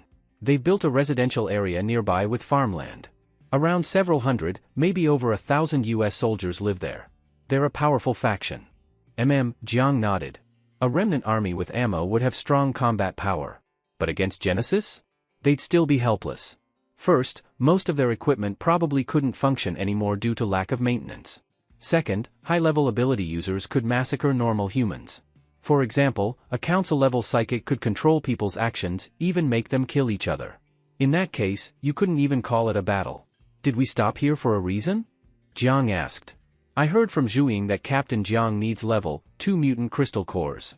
These army remnants might not be able to fight council-level ability users, but with their heavy weapons, they're very good at killing mutated beasts. They've probably stockpiled a lot of mutant cores. Captain Jiang could buy from them." "Oh?" Jiang's eyes lit up. That actually sounded like a great idea. When Jiang Liusher's base vehicle entered the US military base, it was already evening. After a day of adjustment, Jiang had fully absorbed the energy from the level 2 mutant crystal cores, reaching his peak condition. Driving through the settlement area, Jiang didn't feel much of a militarized atmosphere. Instead, it felt more like a drunken neon city. Because of the presence of the US military, many island nation citizens had also gathered here, forming a settlement. There were no high-rise buildings, but it was filled with various 3- to 4-story malls and shops. After the apocalypse, these shops had mostly been converted into bars, casinos, and places marked with pink neon lights. At the doors of these places, heavily made-up women stood, casting flirtatious glances at passers-by, clearly sex venues. The sex venues didn't surprise Jiang. What shocked him was that there was still electricity here, and judging by the brightness and density of the lights, the power supply seemed abundant. Could it be powered by the aircraft carrier? Jiang paused in thought. That actually seemed possible. The US's active Nimitz-class and Ford-class aircraft carriers were nuclear-powered, basically mobile nuclear power plants that could run at sea for 20 years without issue.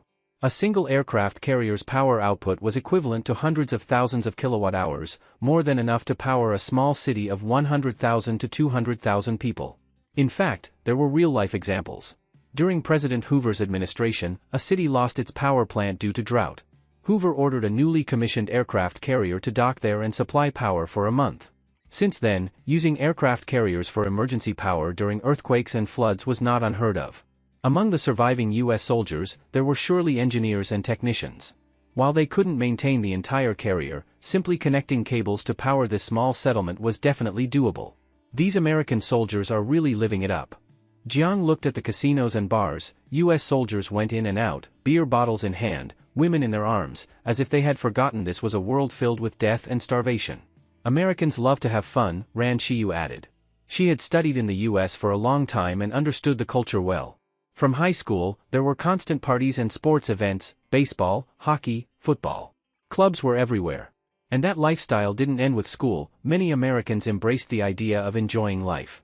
Unlike Huaxia people, who worked tirelessly their entire lives. Saving money, buying a house, raising kids, saving for retirement. Now in the apocalypse, the difference between Huaxia and American survivors was clear. Huaxia people focused on growing stronger, ordinary warriors collected mutant beast meat to build their bodies, ability users hoarded evolution crystals to level up. Their sense of danger was sharp. Americans, on the other hand, spent money as soon as they got it, on bars, girls, entertainment. Right now, Jiang saw a big, muscular black man holding a scantily clad woman in one arm and stuffing bills, like food vouchers, into her bra, making her giggle nonstop. Jiang could tell the man's strength wasn't anything special. He probably wasn't even rich, just used to spending freely. It reminded Jiang of a certain American basketball player who lived so extravagantly that he ended up broke and resorted to theft, eventually getting arrested. Jiang spotted a large shop selling spoils of war and weapons and told him to stop the vehicle. He was interested in it, especially since he saw the U.S. military insignia on the shop. It was operated by the U.S. military. Just after getting off the vehicle and before entering the shop, Jiang heard someone whistle at him. He looked over. It was a tall, muscular man with a mohawk and a rifle slung over his shoulder. Nearly 1.9 meters tall. Of course, the whistle wasn't aimed at Jiang, but at Zero, standing beside him. Zero, as usual, wore tight black leather. Though petite, her figure was explosive, matching certain American tastes for anime-style women. That was probably why the guy whistled. Zero's expression turned cold. Her hand almost reached for her dagger. Zero, don't bother with him. We're just here to shop. If he makes a move, kill him. Americans are polarized, some are incredibly smart and well-mannered, but others are just plain dumb, Ran Shiyu said. She had experienced that herself during her studies. Zero said nothing, just nodded. Jiang stroked his chin. Without power, walking through a place like this with a bunch of beautiful women would be dangerous. But now? Jiang wasn't afraid of trouble. If anyone messed with them, they'd go straight to war. He walked into the shop. At a glance, it was a full-on gun store, rifles, machine guns, grenades, even rocket launchers and explosives. There were also Island Nation katanas, U.S. military knives, Special Forces gear, and more. And of course, mutant crystal cores. But there were only level 1 cores, not the level 2 ones Jiang wanted. He wasn't that interested in level 1s anymore. What's this? Just when he thought he wouldn't find anything useful, Jiang turned a large shelf and found something wild behind it. A massive, metallic, 6-barreled gun. In fact, calling it a gun didn't feel right. With a 20mm caliber, it was more of an autocannon. M61 Vulcan Gatling cannon. Normally mounted on fighter jets, this beast weighed 120 kilograms, impossible for a single person to operate. Its insane firing rate of 6,000 rounds per minute meant only planes and tanks could handle the recoil. Each bullet's power far exceeded a Barrett. A weapon like this would never show up in a regular gun shop, but in the apocalypse, things were different. This M61 Vulcan clearly had been stripped from a jet and placed here. Maybe some team could actually use it. For certain ability users, it might really be possible to wield such a metal monster. Jiang Lucier was quite tempted by the aircraft-mounted Vulcan Gatling gun. What made it even more appealing was the sight of boxes of ammunition next to it. Not only were there 20mm rounds for the Gatling gun, but also 12.7mm rounds for the Barrett sniper rifle. Tungsten core armor-piercing rounds? Jiang's eyes lit up when he saw a box labeled as such. The armor-piercing rounds he previously got from Longting were all steel core, standard for most rifle AP rounds. But tungsten core rifle rounds were rarer, since tungsten was expensive. Tungsten alloy has more than double the density of steel. This means bullets of the same caliber are twice as heavy, and their armor-penetrating power is in a whole different league. What shocked Jiang even more was that next to the tungsten rounds were 20mm Gatling gun armor-piercing rounds. When Ran Shiyu translated a rare word from the label on one box, Jiang's expression became strange. The word was uranium.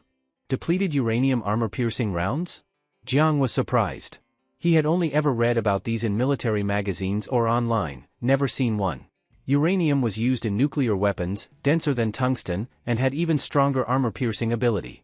In Huaxia, depleted uranium rounds were very rare, partly because of the radioactive contamination and bad reputation.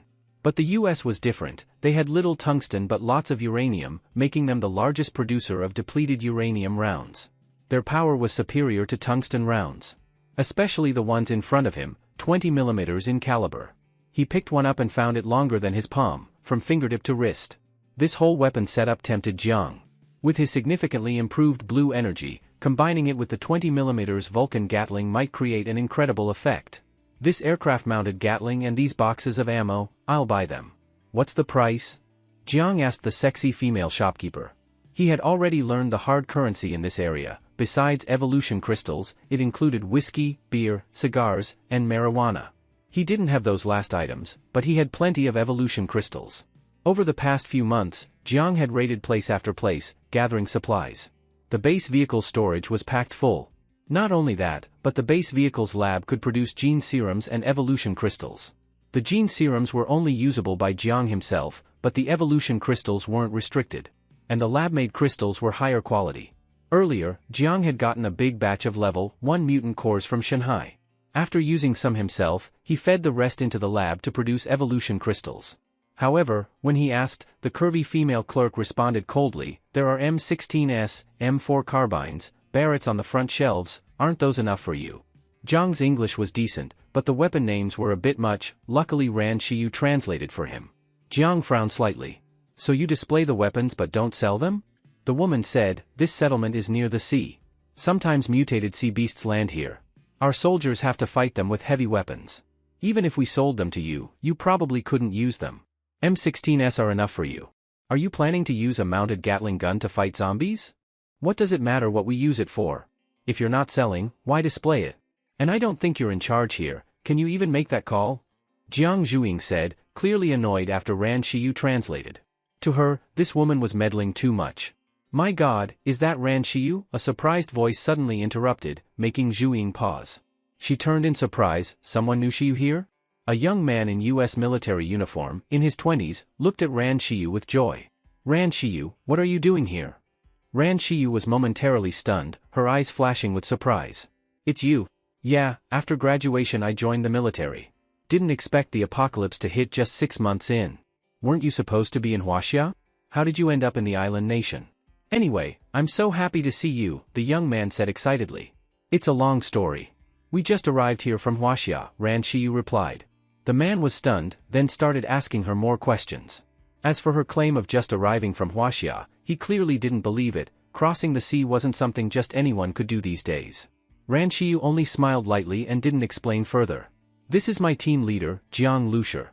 These are my teammates," Ran Shiyu introduced them. Then she looked at the young man. "This is my classmate from my time studying in the US, Abbott. Nice to meet you all." Abbott immediately greeted them warmly. From Ran Shiyu's tone and expression, he could tell she was close with Jiang's group. He was surprised, but didn't show it. Ran Shiyu had always been cold and aloof at school, but now she was gentle toward these people. "I thought I heard some kind of argument just now?" Abbott asked suddenly. In fact, he had come in because he heard the dispute, only to run into Ran Shiyu. The female clerk's expression had already turned ugly. She hadn't expected Jiang's group to know a military officer. "Sir, She put things on display but refused to sell them. I was just arguing with her about that," Jiang Zhuing cut in before the clerk could speak. "What were you trying to buy?" Abbott asked curiously. "Sir, he wants to buy the aircraft-mounted Gatling gun," the clerk said, glancing at Jiang. Abbott looked at Jiang in surprise. He could tell Jiang was capable, but didn't think he could handle a mounted Gatling. Still, it wasn't his business. "If it's on display and someone wants to buy it, of course we should sell it," Abbott said, turning to the clerk. "Thanks." Jiang was starting to like Abbott. "No problem. If you're with Ran Shiyu, then you're my friends too," Abbott smiled, then turned to Ran Shiyu. "It's such a coincidence seeing you here. Tomorrow night we're having a big celebration. I'd like to invite you and your friends to join. Would that be okay?" Faced with Abbott's invitation, Ran Shiyu didn't respond immediately, but instead looked at Jiang Lusher. Jiang Lusher smiled slightly and said, "It's rare to meet acquaintances in the apocalypse. If you want to go, then go." He knew that although Ran Shiyu appeared cold, she would probably feel awkward refusing an invitation from an old classmate. Ran Shiyu thought for a moment before saying, "All right then." Then, her mental voice transmission sounded in Jiang Liusher's ear, "There should be a lot of people at the party. Maybe we can find someone selling mutant nuclei." They had walked around the market once but didn't see any mutant nuclei. But this kind of thing was hard to find in the first place. If it was a level 1, it might be possible, but level 2 mutant nuclei were very rare. Jiang Lusher nodded. "Shiyu, you're very thoughtful." Ran Shiyu smiled slightly, then said to Abbott, "Then contact us when it's time. We're staying in a camper van. You should be able to find us easily."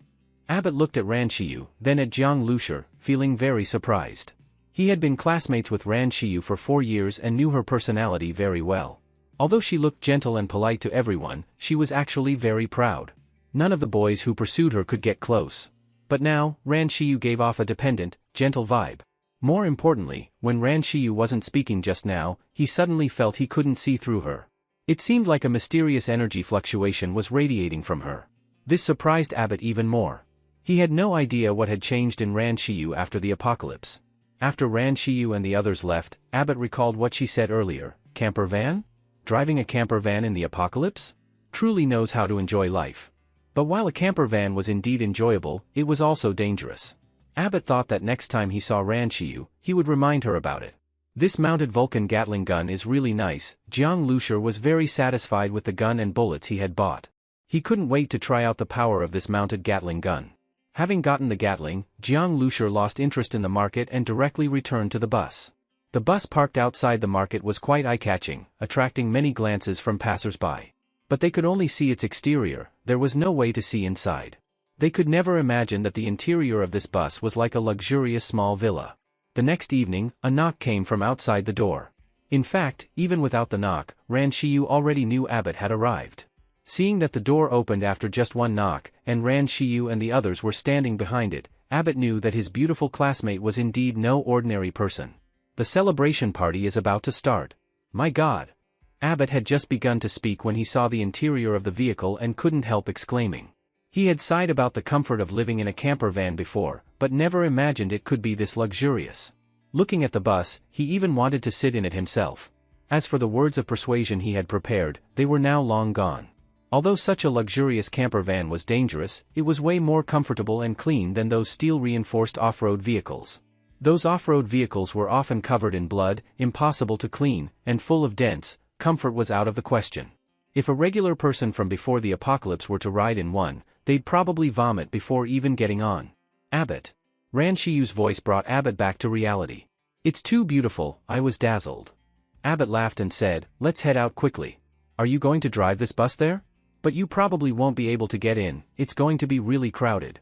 That's not something to worry about, Jiang Lushur said.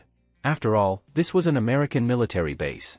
Although they didn't know where exactly the party was being held, Jiang Lushur was not willing to just leave the bus here.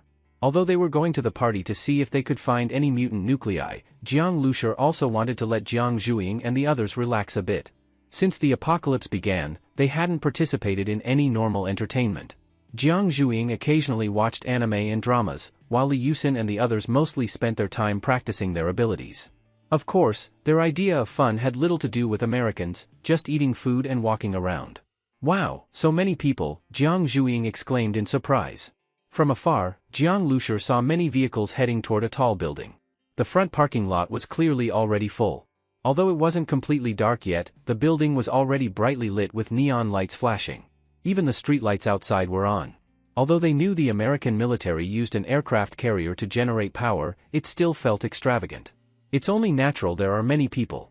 This time, Major General Jonathan almost single-handedly killed a top-tier level 2 mutant beast that came ashore. The whole base is celebrating for him. With his strength and prestige, the next 4-star or even 5-star general in this base will definitely be him. Because of Ran Shiyu, Jiang Lushur let Abbott on the bus. When he heard Jiang Zhuiying's comment, he got excited and spoke up. It seemed he understood some Chinese.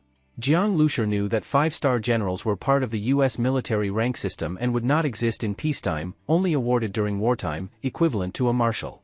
In this post-apocalyptic world, the 5-star rank was obviously self-granted by the base. Once someone became a 5-star general, they'd basically be the top authority in the base. Being able to kill a top-level level 2 mutant beast was indeed the mark of a powerful psychic. But compared to council members like Tsukuyomi, it was far inferior. Jiang Lushur only nodded in acknowledgement. In Jiang Zhuiying and the others' eyes, Jiang Lushur was the strongest, whether others were powerful or not didn't matter to them. Abbott originally wanted to show off the base and its psychic strength, but after seeing everyone's flat reactions, he felt a bit awkward. Ran Shiyu, there's going to be a surprise for you later. Abbott suddenly looked at Ran Shiyu mysteriously. Ran Shiyu looked at him with some confusion. Just then, loud honking suddenly erupted from both the front and back. Apparently, the bus was too big, and those around felt blocked. Many even cursed. Didn't I say it'd be crowded here? We should just park, Abbott began. No need. Isn't there still space in the parking lot? Drive, Jiang Lushur said. They were still some distance from the lot. Originally, if those people hadn't cursed, he might have just parked on the side field. But now, with dozens of cars honking, he didn't feel like giving in. Abbott was speechless at Jiang Lushur's words. Sure, there were spaces in the lot, but there were over 100 cars ahead, you'd have to get there first. But just then, Abbott was shocked to see the bus start speeding up. Though it was a massive vehicle, it weaved swiftly through the smaller cars. Many times, Abbott thought they were going to crash. But the bus drove through the tightest gaps, even tilting one wheel into a roadside drainage ditch, yet still driving fast and steady. Inside the small cars, people kept screaming. They could only watch as this bus weaved through the congested traffic. Many drivers either hit the brakes hard or moved aside on their own. They didn't want to give way, but the bus was so fast and reckless, clearly unafraid of collisions. The bus might be fine, but they certainly weren't. In the end, the bus actually parked inside the lot. When Abbott got out, he still looked dazed. And when he saw the driver was a curvy young woman, his mouth hung open in shock. He had thought it must have been a psychic Formula One racer, never imagined it'd be such a young and beautiful woman. When he opened the door and got down from the driver's seat of the bus, not only Abbott, but many American soldiers also saw the scene.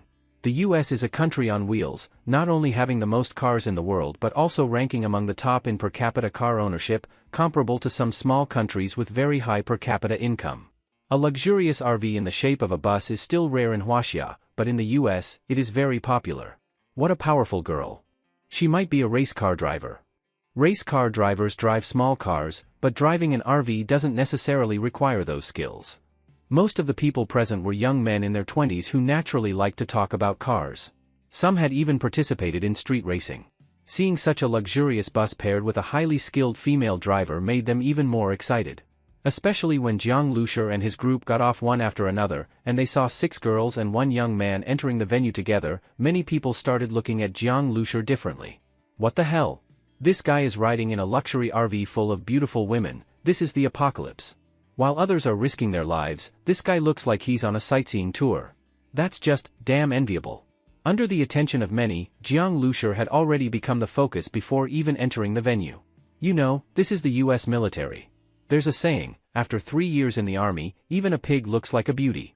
White women in this military district were very rare, 90% of the girls came from the island nation. After the apocalypse broke out, some defenseless women from the island nation sought shelter in US military zones. The luckier ones could become long-term lovers of American soldiers, the unlucky ones ended up in the flesh trade. Even so, women in this US military district were still in short supply. Abbott showed his ID to the soldier at the door, brought Jiang Lushur into the banquet, and couldn't help but comment, "Mr. Jiang, you really stand out. I feel hostility just being next to you." Abbott was still quite friendly, and Jiang Lushur had a good impression of him too. He said, "Abbott, I want to buy some level 2 mutant nuclei. Do you know who's selling? Level 2 mutant nuclei? What do you need that for? Are you trying to refine evolution crystals?" Although level 2 mutant nuclei refine better evolution crystals than level 1 ones, the difference isn't that huge. Many people think it's a waste to use level 2 mutant nuclei for crystal extraction, so some simply keep them as collectibles. These things are like medals, symbols of honor. Being able to kill a level 2 mutant beast proves a team's strength, and the level 2 mutant nucleus is the best evidence of that. If used to extract evolution crystals, 1 level 2 mutant nucleus is only worth about 3 level 1 ones. The main reason is that current technology for refining evolution crystals is still in its early stages. The energy in level 2 mutant nuclei is too strong and can't be fully utilized, resulting in a lot of waste. In this field, superpowers like Huaxia and mainland US are ahead thanks to their strong military remnants, with much higher utilization rates. But the US military base in the island nation only has a few thousand people and can't compare. Their current technical level is already not bad. Keeping it as a souvenir? Jiang Lushur clicked his tongue. That's a waste. If it were used by the Starseed, 1 level 2 mutant nucleus would be worth at least a dozen level 1 ones. For himself, the difference was even more extreme, his body only responded to level 2 mutant nuclei now. Just as Jiang Lushur was thinking, he suddenly heard the roar of an engine. A large truck slowly drove to the front door of the celebration building, and all cars and pedestrians gave way. The truck was painted red and blue, like a replica of Optimus Prime. It was 2.5 meters tall and over 10 meters long, looking very imposing. Instead of a container at the back, it carried a huge crab.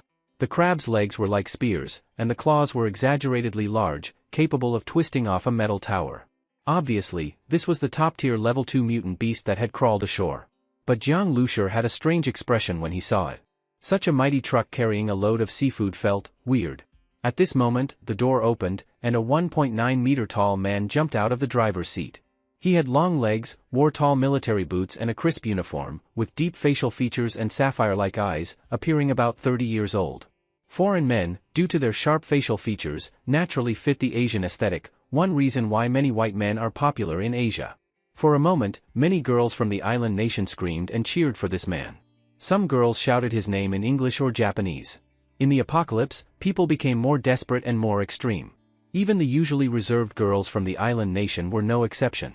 Jonathan, is he the highest-ranking officer here? He's not the top commander, but he is the strongest. With his current popularity, he'll be the top commander soon. Next election is in 20 days. He won't lose. When the time comes, he'll be a 5-star general. Abbott said enviously. What's the best part of being an idol? Besides whiskey, cigars, and endless steak, it's the countless women. Girls from the island nation lined up to get into Jonathan's bed. Handsome, young, rich, respected, powerful, admired by many, what reason do women have to refuse such a man? Jonathan was also known for his high sex drive, partying every night. It was normal for him to have several women in one night. At this party, after midnight, he'd take his partners to his villa for a wild night. Chef, take this crab to the kitchen. Grill it. Steam it. Crab cakes. Crab burgers. Oh, and my partner likes seafood sashimi, make some sashimi from the crab legs. Jonathan said heartily. This celebration was possible mainly because he contributed the meat from the mutant beast he captured, one reason for his high popularity. Partying and revelry were unchanging themes, even in the apocalypse. From the moment he entered, Jonathan was surrounded like a superstar. Throughout the event, people kept coming up to drink with him, only influential people got that chance, powerful team leaders, officers, or beautiful women. Jiang Lushur naturally didn't want to get involved in such excitement, but he had to buy mutant nuclei. Based on both the number of level 2 mutant nuclei Jonathan had and his status, he was someone Jiang Lushur couldn't avoid in this deal. At this moment, Abbott had temporarily left. As a well-connected man in the military, he had plenty of people to interact with at such an event. Jiang Lushur didn't plan on asking Abbott for an introduction anyway. That guy didn't seem important enough for it. Jiang Lushur was about to grab a drink and walk over. He didn't like whiskey, but since he was trying to make contacts, he'd go with the local customs. Sorry, you can't take that drink. A server from the island nation interrupted Jiang Lushur in fluent English. What? Jiang Lushur was momentarily stunned. Whiskey is limited, we only open 20 bottles per party. The server said politely, but with a cold tone. Jiang Lushur frowned slightly. It made sense. He wasn't white, nor was he an officer. If anyone could take whiskey, it would have been gone by now. Though annoyed, he didn't make things difficult. Just then, the server added with a smile, but if the ladies with you would like to make a toast, they may take a drink. The server could tell Jiang Lushur was trying to meet Jonathan, but as the most powerful man in the camp, Jonathan was busy. Why would he care about a nobody like Jiang Lushur? But beautiful women were different. Jonathan always had time for them, aside from toasting with top figures in the camp. Huh? Hearing the server, Jiang Lushur's face turned cold. Even a blind man could see he was with those girls. Not offering him a drink but offering them, was he implying they should toast Jonathan instead? Even if they weren't officially his partners, the server's words completely disregarded Jiang Lushur. He knew very well this was intentional. The server probably assumed in the apocalypse, beautiful women would naturally flock to a powerful man like Jonathan. Compared to him, Jiang Lushur had nothing, looks, strength, or status. If it's all about one man having many women, why not pick the better one? I wouldn't drink that cheap liquor even if it were free. Jiang Zhuiying sneered. She wanted to smash a bottle on the server's head but held back. They were here to do business. As Jiang Lushur's first woman, Li Yusin couldn't take it. She was about to lash out at the stupid server. But then Xiang Shuihai suddenly hugged Jiang Lushur from behind, pressing her chest against his back. Brother Jiang, after the party, let's keep you company. No matter who you pick, you have to bring me. Her English was fine, and her tone was soft and seductive. She even blew on Jiang Lushur's ear, making him shiver. Jiang Lushur rubbed his nose. That was unexpected. His relationship with Li Yusin was semi-public. Xiang Shuihai, smart as she was, had kept her distance after realizing it. Her sudden move now, though likely an act, might have come from real feelings. Behind her, Li Yusin felt briefly outshone. She wasn't pleased, but she understood Xiang Shuihai's heart. Thinking of it from her perspective, it must be painful. Her jealousy faded? After all, it's the apocalypse. Morality had long collapsed. What was there to be jealous of? Xiang Shuihai smiled awkwardly at Li Yusin and let go of Jiang Lushur but still held his arm. Li Yusin naturally held the other. The islander server looked displeased. This was clearly a demonstration. What's going on? These top-tier beauties were really this guy's women? Why were they so devoted to him? Sure, he looked decent, but Jonathan was better looking and way more powerful. If you don't want a drink, then don't stand here. You're blocking the other guests. Please move aside. The server remained polite, but his tone was extremely cold. Hilarious. Even for rinsing my mouth, that lousy whiskey's disgusting. Jiang Zhuiying mocked. Her words upset some around her. A man behind her, also from the island nation, dressed in kimono with a samurai sword, clearly a powerful psychic allied with the US camp, sneered, disgusting? You probably don't know, right now, 2 bottles of whiskey are worth 1 woman. He treated women as currency, which enraged Jiang Zhuiying. She almost attacked, but Li Yusen stopped her. At that moment, Jiang Lusher picked up a cup of tea and walked toward Jonathan. Many people surrounded Jonathan. Jiang Lusher had waited but was now tired of waiting. He walked slowly but unobstructed, people around him seemed to part like a tide, letting him reach Jonathan smoothly. Major General Jonathan, may I borrow a few minutes of your time? Jiang Lusher asked in English. Jonathan glanced at him. He had noticed Jiang Lusher coming but wasn't interested in meeting an unknown Asian man. He just smiled and said, tea is for Islanders, Chinese, and Brits. To me, it has no taste. Jonathan spoke in an unfriendly way. In fact, Jonathan had noticed Jiang Lusher before. Any man walking with a group of beautiful women would be hard not to notice. Jonathan was also very surprised at the women beside Jiang Lusher. In his military area, even women who were very beautiful had become somewhat haggard after a year of suffering in spirit and lack of supplies. This kind of haggardness could not be hidden with makeup. But the women beside this man did not have this problem. They were full of beauty and energy, with youthful charm. But with Jonathan's position, if a woman had not thrown herself into his arms, he would never take his wine glass and start talking to her. He was going to participate in the election in 20 days. Everything must wait until he becomes a 5-star general. Sensing Jonathan's coldness, Jiang Liusher's voice also became blunt. I am not interested in whether you like tea. I just want to do business with you. I want to buy some level 2 mutant nuclei. Oh? Jonathan laughed lightly. This person came to make friends with him and do business, obviously wanting to make money from him, but with this attitude, how could he bother with him? Since you're not interested, I guess we don't need to talk. He lacked nothing and didn't need to do business with others. If he had to say he lacked something, it would only be the girls beside Jiang Lusher that he found interesting. But Jonathan could feel that these girls all radiated psychic energy and were not weak. Treating them like commodities was unrealistic. All right then, there really is nothing more to discuss. Jiang Lusher said. At the same time, a voice in English came from behind Jiang Lusher, since there is nothing more to discuss, please step aside. Jiang Lusher turned around. The person speaking was the island nation samurai who had queued with him for wine and argued with Jiang Zhuiying. They had taken wine together, so they would toast together. The island samurai looked at Jiang Lusher with contempt, then holding whiskey he stepped forward to toast Jonathan. So it's Mr. Yamada. Unlike his cold treatment of Jiang Lusher, Jonathan smiled this time. Although he preferred talking with beautiful women, this Japanese samurai was one of the stronger island people who had come to the US military area. Jonathan also needed to win island nation votes, so he greeted him with a smile. If you really want to meet Major General Jonathan, I can introduce you. After the toast, Yamada looked at Jiang Lusher with a smile. His victorious tone was obviously bragging. In his view, Jiang Lusher was like a clown who wanted to show off but was completely ignored. Jiang Lusher only smiled and ignored Yamada. He stepped out of the crowd into a corner. Jiang Lusher looked at Jonathan among the crowd and gently rotated the teacup in his hand. Although he had stepped back, he did not plan to leave just like that. Since he came to this military base, he would not miss the level 2 mutant nuclei here. In the apocalypse, there were not so many rules. Strength was everything. Facing the threat of the Creator, who wanted to swallow the whole world, Jiang Lusher would not give up the chance to improve his strength for some vague morality. Ladies and gentlemen, I am very happy that you can celebrate this day with me. Long ago, American ancestors took the Mayflower across the sea to the new land, a strange and barren place. They suffered from cold, hunger, and disease, and many died. Later, thanks to the help of kind Native Americans, they had a harvest. They celebrated the harvest together with the Native Americans. That was Thanksgiving. Thank God for giving us food, which later made America strong. But after the apocalypse, the land has returned to barrenness. Now we are very similar to the early American ancestors. We crossed the ocean to East Asia and, together with the kind and beautiful people of the island nation, rebuilt this land. We celebrate the harvest from hunting and celebrate this great day together. I propose that we make today our new Thanksgiving. In the future, people will describe our story today. We will be pioneers of a new country.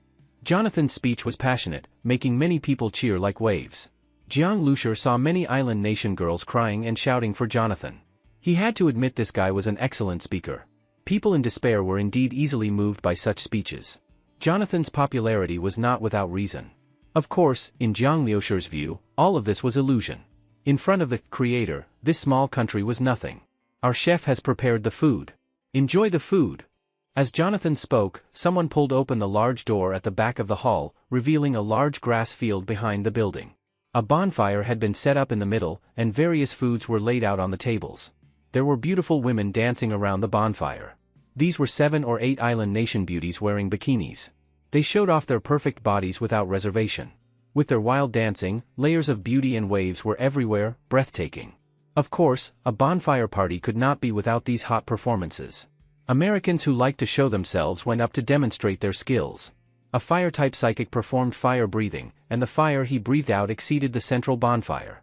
Then an American soldier came up to show precise gun skills. Holding dual guns, with a dazzling series of movements, both targets left and right were hit dead center, not wasting a single bullet. Then an island samurai took the stage to perform swordsmanship.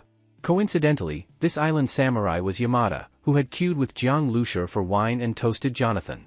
Yamada held his samurai sword and performed drawing technique and the fine snow no trace sword form. Especially when he displayed fine snow no trace, the square was filled with sword lights flying like snowflakes. Sword light was seen, but the sword itself was not. One of his underlings threw stones at Yamada. The stones were fast and many, but they were all accurately cut by Yamada's sword. Some stones were even cut into several pieces, with smooth edges.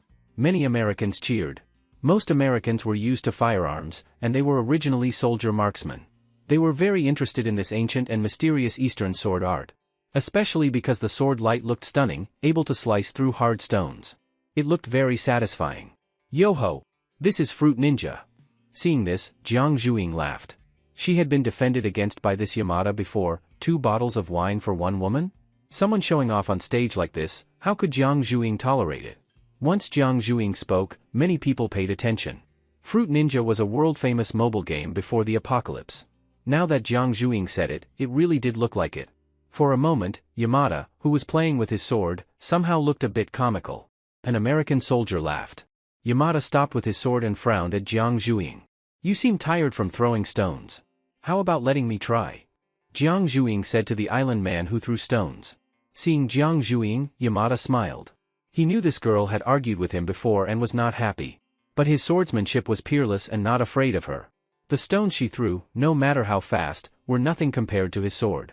And Yamada could tell Jiang Zhuing was not a strength-type psychic. The stones she threw were probably slower than those of his underling. You seem to be a psychic, right? What? Do you want to attack me while throwing stones? Hee hee. Are you afraid now? Don't worry, I won't hit you. I'm afraid of disgusting myself. Jiang Zhuing said with a laugh. People should know themselves. Little girl, being so arrogant in the apocalypse can get you killed. Yamada sneered. He wanted to teach this arrogant little girl a lesson. You're right. Being too arrogant in the apocalypse can get you killed. Jiang Zhuing said, but she didn't pick up a stone. Instead, she lifted a fruit plate from the table. Then Jiang Zhuing tore off a banana. You? Yamada's eyes widened. Are you mocking me? He could easily handle the stones thrown at him, but Jiang Zhuing was planning to throw a banana. This was an insult to his sword art. Isn't this Fruit Ninja? If I throw a banana and you can cut it, that would be great. Jiang Zhuing smiled while playing with the banana. Ready, 3, 2, 1. Jiang Zhuing gave plenty of countdown time so Yamada could prepare before throwing the banana. She threw casually. The banana spun in the air in an arc, flying soft and slow like an angry bird from a slingshot. Seeing this, Yamada's face turned completely dark. This girl was clearly mocking him. The American soldiers around also booed. They thought this little girl might have some skill, but it turned out she was just acting stupid. What was the point? You think you're mocking others, but you're only mocking yourself for others to see. Yamada said as he raised his sword. Even if it was a fruit, he would cut it. Just then, Jiang Zhuing, who had thrown the banana, winked at Jiang Lushur. Jiang Lushur knew his sister very well. When Jiang Zhuing picked up the banana, he already knew what she was thinking. He helplessly shook his head. This kid really never made things easy. Of course, he still indulged his sister. At a moment like this, how could he let his sister lose? He lightly moved his finger. A blue light of energy, like a ghost, merged into the banana. And at that instant, Yamada's sword also struck down like lightning. Sure. The sword light cut across the banana. But at that moment, the banana miraculously spun and made that lightning-fast slash miss. Then, the banana kept rotating and flew down head first. One strike missed. Yamada was shocked in his heart. He wanted to dodge, but somehow that banana, which seemed to fly very slowly, was like it had magic. It looked slow but its path was tricky, and in the blink of an eye it was in front of him. Smack! The banana hit Yamada's face solidly with a crisp sound. Yamada was still frozen in the posture of swinging his sword, but his body stiffened as if plastered. The banana slowly slid off his face. Yamada stayed in that frozen pose beside the bonfire. For a moment, the originally lively bonfire scene fell silent. Everyone widened their eyes in disbelief as they looked at Yamada. That banana flew so slowly that not to mention Yamada, even a random American soldier could have easily hit it. But somehow, Yamada still missed it with his swing, and not only that, he even got hit in the face by the banana. Earlier, so many stones couldn't get close to Yamada, yet now, a banana smacked him right in the face. It was unbelievable.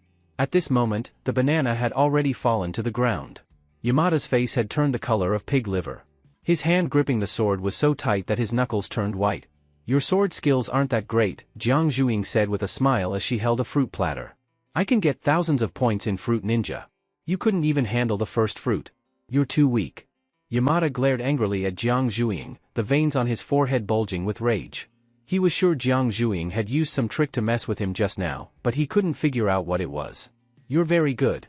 I was careless just now. Let's go again." Yamada gripped the sword tightly, his eyes sharp like a hawk piercing through the darkness. He was now completely serious. He realized this girl, who looked harmless, was actually a little devil, not a delicate and weak girl at all. Sure. Jiang Zhuing seemed to have expected Yamada's unwillingness to accept defeat. With a flick of her hand, she pulled out a yellow-orange object, a frozen durian. "Who would have thought you'd have durians here?" "Good stuff," Jiang Zhuing smacked her lips. Durians were definitely a luxury. After the apocalypse, she hadn't seen them elsewhere. Only the US military, with its aircraft carriers providing constant power, could have stockpiled a large amount of food at the start. Bananas and durians, being fruits that still taste great when frozen, could indeed be preserved until now. Looking at the durian, which was the size of a small washbasin and covered in sharp spikes, Yamada felt a chill at his rear. Jiang Zhuing's previous tricks had made him wary. "I'm throwing it now." As soon as Jiang Zhuing spoke, she hurled the durian. At this moment, Yamada gripped his katana with full concentration, as if facing not a durian but a Tier 2 mutant beast. He slashed with the posture of facing a life-or-death battle. Slash!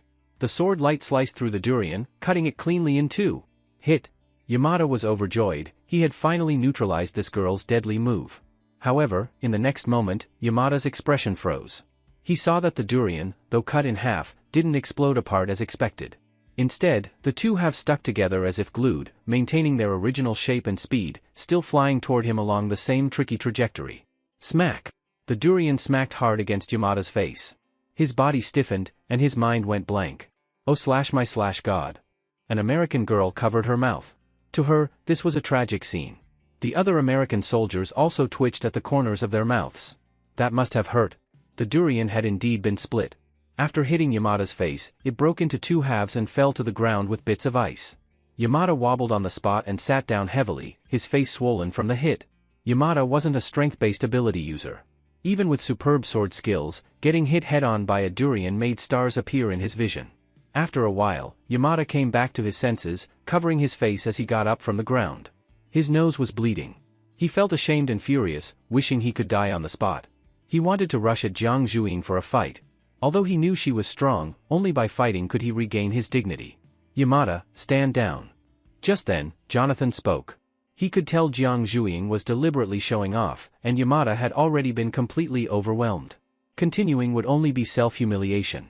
All eyes turned to Jonathan. Jiang Zhuing and Jiang Liusher's group were clearly outsiders. This was Jonathan's celebration party, the so-called New Thanksgiving. An outsider's sudden show of strength couldn't be ignored by the host. "You're very good, especially for a girl," Jonathan said to Jiang Zhuing. Then he looked at Jiang Liusher. He knew Jiang might be the leader of the group. It seemed he had underestimated them. "Friend, drink with me?" Jonathan raised his glass. Jiang Liusher was still toying with his teacup. He smiled and said, "Sorry, I'm not interested in whiskey." "Huh. There's nothing more irritating than someone using your own words to slap you in the face." Jonathan squinted instantly, and the entire venue fell into gasps. This outsider was too arrogant, even Jonathan was being ignored. When had Jonathan ever experienced such embarrassment? In this military zone, he had many admirers and was everyone's spiritual leader. So arrogant. Let's see if his skills match his mouth. As people spoke, 4 figures stood behind Jonathan, 3 men and 1 woman, all Americans. Their eyes were cold and provocative as they looked at Jiang Liushir's group. That's General Jonathan's special ops team. These 4 were famous even in the military zone. They were the strongest after Jonathan himself. Jonathan was without doubt the strongest in the military zone, but he couldn't fight alone. He needed teammates. He picked 4, some were former SEALs, some awakened powerful abilities after the apocalypse, and the only woman was a former field medic who awakened 2 rare powers after the apocalypse. Any one of them could fight solo. Together, under Jonathan's command, they were nearly invincible, slaying countless Tier 2 mutant beasts with glorious achievements. Now, with the Special Ops team stepping up, everyone was excited. These 5 were the strongest in the zone. Usually out on missions, few got to see them. Their presence at the bonfire party stirred the crowd. Whistles and cheers broke out. What power would these 5 idol-level figures display? Could the outsiders provoke them enough to bring out their full strength? At this moment, Xiang Shuihai, Ying, 0, and Ran Xiu stepped behind Jiang Zhuiying. Jiang Liushir remained calmly seated in the corner. 5 beautiful women stood on one side, and aside from 1 female medic, the other team members were all burly men. The contrast was striking. Beauties, you're quite cocky. Want to fight me? A big burly man stepped forward, carrying a massive greatsword on his shoulder. It was a knight's sword, but far too wide and thick, with a hilt as thick as a child's arm. Weighing at least 50 to 60 jin, 25 to 30 kilograms, it was as light as straw in his hands, clearly a strength-type ability user. Are those little daggers your weapons? TSK, like toys. He saw Ying and Zero's thigh-strap daggers, then casually waved his heavy sword. You can come at me together, ha ha ha. But let's add some stakes. If you lose, how about keeping me company tonight? He chuckled darkly, but before he finished speaking, a shadow flashed like a ghost. Ying had made her move. Holding a black dagger, she sliced through the night like a phantom. The man's eyes narrowed as he swung his heavy sword down at Ying. Longer weapon equals more power. A dagger couldn't compare to a greatsword. This strike could cut down a tree.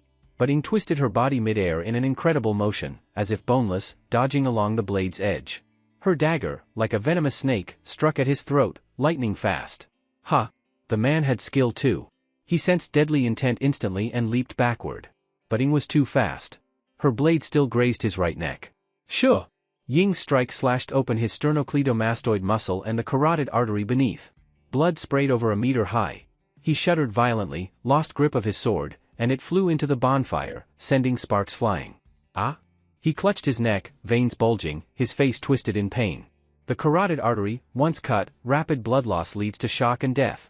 Everyone was stunned. This woman was ruthless. A foot-long dagger against a greatsword, and she landed a nearly fatal blow with the first strike. Her speed was beyond human eyes. Jonathan's eyes turned cold, glaring at Ying like a tiger. The 5 had been through countless battles together, their bond was deep. John. The team's female medic stepped up. Agile and tall, 1.9 meters, she caught the falling man with one hand. Her other hand pressed on his artery, glowing faintly. The bleeding quickly stopped. You're dead meat, woman. While treating him, she looked up at Ying. A spiritual energy shot from her brow toward Ying's brain. She was a rare dual ability user, mental and medical. With mental probes and healing skills, she was essential to the team. But when she focused her mental energy, she could unleash a terrifying psychic stab, enough to turn enemies into idiots. This mental attack was for revenge. But just then, her face changed. Her psychic stab had hit an overwhelming mental barrier. If her attack was a sharp blade, then this barrier was like tank-grade alloy armor. The blade snapped instantly. Ah! She cried out, staggered back, pale-faced, causing John's wound to reopen and bleed again. A mental-type user? She was stunned. The powerful mental field came from Ran Xiu. She had scanned them earlier but missed this. Ran's power was far superior. Even looking into Ran's eyes made her brain ache. Ran, a specialist in psychic abilities, had never lost in this domain except to parliamentary-level elites. Seeing their teammates falter, the last 2 team members attacked. One was a fire user, unleashing flames with a wave. The other was a bone-type user, his body covered in scale-like armor, sharp bone spikes jutting from his elbows. A rare mutation, his bones were reinforced and could form external armor, strong enough to block bullets. As he charged, Xiang Shuihai waved her hand, 400 kilometers per hour wind smashed down like a shockwave. The flames clashed with the wind, reversed, and slammed into the bone user, out of the fire user's control. Ah? Even with bone armor, he couldn't withstand the heat. His hair burned, and his skin was scorched in multiple places. Thankfully, the armor insulated somewhat, or he'd have been roasted. Ian. The fire user's eyes turned red. His flame had hurt his teammate. That curvy Asian girl's power countered him perfectly. Luckily, he had another evolved ability, Heat Ray. He was about to strike when a chill ran down his spine. A stabbing pain hit his nape, and he froze. Turning slowly, he saw a petite girl standing behind him, dagger against his brainstem. One stab equals instant death. She looked like a cosplay girl from a Japanese comic, but with teleport-like speed and deadly precision. Move and I'll stab. Zero didn't speak English, but her meaning was clear. Like a mage caught by a rogue, he had no moves left, surrender was the only option. In an instant, the entire special ops team was defeated. The fight lasted under 10 seconds. Jonathan's face was terrifying. He expected Jiang Liushir's team to be good, but not this overpowering. He knew his team's strength, and they'd been completely crushed by these girls. Not just Jonathan, everyone, Americans and Japanese alike, was stunned. That was their strongest team, how could the gap be so huge? They were just girls. Yet each one was godlike. It was absurd. Even the Japanese waiter who refused Jiang Liushir whiskey was now deathly pale. As a powerless man, he could be squashed like a bug by any ability user. 2 bottles of whiskey for one woman, though he didn't say it, he feared being blamed. These weren't just any women, worth more than an entire combat squad. Now everyone remembered Jiang Liushir, the lone man among the powerful women. They had thought he was strong and thus gained their affection. But seeing how powerful the women were, it was clear they weren't mere decorations. So what kind of man was he to win their hearts? Suddenly, Jiang Liushir seemed mysterious to them. Everyone looked at him, still holding his teacup, calmly sitting in the corner, as if everything was going exactly as he expected. At this moment, Jonathan could no longer ignore Jiang Liushir. Jonathan had observed Jiang Liushir from the beginning when he wanted to approach him. He hadn't sensed any strong fluctuation of powers from Jiang Liushir. Even now, after observing him again, it was still the same. This made Jonathan feel that he couldn't see through this person at all. Clearly, the other party didn't give off a strong impression, yet there were so many girls around him, each more terrifying than the last. How could he possibly not be strong? Can we talk now? Jiang Liushir put down his teacup and stood up. He always preferred diplomacy before force. He had already asked politely. Since that didn't work, then he could only use strength. After all, this was the apocalypse, survival of the fittest was the law. What do you want? Jonathan asked coldly. Tier 2 mutant crystal cores. I heard you keep Tier 2 mutant crystal cores as souvenirs and even make them into military medals. I assume you have quite a few Tier 2 mutant crystal cores stored up. This US military base had many heavy weapons, and using them against Tier 2 mutant beasts was twice as effective with half the effort. More importantly, Tier 2 mutant beasts frequently appeared in this military zone. They must have killed quite a few. How many do you want to buy, and at what price? I want at least 20. As for the price, 2 evolution crystals per core, Jiang Liushir said. Currently, evolution crystals were extracted from Tier 1 mutant crystal cores. The average tech level in military zones could extract 1 evolution crystal from 2 or 3 Tier 1 mutant cores, but the biological lab in the mobile base could guarantee 1 evolution crystal per Tier 1 core. In this way, Jiang Liushir was offering 2 Tier 1 mutant crystal cores for 1 Tier 2 core, a huge profit. 2 evolution crystals for 1 Tier 2 core? Jonathan laughed. Even if their crystal extraction efficiency was poor, this price was far too low. As an American soldier, Jonathan valued honor. To have him trade away his military medals for money, at such a low price, how could he possibly accept? So you plan to half buy, half rob? You're Chinese, right? Is this the etiquette and morality your Chinese people pride yourselves on? Jonathan mocked. Jiang Liushir said, negotiation has its price. If the negotiation succeeds, it's a fair trade. But if you refuse to negotiate, then everything depends on war. And the price after war depends on the result of the war. Back when China was still the Qing dynasty, it refused trade with the Western world and closed itself off. As a result, the West opened its doors with guns and cannons. After losing the war, there was no more equal trade, only indemnities, ceding territory, and loss of sovereignty. The Middle East refused the UN resolution, opposed the founding of Israel, and launched wars to invade Israel. After repeatedly losing, Israel took even the lands that weren't originally theirs under the UN decision. The US backed Israel. As an American soldier, do you see a problem with that? Jiang Lusher calmly spoke the rules of this world. In fact, even before the apocalypse, under international conventions and public opinion about human rights and peace, conflicts over interests often ended in war. Let alone now, in the apocalypse, where all rules were already broken. If today Jonathan had the upper hand, he would definitely demand a sky-high price from Jiang Lusher, maybe even force him to give up more. This was something both sides understood clearly. Jiang Lusher wasn't going to waste time listening to Jonathan's moralizing. So you think you're in control of everything? Jonathan's face suddenly darkened. He could summon the soldiers outside, but doing so under the eyes of so many guests would hurt his authority. And against powerful ability users, ordinary soldiers were of limited use. But that didn't mean Jonathan would let Jiang Lusher trample on his dignity here. Jonathan's aura began to rise continuously. A sense of majesty and killing intent radiated from him. His clothes swelled without wind, and all nearby objects, including knives and forks, began to twist. This was Jonathan's force field. Anyone who entered it would be at his mercy. Within this force field, he was nearly invincible. Whether in defense or attack, it was overwhelmingly powerful. It was precisely this force field that allowed Jonathan to climb to the top and be in line for promotion to 5-star general, becoming the highest commander of this military base. At the same time, a highly dangerous feeling emanated from Jonathan. Clearly, his force field was more than just simple. Few present had ever seen him go all out. But in front of Jiang Lusher, Jonathan held nothing back. He now looked like a humanoid beast, ready to launch a deadly attack at any moment. At this moment, with his clothes fluttering and hair flying within the force field, Jonathan once again drew screams from many women, especially when he pointed a hand at Jiang Lusher and said, "Then you're wrong. You haven't won any war yet." At that moment, the screams in the hall reached their peak, almost blowing off the ceiling. Even Jiang Lusher had to admit, Jonathan really knew how to put on a show. Not only did he display his strength, but he also made himself the crowd favorite, truly a natural performer and perfect politician. But he picked the wrong person to impress. Jiang Lusher played with the teacup in his hand, then suddenly threw it at Jonathan. The teacup flew at an astonishing speed, faintly glowing blue, and then crashed hard into Jonathan's force field. Jonathan's force field could block bullets, and this was just a glass cup. But when it hit the force field, Jonathan felt like he was hit head-on by a truck. His whole body shook. Boom! His force field shattered instantly. The teacup, glowing blue, smashed into Jonathan's face with unstoppable force. Jonathan let out a scream, and blood gushed from his nose. If he weren't an ability user, Jonathan felt like the teacup would have smashed his skull. It even felt like being struck by lightning. What was wrong with these Chinese people? Why did they all like throwing things? And in the moment Jiang Lusher attacked, Jonathan clearly sensed a powerful threat of death. If Jiang Lusher had intended to kill him, he might not have survived. The screams around them stopped instantly. Everyone was stunned.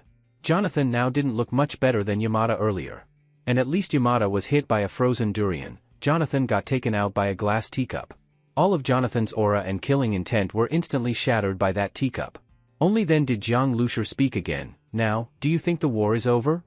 Jonathan's heart trembled, and cold sweat was already dripping from his forehead. He had always been a high-ranking and admired figure in this military base, but now, being stared at by Jiang Lusher, he felt none of his usual calm. "Can we trade now?" Jiang Lusher asked. "Of course, we can," Jonathan replied bitterly. Even though it was only a brief clash, his authority had already been damaged.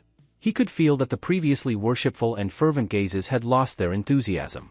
Jonathan very much wanted to call in the troops from outside, but he had a strong intuition that if things really got out of hand, the ones to suffer might not be Jiang Lusher and his people.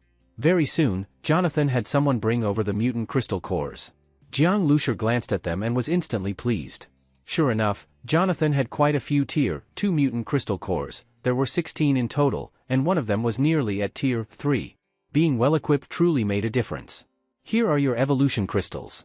I'm an honest businessman," Jiang Lusher said, placing the evolution crystals into a small pouch and tossing it to Jonathan. Jonathan caught the pouch and examined the evolution crystals. They were of very high quality and purity, which finally improved his expression a little. But in his heart, he was still complaining. Jiang Lusher clearly used force to secure the deal, and he still dared to call himself an honest businessman? Jiang Lusher didn't care what Jonathan thought. He indeed had no intention of robbing. Although robbing in this military base would definitely provoke a siege, Jiang Lusher wouldn't have come this deep into the military base if he wasn't confident he could get out. He didn't resort to force simply because he disliked such behavior, so long as no one provoked him. Having obtained the Tier 2 mutant crystal cores, there was no reason to stay in the military base any longer. Jiang Lushi led Ran Xiyu, Jiang Zhuiying, and the others toward the gate. The crowd automatically made way for Jiang Lushi and his group, and the looks in their eyes were filled with a bit of awe. Some Japanese girls blushed red in the face when Jiang Lushi passed by them, looking slightly shy. Xiang Shuahai snorted and wrapped her arm around Jiang Liushi's. Abbott didn't come over to say goodbye to Ran Xiyu and Jiang Lushi, but he stood in the crowd, staring at them in shock and disbelief. Previously, when he helped Jiang Lushi in the weapons store and invited them to the celebration party, he had felt a bit of pride and perhaps a sense of superiority. Though he was respectful toward Jiang Lushi, he didn't regard him as a truly strong person. But now, even those stronger than him, including Jonathan, had been completely suppressed by Jiang Lushi and his people. Abbott's inner pride was instantly shattered. "Thanks, Abbott. Goodbye." Abbott suddenly shivered. Ran Xiyu's voice had sounded in his ear. At the same time, Ran Xiyu's figure had already joined Jiang Lushi. Under the eyes of the crowd and in the strangely quiet hall, they walked out of the celebration party venue. Abbott felt complicated inside. He sensed that he would likely never see Ran Xiyu again. As soon as Jiang Lushi and the others stepped out, Jonathan's face immediately turned dark. He summoned a member of the special operations team to his side. However, just then, the harsh roar of an engine came from outside.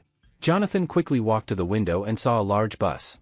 The bus turned, then suddenly accelerated and shot into the wilderness, disappearing like lightning.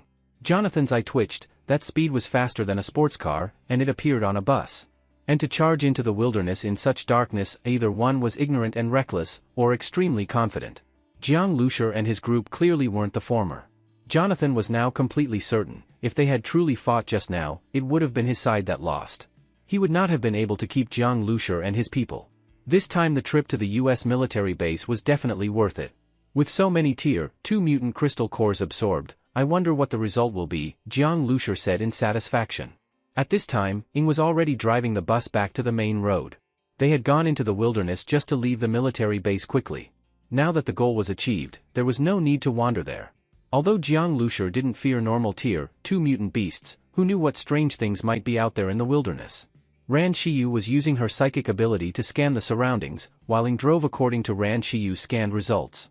Jiang Lushi, without hesitation, entered the compartment, took a Tier 2 mutant crystal core, and held it in his palm. A powerful energy immediately surged into Jiang Liushi's body, making him feel like he was about to explode. But that explosive energy was quickly absorbed by his body. Before he could relax, a new wave of energy poured in. As he absorbed the energy, Jiang Lushi felt like he was being thrown into an ocean. Wave after wave crashed over him with no time to catch his breath. During this absorption process, Jiang Lushi lay still, not moving at all, only his chest heaving violently. "Is brother Jiang okay?" Xiang Shuahai asked. Li Yusin was staring at Jiang Lushi without blinking. Her psychic sense swept through his body. He should be fine. It's just too much energy, so brother Jiang's condition is a bit like the first time. At the mention of the first time, Li Yusin blushed. Even Ran Xiyu, who was using her mental vision to observe the road, secretly turned red in the face. Even Xiang Shuahai's cheeks became slightly flushed. The three girls looked at Jiang Lushi, and the atmosphere in the room suddenly turned strange. "So, are the three of us doing it together again this time?" Xiang Shuahai finally broke the silence. Li Yusin gently nodded. Ran Xiyu's voice was as soft as a breeze. If you didn't listen carefully, you wouldn't even know she spoke. Having reached a consensus, the three girls looked at Jiang Lushi again, but this time, their gazes carried a hint of something different. Jiang Lushi hadn't completely fallen asleep. He could feel the energy constantly being absorbed, while the blue energy inside him was rapidly expanding and growing as if it had devoured a massive amount of food. One after another, the Tier 2 mutant crystal cores in his hand turned to ash. Gradually, a faint blue glow seemed to flicker around Jiang Liushi's body. Although he hadn't woken up yet, the immense power within him had already stunned Li Yusin and the others. Such a rapid rate of evolution was more terrifying than any other ability user, mutant beast, or even zombie. 3 days later, when Yuzuki Sora saw Jiang Lushi walking out of the room again, she couldn't help but be stunned. Jiang Liushi's appearance and aura had changed greatly. His muscles were more proportional, and within his human body seemed to hide a powerful mutant beast. Standing in front of him, Yuzuki Sora even felt her whole body tense, and her skin tingled with cold. "You?" Seeing Yuzuki Sora's shocked expression, Jiang Lushi smiled. He was very satisfied with the result of this evolution. He could feel that he had become much stronger, to the point that he couldn't wait to try out his fists. But there were no off-road vehicles here for him to test with. Jiang Lushur adjusted his breathing, retracted his aura, and looked out the window. Where is this place? He had been asleep for 3 days and didn't know where the base vehicle had driven to. Looking out, there were rows of buildings and many high-rises, like a prosperous city. But in the silence, the city not only didn't feel alive, it instead gave off an eerie and gloomy feeling. Cities in the apocalypse were always like this, sometimes the wilderness felt even safer. This is Zhongjing City. Before Yuzuki Sora could answer, Ran Shiyu walked over and said, "We've been rushing this whole way. We just arrived in Zhongjing City not long ago." "Thank you for your hard work these past few days," Jiang Lushur said, holding her hand and feeling her soft skin. Over these 3 days, Ran Shiyu had undoubtedly been both taking care of him and using her abilities to constantly scan the surroundings. Upon hearing Jiang Lushur's words, Ran Shiyu's ears turned slightly red, and her eyes lowered. Of course, she understood what Jiang Lushur meant, but she couldn't help thinking about the past 3 days, how they had wiped him down together and even slept close beside him. Seeing Ran Shiyu's expression, Yuzuki Sora also felt a bit awkward. She knew the 3 girls had been in the same room with Jiang Lushur almost the entire time. Even Jiang Zhuiying hadn't gone in. Now, seeing Ran Shiyu's demeanor, she immediately thought of many things. "Why did we come to Zhongjing City?" Jiang Lushur asked again. "After we left the US military base, we were originally heading toward Haiyanging. But when we passed the highway near here, we saw a long convoy entering Zhongjing City. The vehicles were carrying many heavy weapons. We figured they weren't an ordinary ability user team, so we followed them from a distance. I kept my distance because I was worried they might detect us," Ran Shiyu said. "Then that convoy is likely from Genesis?" Jiang Lushur asked. "Not just likely, I'm sure of it. Based on Miss Rant's description, I recognized one of the off-road vehicles. It belongs to the president of the Swordkill Society, Blood Shark." Yuzuki Sora spoke, a flash of killing intent in her eyes. Ran Shiyu nodded. If Yuzuki Sora hadn't recognized Blood Shark's vehicle, she wouldn't have been able to confirm the convoy's true identity. So that means this convoy consists of the people who escaped from the Swordkill Society. Good, Jiang Lushur revealed a cold smile. Originally, he thought he'd have to chase them all the way to Haiyanging, but he didn't expect they had only just arrived in Zhongjing City. Actually, Jiang Lushur had underestimated the speed of the base vehicle. Even though they'd been delayed for half a day at the US military base, under Ying's full-speed driving, the vehicle had practically flown down the highway. If Blood Shark was here, then Kamui and Black Cube were likely here too. Besides obtaining the Black Cube, Jiang Lushur also had an unsettled score with Kamui. In the Zhongjing City suburbs, the Zhongjing base had already formed a small town after the apocalypse. It was the only populated place in the entire Zhongjing region. Over 100,000 survivors had gathered here, and there were markets, production areas, residential zones, everything was complete. But within the densely populated Zhongjing base, there was an estate that seemed like a hidden utopia in the bustling city, elegant and quiet. In the courtyard of this estate, a young girl in red stood silently. She wore heels, her long ponytail tied behind her head. Her large round eyes, fair and rosy cheeks made her look like a finely carved doll. If not for her blinking eyes, one might not realize she was alive. Just then, 2 off-road vehicles drove into the courtyard. Over a dozen powerful ability user guards stepped down first, followed by a middle-aged man with a strong presence, clearly someone long accustomed to power. After stepping out of the car, the man immediately stood respectfully by the door. A young man, around 20 years old with messy hair, stepped out. With a shrill cry, a large crow swooped down from the sky and landed on his shoulder, its cold eyes staring forward. As the young man raised his head, his blood-red eyes scanned the area, and everyone suddenly felt short of breath. Even the doll-like girl's pupils shrank slightly. She stepped forward and bowed slightly, saying, "I am the person in charge of Zhongjing Base, Asaka Mirai. You must be Lord Kamui. I've long heard of your name, but never had the chance to meet you. And you, President Blood Shark, welcome. I am honored." This young man with the crow was Kamui. The middle-aged man was the Swordkill Society President, Blood Shark. As for the girl, most survivors in Zhongjing Base wouldn't have imagined that the iron-fisted leader of their base was such a delicate doll-like girl. But any ability user working for her knew better. If anyone disrespected her based on her appearance or age, they would die horribly. There were plenty of examples. However, in front of Kamui, Asaka Mirai was very polite and respectful. She knew he was a powerful council member. Kamui's visit to Zhongjing Base was truly an honor for her. Her eyes even showed a trace of admiration. She had heard many stories of the council members' power.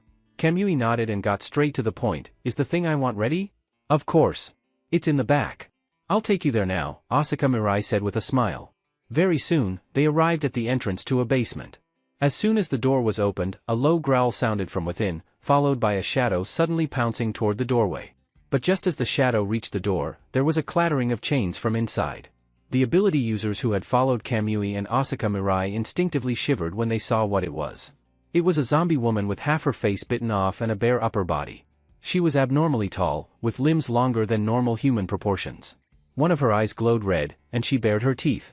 She stared intensely at the humans in front of her, and the 10+ chains on her body rattled, making the guards nervous that they might snap at any moment. A zombie? Kamui was slightly surprised. He had been told that Zhongjing Base had captured a monster. In his battle with Jiang Lushur, he had lost all his puppets and urgently needed replacements. But such suitable mutated beasts were rare. He didn't expect Asuka Mirai to provide him with a mutated zombie. But as he examined it, Kamui's slightly crazed eyes began to shine. With his experience, he could tell this wasn't just any mutated zombie. Rare indeed. Kamui praised. It rampaged through Zhongjing for a long time. To capture it, I lost over 20 elite fighters and more than 100 regular ability users. If it weren't for the special alloy chains, we wouldn't have been able to hold it. I hope it pleases you, Lord Kamui, Asuka Mirai explained. It's already close to being a Tier 3 mutated zombie. With your powers, Lord Kamui, I believe it can become a true Tier 3 mutated zombie. A trace of excitement flashed in Asuka Mirai's eyes as she spoke. Good, very good, let it tear those people apart, Kamui said, his gaze suddenly turning strange. The mutated zombie first froze, then began to struggle violently, letting out terrifying, guttural howls from its throat. After Ran Shiyu discovered the convoy, in order to avoid being noticed, she followed it from a great distance. So she only knew the general direction it went, but not the exact location. However, once the direction was known, they could naturally find it. The number of zombies on the outskirts of Zhongjing City was already very large, but for the defense of the base vehicle, these zombies posed no threat at all. Ing directly drove the base vehicle in the indicated direction and began searching. I found people. After just over half an hour, human mental energy clusters appeared in Ran Shiyu's psychic vision. There are only a dozen people, 5 of them are ability users. It's probably a survivor team, Ran Shiyu said. Since Kamui and the others came here, it means there must be a base or safe zone here like the Swordkill Society. This team probably came from there, let's go ask them for information, Jiang Lushur said. They knew nothing about the bases here, so charging in recklessly wouldn't be wise. Soon, Jiang Lushur saw the dozen or so people. They were currently fighting a large mutant beast. It was clear they had decent combat strength and worked well together, but because there were also many zombies around, they were caught in a pincer attack and having some difficulty. However, if it continued like this, they would still eventually win. Jiang Lushur could already tell that the strongest woman among them hadn't gone all out. She was moving lightly around the mutant beast, clearly looking for an opportunity. But Jiang Lushur didn't have the patience to watch them fight slowly. Ing. Jiang Lushur glanced at Ing. Ing understood immediately. She stomped the gas pedal to the floor, and the base vehicle roared loudly. At that moment, the mutant beast keenly sensed danger. It instantly turned around, its blood-red eyes staring at the base vehicle. All the spines on its body stood up, and it kicked the ground with its hind legs, sending up chunks of concrete. Then it let out a deep growl and prepared to charge at the vehicle. Careful! Those spines are as hard as steel, they'll pierce through, the woman shouted urgently. She had noticed the vehicle's arrival but hadn't expected it to make such a reckless provocation. Even they had used the terrain to lure the beast here and wear it down, they didn't dare fight it head-on. This beast still dares to attack? What a fool. Ing, go, Jiang Lushur sneered. Ing nodded, and the bus shot forward like an arrow from a bow, rushing at the mutant beast even faster. A loud crash rang through the survivor's ears. Boom! But even more shocking than the sound was the sight. The moment the mutant beast collided with the bus, it was like a blood-filled balloon bursting instantly, blood exploded in all directions. Boom boom boom! The mutant beast was sent flying over 10 meters, crushing who knows how many zombies along the way. And at that moment, the bus came to a stop. The survivors were almost stunned. The woman also froze for a moment before suddenly coming to her senses and leapt over to the mutant beast. The spines on its head were all broken, its skull cracked, and the entire head deformed. It was clearly and utterly dead. The woman looked at the bus, her eyes full of shock. It didn't even have a scratch. What kind of vehicle was this? Not only had they never seen it, they'd never even heard of it. Just then, the bus door opened, and she saw a young man and several ridiculously beautiful women stepping out together. This mutant beast is yours. I just want one of its spines, may I? The woman said when Jiang Lushur walked over. No need. Take it all, Jiang Lushur waved his hand. Ah? But how can that be? You killed it, she said, still feeling a sense of unreality even as she said it. That powerful mutant beast had been killed so easily, it wasn't a rabbit, after all. I want that spine because one of our vehicles was flipped by it. 3 of our companions were killed by it, so. Then I'll just take the crystal core. The rest is yours, Jiang Lushur said, seeing she was still hesitant. If I hadn't stepped in, you still would have killed it in the end. So strictly speaking, I just intervened suddenly. The woman hesitated, then bowed again. I'll respectfully accept, then. Thank you. She figured that since this bus could kill a mutant beast like it was nothing, they probably didn't lack mutant meat anyway. At her call, the other survivors quickly came to cut up the beast's body. The woman then walked over with a mutant crystal core. This is yours. Even though you're right, we could have killed it eventually, it would have cost us a lot, and battles are unpredictable. We could have suffered casualties. So we still want to thank you. Her politeness made Jiang Lushur a bit uncomfortable. No need to be so formal. Actually, I have something to ask you. You're from Huaxia, right? The woman suddenly asked. Jiang Lushur wasn't surprised. Although he had recently learned the basic Japanese daily phrases with his powerful brain domain, he hadn't studied seriously, his grammar mistakes and accent gave him away instantly. But he had no intention of hiding it.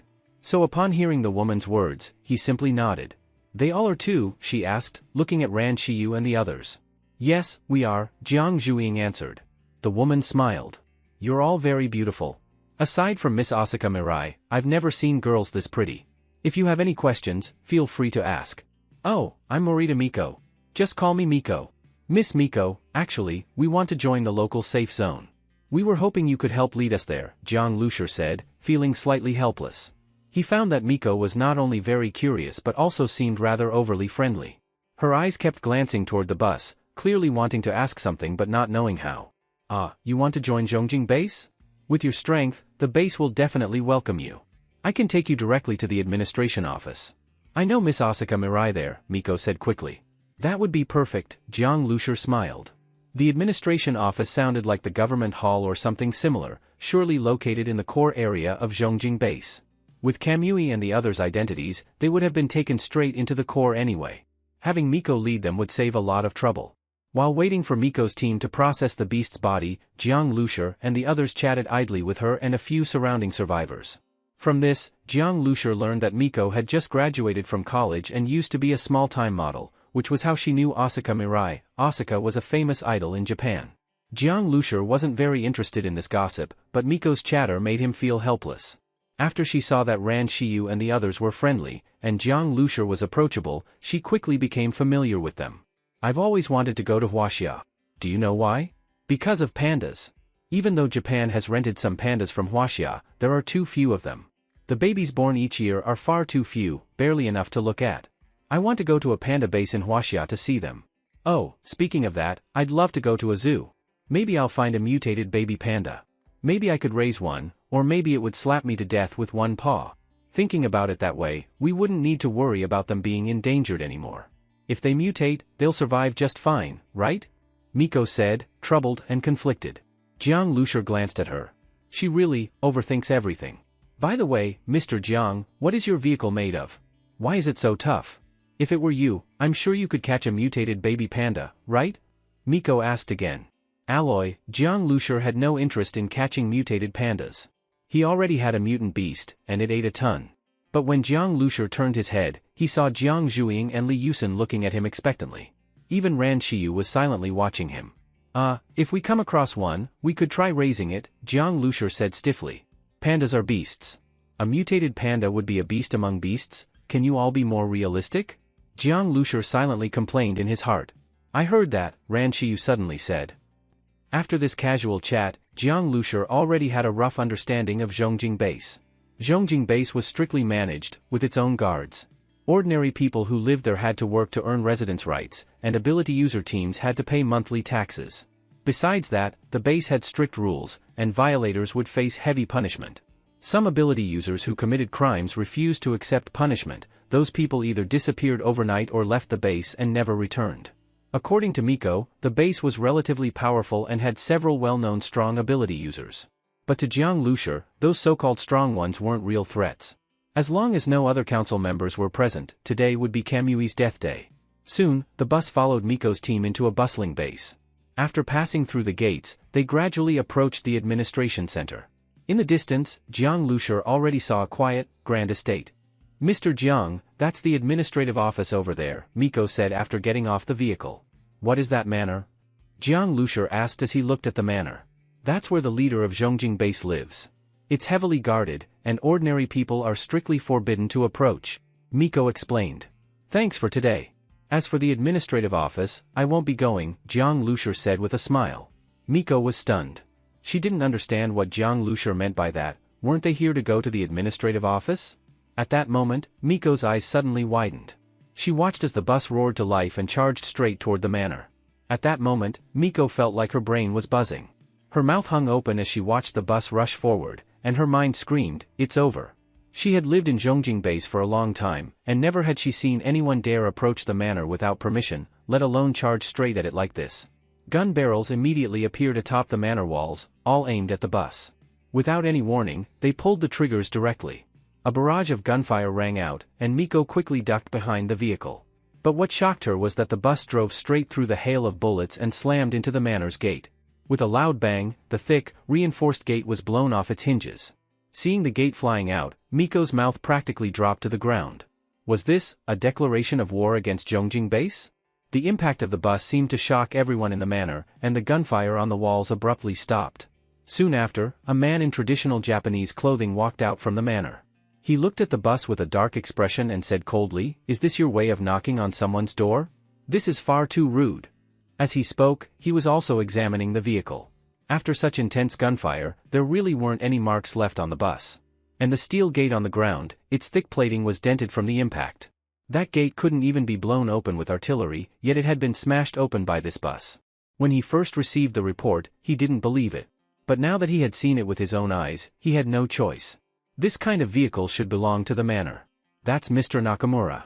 Miko also recognized the man, and her heart sank. Nakamura was a well-known swordsman in Zhongjing Base. After awakening his abilities in the apocalypse, his sword technique was fast enough to cut bullets and slice through steel. Now that Nakamura had arrived so quickly, Jiang Lushur and the others couldn't escape. "Miko, let's go. If people find out they're connected to us later, we'll be..." A nervous survivor in Miko's team said. Miko knew they should leave now, but looking at the bus, she hesitated. "Sigh, maybe they'll manage to escape," she said, though she knew it was almost impossible. She just felt that abandoning Jiang Lushur and the others like this was something she couldn't do. But she was responsible for the survivors under her, so she had to leave. She and Jiang Lushur had only just met, she brought them here simply because of their strength and her goodwill. That was already enough. At that moment, Jiang Zhuing opened the bus window and said calmly, "If we didn't do this, how would we meet the person in charge quickly? Even if we started out negotiating nicely, in the end we'd still need to do it this way. So why waste time?" Nakamura's face darkened even more. He said coldly, "Little girl, are you the owner of this vehicle? Are you the owner of this manor? Get your boss out here to talk," Jiang Zhuing retorted bluntly. Of course, she wasn't the owner, but she was the owner's little sister. Jiang Zhuing spoke with full confidence. "Our boss isn't someone you can summon as you please," Nakamura said angrily, then clapped his hands. "Since you're here, don't think of leaving. As for which group you're from, I'll leave one of you alive to ask, but not you. I'll pick someone more obedient." With Nakamura's signal, over 100 people appeared on the manor's buildings, all pointing their guns at the bus. At the same time, more than a dozen samurai-like figures appeared like phantoms around the bus. They threw tire shredders at the wheels and stabbed at the tires with their knives. Nakamura showed a cold smile. As long as they disabled the vehicle, the people inside would be trapped like turtles in a jar. These people thought they could just drive in with an armored shell and be fearless. Nakamura wasn't in a hurry to kill them, he wanted them to taste despair.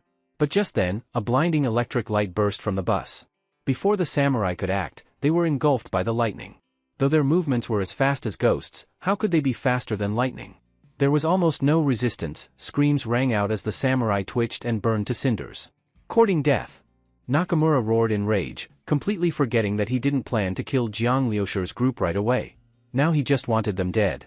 With a swish, the katana at his waist was drawn, flashing with dazzling light. At that moment, Nakamura saw a small barrel extending from the front of the bus. "What is that?" Nakamura's heart jumped. He had never seen such a tiny cannon barrel, but from it, he sensed a deadly threat. Even if it was a rocket launcher, he could cut it down. The warhead had a trigger mechanism. As long as he avoided it, he could slice it. Nakamura's sword skills were already at that level. What kind of terrifying projectile could come from such a small barrel? So not only did he not dodge, he even shouted, "Slash!" A dazzling blade light flashed, but Nakamura's confident expression suddenly turned to shock and fear. What? Boom! A terrifying gust of air blasted toward Nakamura. He and his sword were utterly powerless against it. His body was flung like a rag sack, slammed into the wall with a dull thud. Thump! Nakamura slid weakly to the ground. His sword had already flown off somewhere. His body was covered in blood, his organs were shattered. Though not dead yet, his eyes were filled with disbelief and terror. He opened his mouth to speak, but only black blood poured out. The manor fell into eerie silence. The shooters hadn't even fired yet, they had just watched the entire scene in shock. The bus slowly started up again. Its massive tires rolled over the tire shredders with a grating crunch. The tire shredders were crushed into powder, and the bus's tires were completely unharmed. After so many evolutions and upgrades, the base vehicle wouldn't be damaged by a few metal spikes, that would be a joke. But for the people in the manor, it sent chills down their spines. Every part of this vehicle was so tough, and it had that terrifying air cannon. Nakamura's death, though caused by carelessness, still proved how fearsome the vehicle was. Then, Jiang Lushur broke the silence. "I'm here to find Kamui and Bloodshark. Tell them to get out here." Kamui and Bloodshark? Many people in the manor didn't know who they were. But some did. The two important guests they were hosting today were called President Bloodshark and Lord Kamui. This bus had come here, to pick a fight with them? Since the establishment of Zhongjing Base, no one had ever broken into the manor and demanded people be handed over, while everyone present remained silent. But Jiang Lushur knew the noise wasn't just heard inside the manor, people outside heard it too. Reinforcements would be arriving soon. Sure enough, not long after he finished speaking, a large group of people came from the rear of the manor. Leading them was a middle-aged man dressed like a businessman. His eagle-like eyes locked onto Jiang Lushur. Bloodshark. Yuzuki Sora's eyes immediately filled with hatred when she saw him. This is Bloodshark? Jiang Lushur looked at him with surprise. Though this man clearly had blood on his hands, he didn't look like the vicious brute he expected, more like someone with a ruthless personality. "You must be Jiang Lushur. I've heard of you," Bloodshark said. "You're here, what about Lord Tsukuyumi?" "No need to ask what you already know," Jiang Lushur sneered. Bloodshark's expression twisted, shock and disbelief, but he quickly regained composure. "You're impressive to have killed Lord Tsukuyumi. But do you think you can escape Genesis's pursuit now? When Genesis rules the world, there will be no place for you, nor for your companions, family, or lovers. They will all be implicated." "Save it," Jiang Lushur said impatiently, cutting him off. He was sick of Genesis's sense of superiority. Maybe the ancient, powerful council members were something, but what was Bloodshark bragging about? Jiang Lushur didn't care about these threats. His grudge with Genesis was already irreconcilable. Not just because of past events, but because Genesis held something vital for the starseed. Then Jiang Lushur thought of something. "Are you stalling so Kamui can escape?" he asked. Since Bloodshark knew Tsukuyumi had died by Jiang Lushur's hands, he should know they weren't his match. Bloodshark gave a cold smile and spat out two words, "Attack." For a moment, all gun barrels were aimed at the bus. No matter how sturdy the bus was, facing so many gun barrels, it couldn't possibly remain unscathed. At the very least, they could stall the bus here. "President Bloodshark, why didn't you and Lord Shinkue tell me that you were being hunted?" A soft voice sounded behind Bloodshark. Bloodshark didn't need to turn around to know it was Asuka Risa. He glanced at the girl, she was watching Jiang Lushur on top of the bus with great interest. Bloodshark felt a bit apprehensive about Asuka Risa. He couldn't figure out what this girl was thinking, and her strength was also a mystery. Hunted? They're just walking into their own death. "As long as Lord Shinkue comes out, they're doomed," Bloodshark said. "Then when this is all over, I'll hold a banquet for you," Asuka Risa said with a smile. She was secretly surprised, someone was actually trying to kill Shinkue? Whether this person was seeking death or truly confident, just this alone was enough to arouse her curiosity. Asuka Risa stared unblinkingly at Jiang Lushur. She wanted to see what kind of skills this person had. But facing so many guns, it was likely that even if he had skills, he wouldn't be able to use them. Just then, she saw Jiang Lushur lift a huge weapon. The weapon had 6 barrels, gleaming with metallic light, looking like the gaping maw of a ferocious beast, frightening to behold. "An airborne Vulcan Gatling gun?" Asuka Risa said in surprise. She had never seen anyone use an airborne Vulcan Gatling gun. Just lifting it was not easy, but judging by this man's movements, was he planning to? At that moment, one side of the operations room opened, and Jiang Lushur stepped out. Then the operations room slowly sank. Jiang Lushur, holding the airborne Vulcan Gatling, stood alone atop the base vehicle. Then, blue light lit up on his arm. A dazzling blue glow appeared within the 6 barrels of the Vulcan Gatling, like the morning sun about to explode with rays of light. The moment he appeared, all the gunmen pulled their triggers. At the same time, Jiang Lushur's Vulcan Gatling spat out terrifying flames. Rat-a-tat-tat. Amid the deafening, rapid gunfire, streams of blue light shot from the gun barrels. These beams pierced through wall after wall, splattering blood everywhere. Under Ran Shiyu's psychic sensing, no matter where the gunmen hid, they couldn't escape Jiang Lushur's bullets. The massive penetrating power of the blue energy ignored all walls and even steel plates or other covers. With Ran Shiyu's guidance and Jiang Lushur's powerful brain domain, he deftly dodged the enemy's bullets, dashing and rolling on the speeding base vehicle like a leopard. The airborne Vulcan Gatling roared in his hands, letting out crazed howls, like a harvester continuously reaping the lives of the gunmen.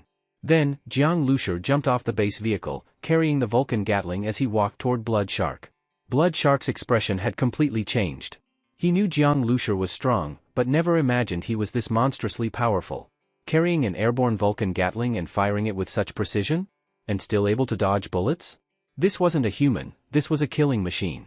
Whether it was his firing speed, his lightning-fast movements, or his flawless reaction time, every aspect was at the level of a top-tier superhuman. With all this power concentrated in Jiang Lushur, he was practically unstoppable. Jiang Lushur himself was extremely satisfied with his performance.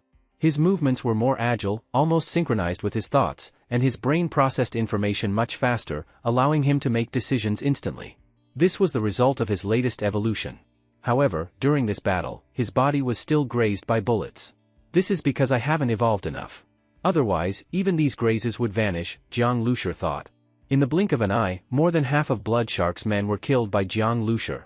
The rest were so stunned by the storm-like gunfire that they lay on the ground, not daring to move. These men had been extremely loyal, but faced with Jiang Lushur's firepower, they were crushed instantly, like dried twigs snapping. No matter how loyal, they still feared death. They used to treat others' lives like nothing, but when the same fate befell them, they finally understood the feeling of helplessness. So this was what it felt like to be powerless, this was despair. And the enemy was just one person. Asaka Risa silently stood by the wall, watching Jiang Lushur with a trace of astonishment. That terrifying weapon looked perfectly natural in his hands. Instead of feeling out of place, it exuded a certain beauty of slaughter. Blood Shark had just raised his weapon when Jiang Lushur's gun barrel twitched slightly. Boom boom boom. One of Blood Shark's legs was immediately blasted, turned into a pile of meat. Then, Jiang Lushur appeared in front of him, the scalding hot barrel of the Vulcan Gatling pointed directly at his head. Blood Shark stared at the barrel, the acrid smell of gunpowder nearly suffocating him. He had no doubt that under this gun, not just his head, even half his body, would be torn to pieces. He used to enjoy pointing guns at other people's heads, but now that he was experiencing it himself, it didn't feel good at all. At this moment, Jiang Lushur spoke, trying to stall me? You're not qualified. You, Blood Shark swallowed hard, trembling all over from the pain, struggling to say something. You have no idea how powerful Tsukuyumi is. If you did, when you heard that Tsukuyumi was killed by us, you should have surrendered immediately, Jiang Zhuying said as she walked down from the vehicle, sneering. Blood Shark said nothing. When he saw Jiang Lushur open fire, he knew he had badly underestimated him. What he didn't know was that after leaving Swordkill Syndicate, Jiang Lushur had evolved again. Killing Tsukuyumi had been extremely difficult before, but now if he encountered Tsukuyumi again, Jiang Lushur believed the outcome would be different. Of course, he let Jiang Zhuying say whatever she wanted. Where is the black cube? Jiang Lushur asked coldly. So you're here for the black cube? Blood Shark took a breath, forcing himself to remain calm. But I'm sorry, what you want isn't with me. If you want it, go ask Lord Shinkue, Blood Shark said. Jiang Lushur smiled slightly. Looks like you're still clinging to some hope in Shinkue. Blood Shark had wavered earlier, but thinking of that monster, he regained his faith in Shinkue. He didn't know much about Tsukuyumi's power, just that he was strong. But he knew exactly how powerful Shinkue was. What Shinkue had sent out before were just puppets. Blood Shark sneered and was about to say something when a piercing howl suddenly rang out from the back of the manor. As the howl echoed, everyone instinctively covered their ears, showing pained expressions. Even Miko, who was watching from a distance, looked shocked. What is that sound? Just that sound alone filled them with dread. Lord Shinkue has succeeded. The severely injured blood shark trembled even more under the influence of that voice, but the look he gave Jiang Lushur carried a hint of vengeful satisfaction. Jiang Lushur had destroyed his swordkill syndicate, ruined his foundation, and now had seriously injured him. Blood Shark's hatred for Jiang Lushur ran very deep, and Xingkui was his hope for revenge. Jiang Lushur looked in the direction the voice came from, frowning. This voice also gave him a sense of threat. At that moment, waves of screams suddenly came from inside the manor. People revealed terrified and confused expressions. Coupled with that terrifying howl just now, the screams now gave them an even worse feeling. At this point, they no longer cared about Jiang Lushur and his group. Some even couldn't help but turn their guns around toward their rear. Asuka Risa stood quietly, a strange gleam flashing in her eyes. Thud. Suddenly, a bloody, mutilated corpse was thrown heavily in front of the crowd. The body had been torn open from the middle, with organs and blood splattered everywhere, and a look of fear and pain still remained on the face. Even though these people were used to seeing dead bodies, this corpse made their scalps tingle. Ah! Help! A superpowered person had just run out from his hiding place but was suddenly pounced on by a black shadow after only a few steps. He struggled to lift his head, but the shadow immediately stomped down. Crack! Everyone in the courtyard heard the sound of that person's skull shattering. Under that single stomp, his head was crushed like a watermelon, utterly dead. This scene made everyone feel a chill down their backs. They stared in disbelief at the black shadow that had suddenly appeared. Killing someone wasn't hard, but to kill a superpowered being like squashing a bug, and at such speed that no one could see clearly, everyone felt that if it were them, their fate wouldn't be much different. The true form of this shadow was shockingly, a female zombie. At this moment, she licked her blood-red lips, her whole body radiating a terrifying killing intent. Her bloodshot eyes slowly swept over the courtyard. Sorry about that.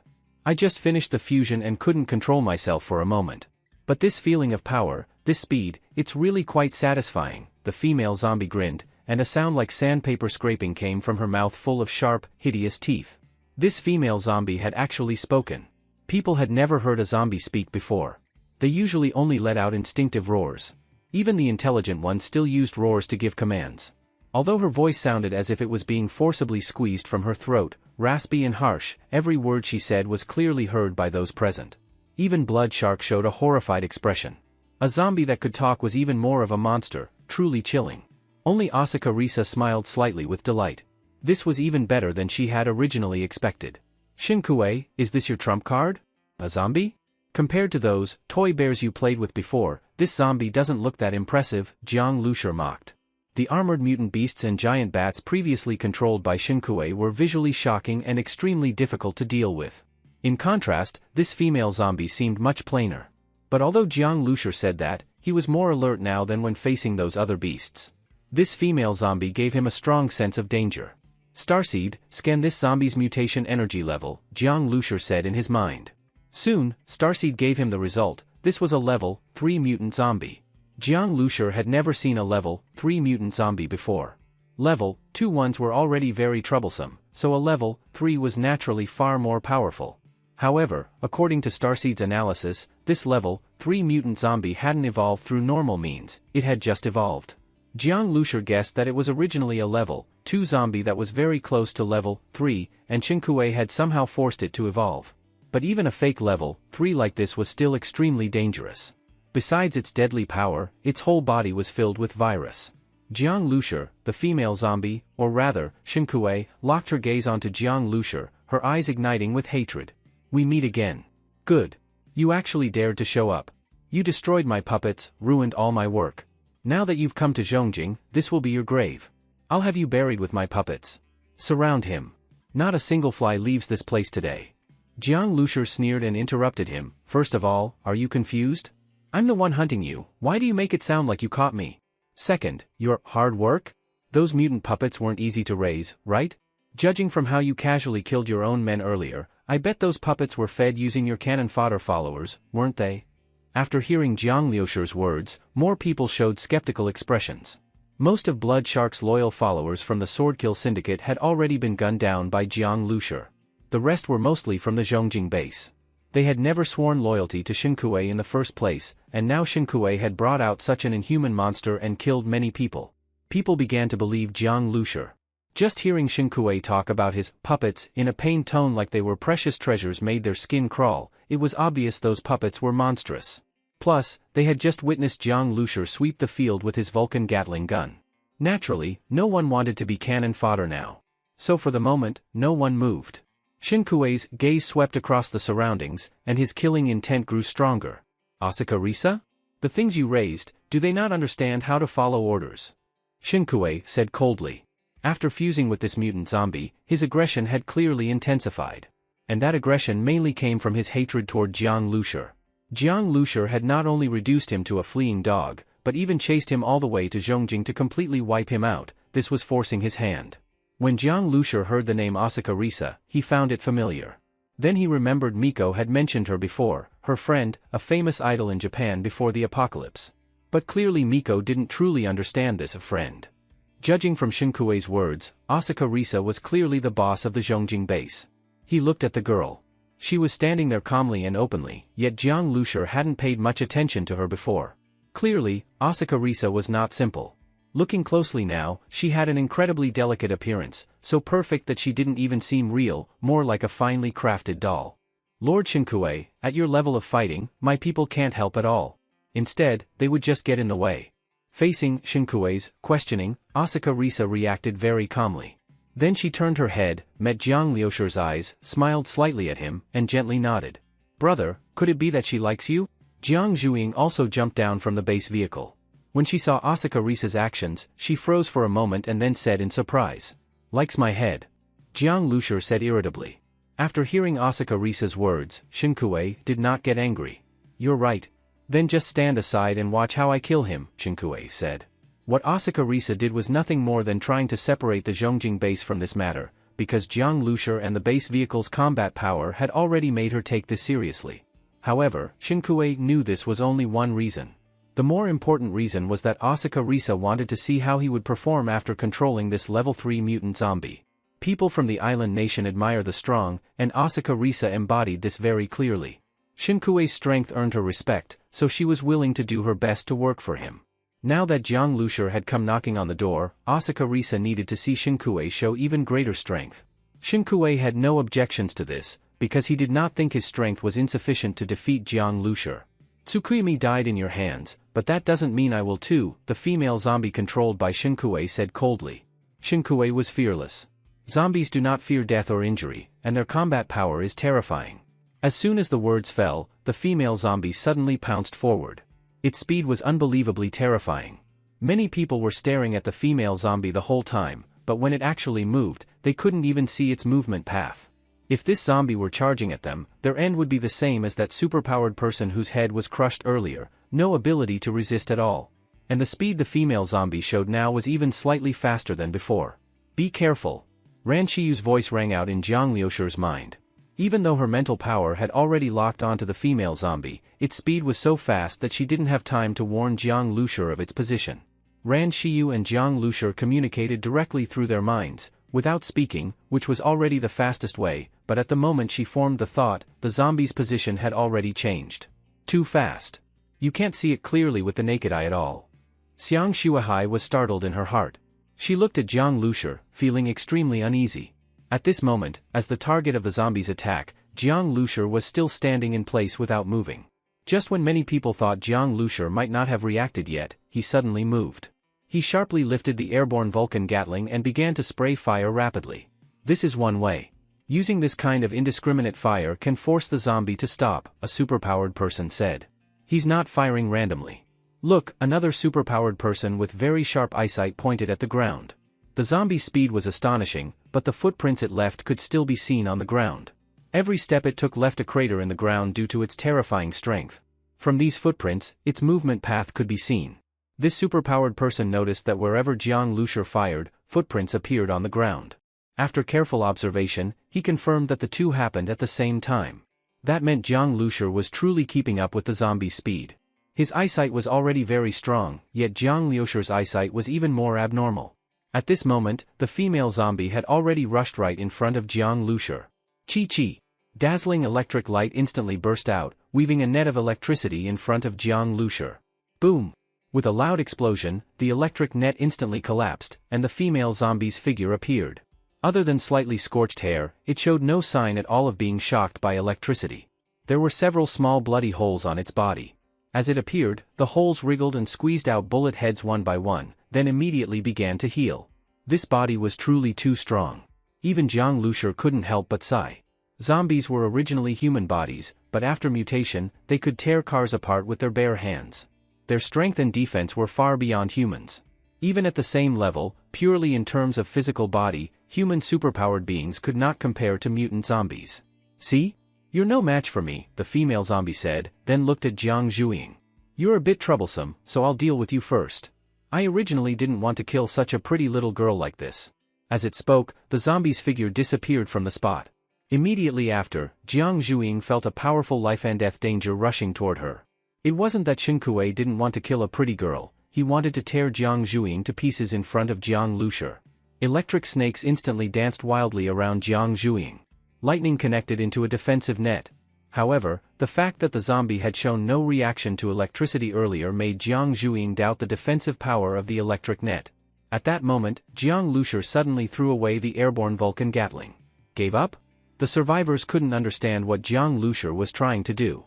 Next, Jiang Lushur took the Barrett from his back and raised it for a single shot. Bang! What can that hit? The survivors were all confused. But very soon, they saw fresh blood splatter onto the ground. It actually hit. "Your shooting is pretty good," the female zombie appeared again. Its abdomen had been grazed, and this time the healing speed was much slower. However, it was not a fatal wound. "As long as I know you're not truly immune to bullets, that's enough," Jiang Lushur said with a cold smile. The blue energy-infused sniper bullet had truly injured the female zombie. "So what? Do you think you can still aim at me? You won't get another chance," the female zombie, Shen snorted coldly and said disdainfully. "You're right. You're too fast. It really is hard for me to hit you." Jiang Lushur actually nodded in agreement. Whether it was his sweeping fire or Jiang Zhuiying's cooperation, they had only managed to hold the zombie back and were very passive. If this continued, Shen would eventually find an opening, and once the zombie touched him even once, it would mean death. Jiang Lushur also threw away the Barrett. Blue light gradually lit up on his fists. "So I plan to grab you, and then beat you to death," Jiang Lushur said. Boom! Jiang Lushur charged out like a fierce tiger, directly pouncing toward the level 3 female zombie controlled by Shen. For the first time, a new expression appeared on the female zombie's hideous face, apart from madness and indifference. A mocking smile flashed in its eyes. Bang! With a loud crash, Jiang Lushur collided with the female zombie. Both moved at unbelievable speeds. All the crowd could hear were repeated bang bang bang impacts like a torrential storm, and all they could see were two blurry shadows colliding madly. Too fast, too fierce. Miko had already forgotten to escape. She stared in shock at the two shadows, screaming in her heart. If she hadn't seen it with her own eyes, she wouldn't have believed that someone could fight a level 3 mutant zombie barehanded on equal terms. Boom! A car parked in the manor was smashed by the female zombie, instantly flattened like an iron disc. But the next moment, the female zombie leapt high again and resumed battle with Jiang Lushur. Seeing this, everyone's eyes twitched. They couldn't help but imagine themselves in that situation.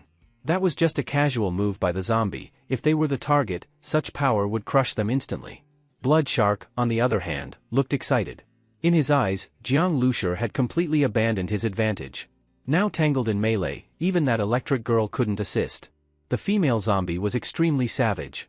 Blood Shark looked forward to seeing Jiang Lushur finally getting tortured and killed. Die die die, the female zombie let out a roar that didn't sound human, its fighting becoming more and more frenzied. The manor was no longer spacious enough, the courtyard was almost completely destroyed by it.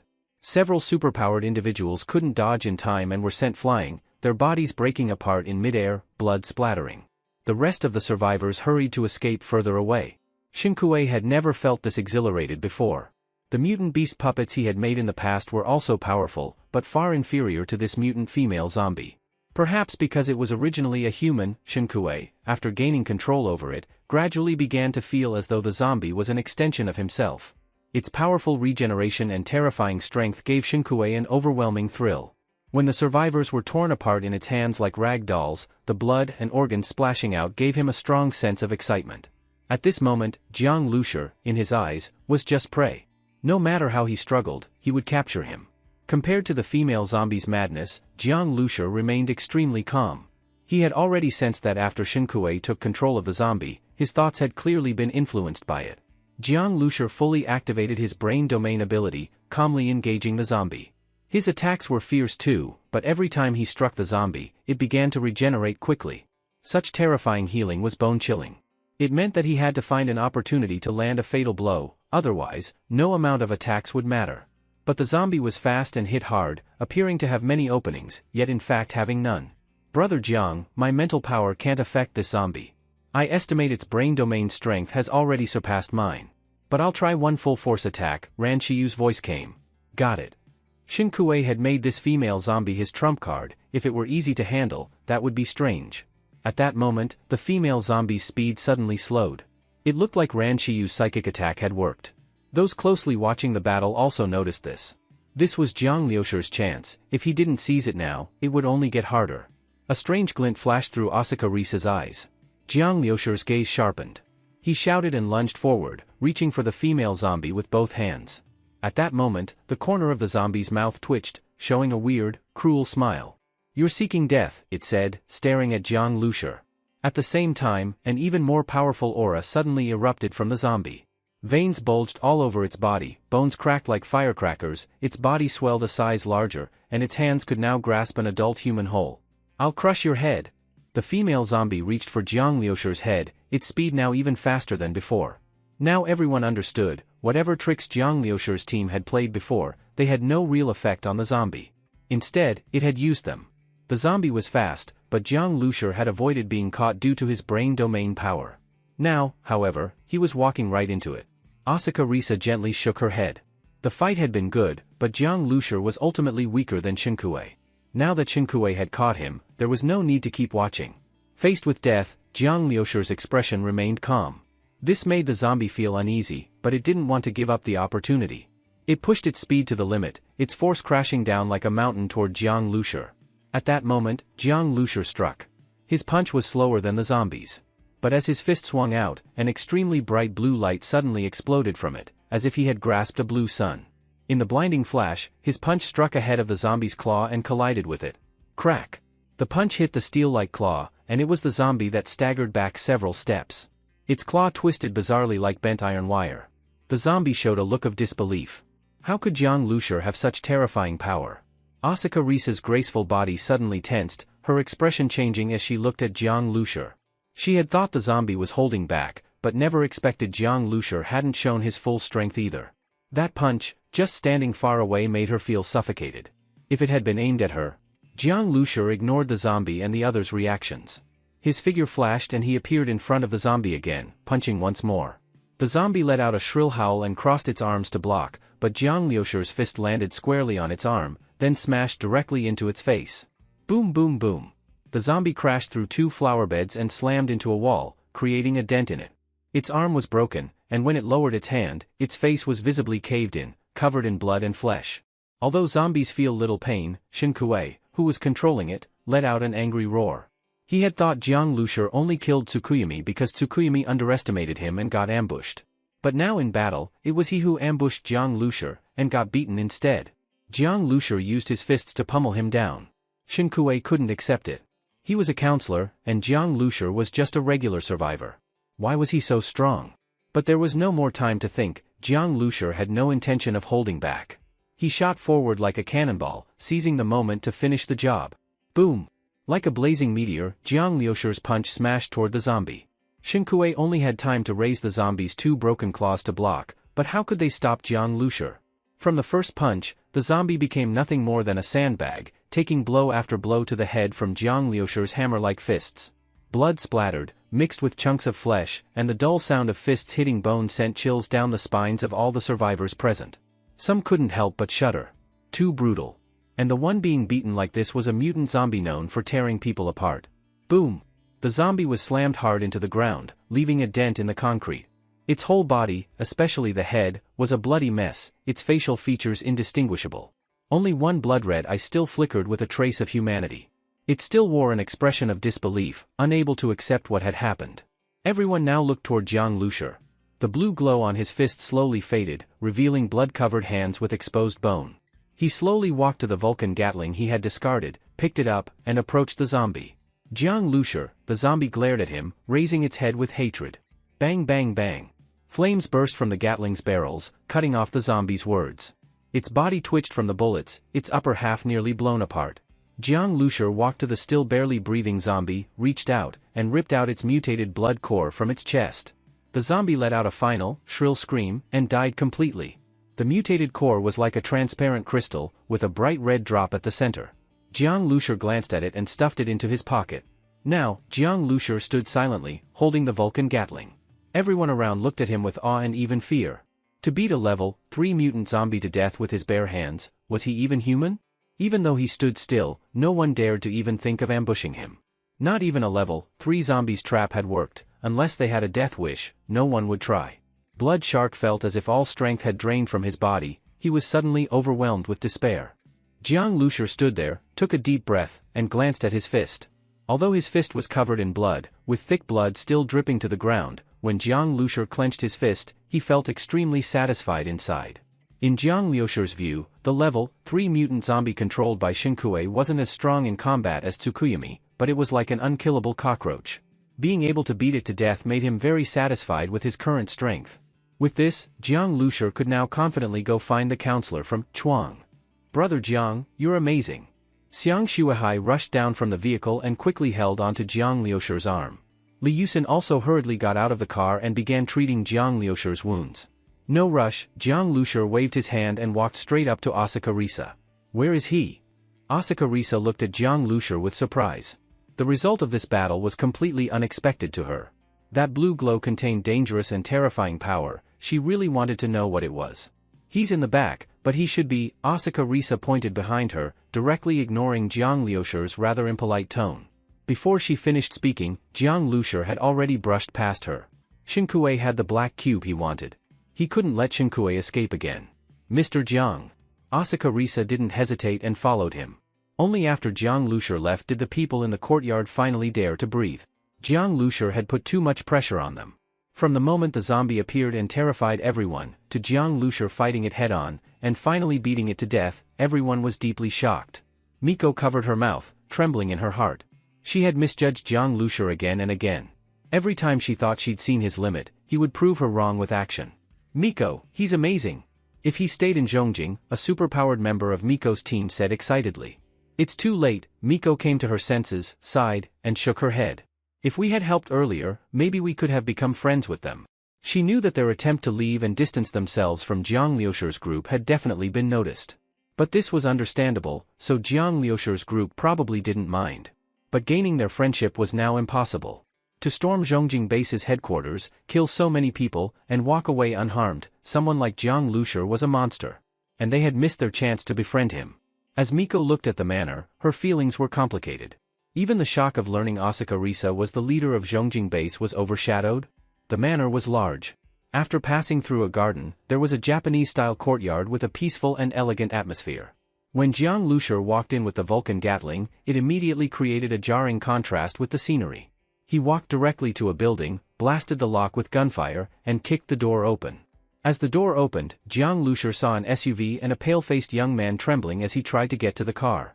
Ran Shiyu had already located him with psychic scanning, so Jiang Lushur came straight here. Jiang Lushur, Shinkue saw him and immediately gave up trying to get into the car. He had seen Jiang Liushur's speed before, he knew he had no chance of escaping. Despair appeared in Shinkue's eyes. Less than 10 minutes ago, he was full of confidence, thinking he was about to take revenge. But now he looked like a stray dog, staring down the cold barrel of Jiang Liushur's gun. "You want the black cube, right?" Shinkue quickly said. "Take it out," Jiang Lushur replied. "Actually, the black cube isn't much use to you," Shinkue said. "If you want good stuff, Chuang can give you plenty." "Cut the crap." "The black cube," Jiang Lushur interrupted impatiently. "Don't worry, I'll give it to you now." Shinkue picked up a travel bag beside him and took out a small black cube. Although his psychic power was severely damaged, he could still feel a mental force locked onto him, and Jiang Lushur was watching his every move. Naturally, Shinkue didn't dare try anything. The moment Jiang Lushur saw the cube, he knew it was the black cube he had been looking for. Starseed reacted to it, sending Jiang Lushur the signal to acquire it. Jiang Lushur was overjoyed and rushed forward, grabbing the black cube from Shinkue's hand. Shinkue's eyes flickered, but he didn't dare say a word. Holding the cube in his hand, Jiang Lushur turned it over and inspected it. The black cube shimmered with a black metallic gloss, light in his hand. The cube consisted of 4 smaller movable blocks, which was why Chuang called it a magic cube. Jiang Lushur twisted the blocks a bit, aligned their patterns, and a soft click sounded. With that sound, Jiang Lushur's vision seemed to pass through the surface of the black cube and reach the inside. The cube's interior was surprisingly hollow, and the size of the space inside exceeded Jiang Lushur's expectations. A full 100 square meters of space, filled with metal blocks, none of which Jiang Lushur had ever seen before. Without a doubt, these were metals originally from the Starseed spaceship. This black cube functioned like the storage space in the base vehicle. Perhaps it was even part of the Starseed spaceship. Shin-Kuei watched Jiang Lushur's expression. The first time they discovered the black cube was actually a storage space, they were also shocked. Chuang had gained many benefits from the ruins it found, discovering many technologies far beyond Earth's. Chuang itself had been born from that discovery. But from Jiang Lushur's face, Shin-Kuei didn't see much shock, just a trace of joy. He was puzzled. This kind of storage space was futuristic, and the original council leader had even died for it. But Jiang Lushur, a post-apocalypse superpowered being, was so calm. Besides the black cube, what else did you find? Jiang Lushur's voice interrupted Shin-Kuei's thoughts. After confirming that the ruins Chuang had found were from the Starseed ship, Jiang Lushur clearly wouldn't let go of those other things. Of course, Jiang Lushur didn't want to rebuild the Starseed ship, after all, it didn't belong to him. The current base vehicle was what belonged to Jiang Lushur. Did you enjoy the story, guys? I hope you did. Support this video with a like and a comment. I'd really appreciate it. Thanks for watching and see you next time.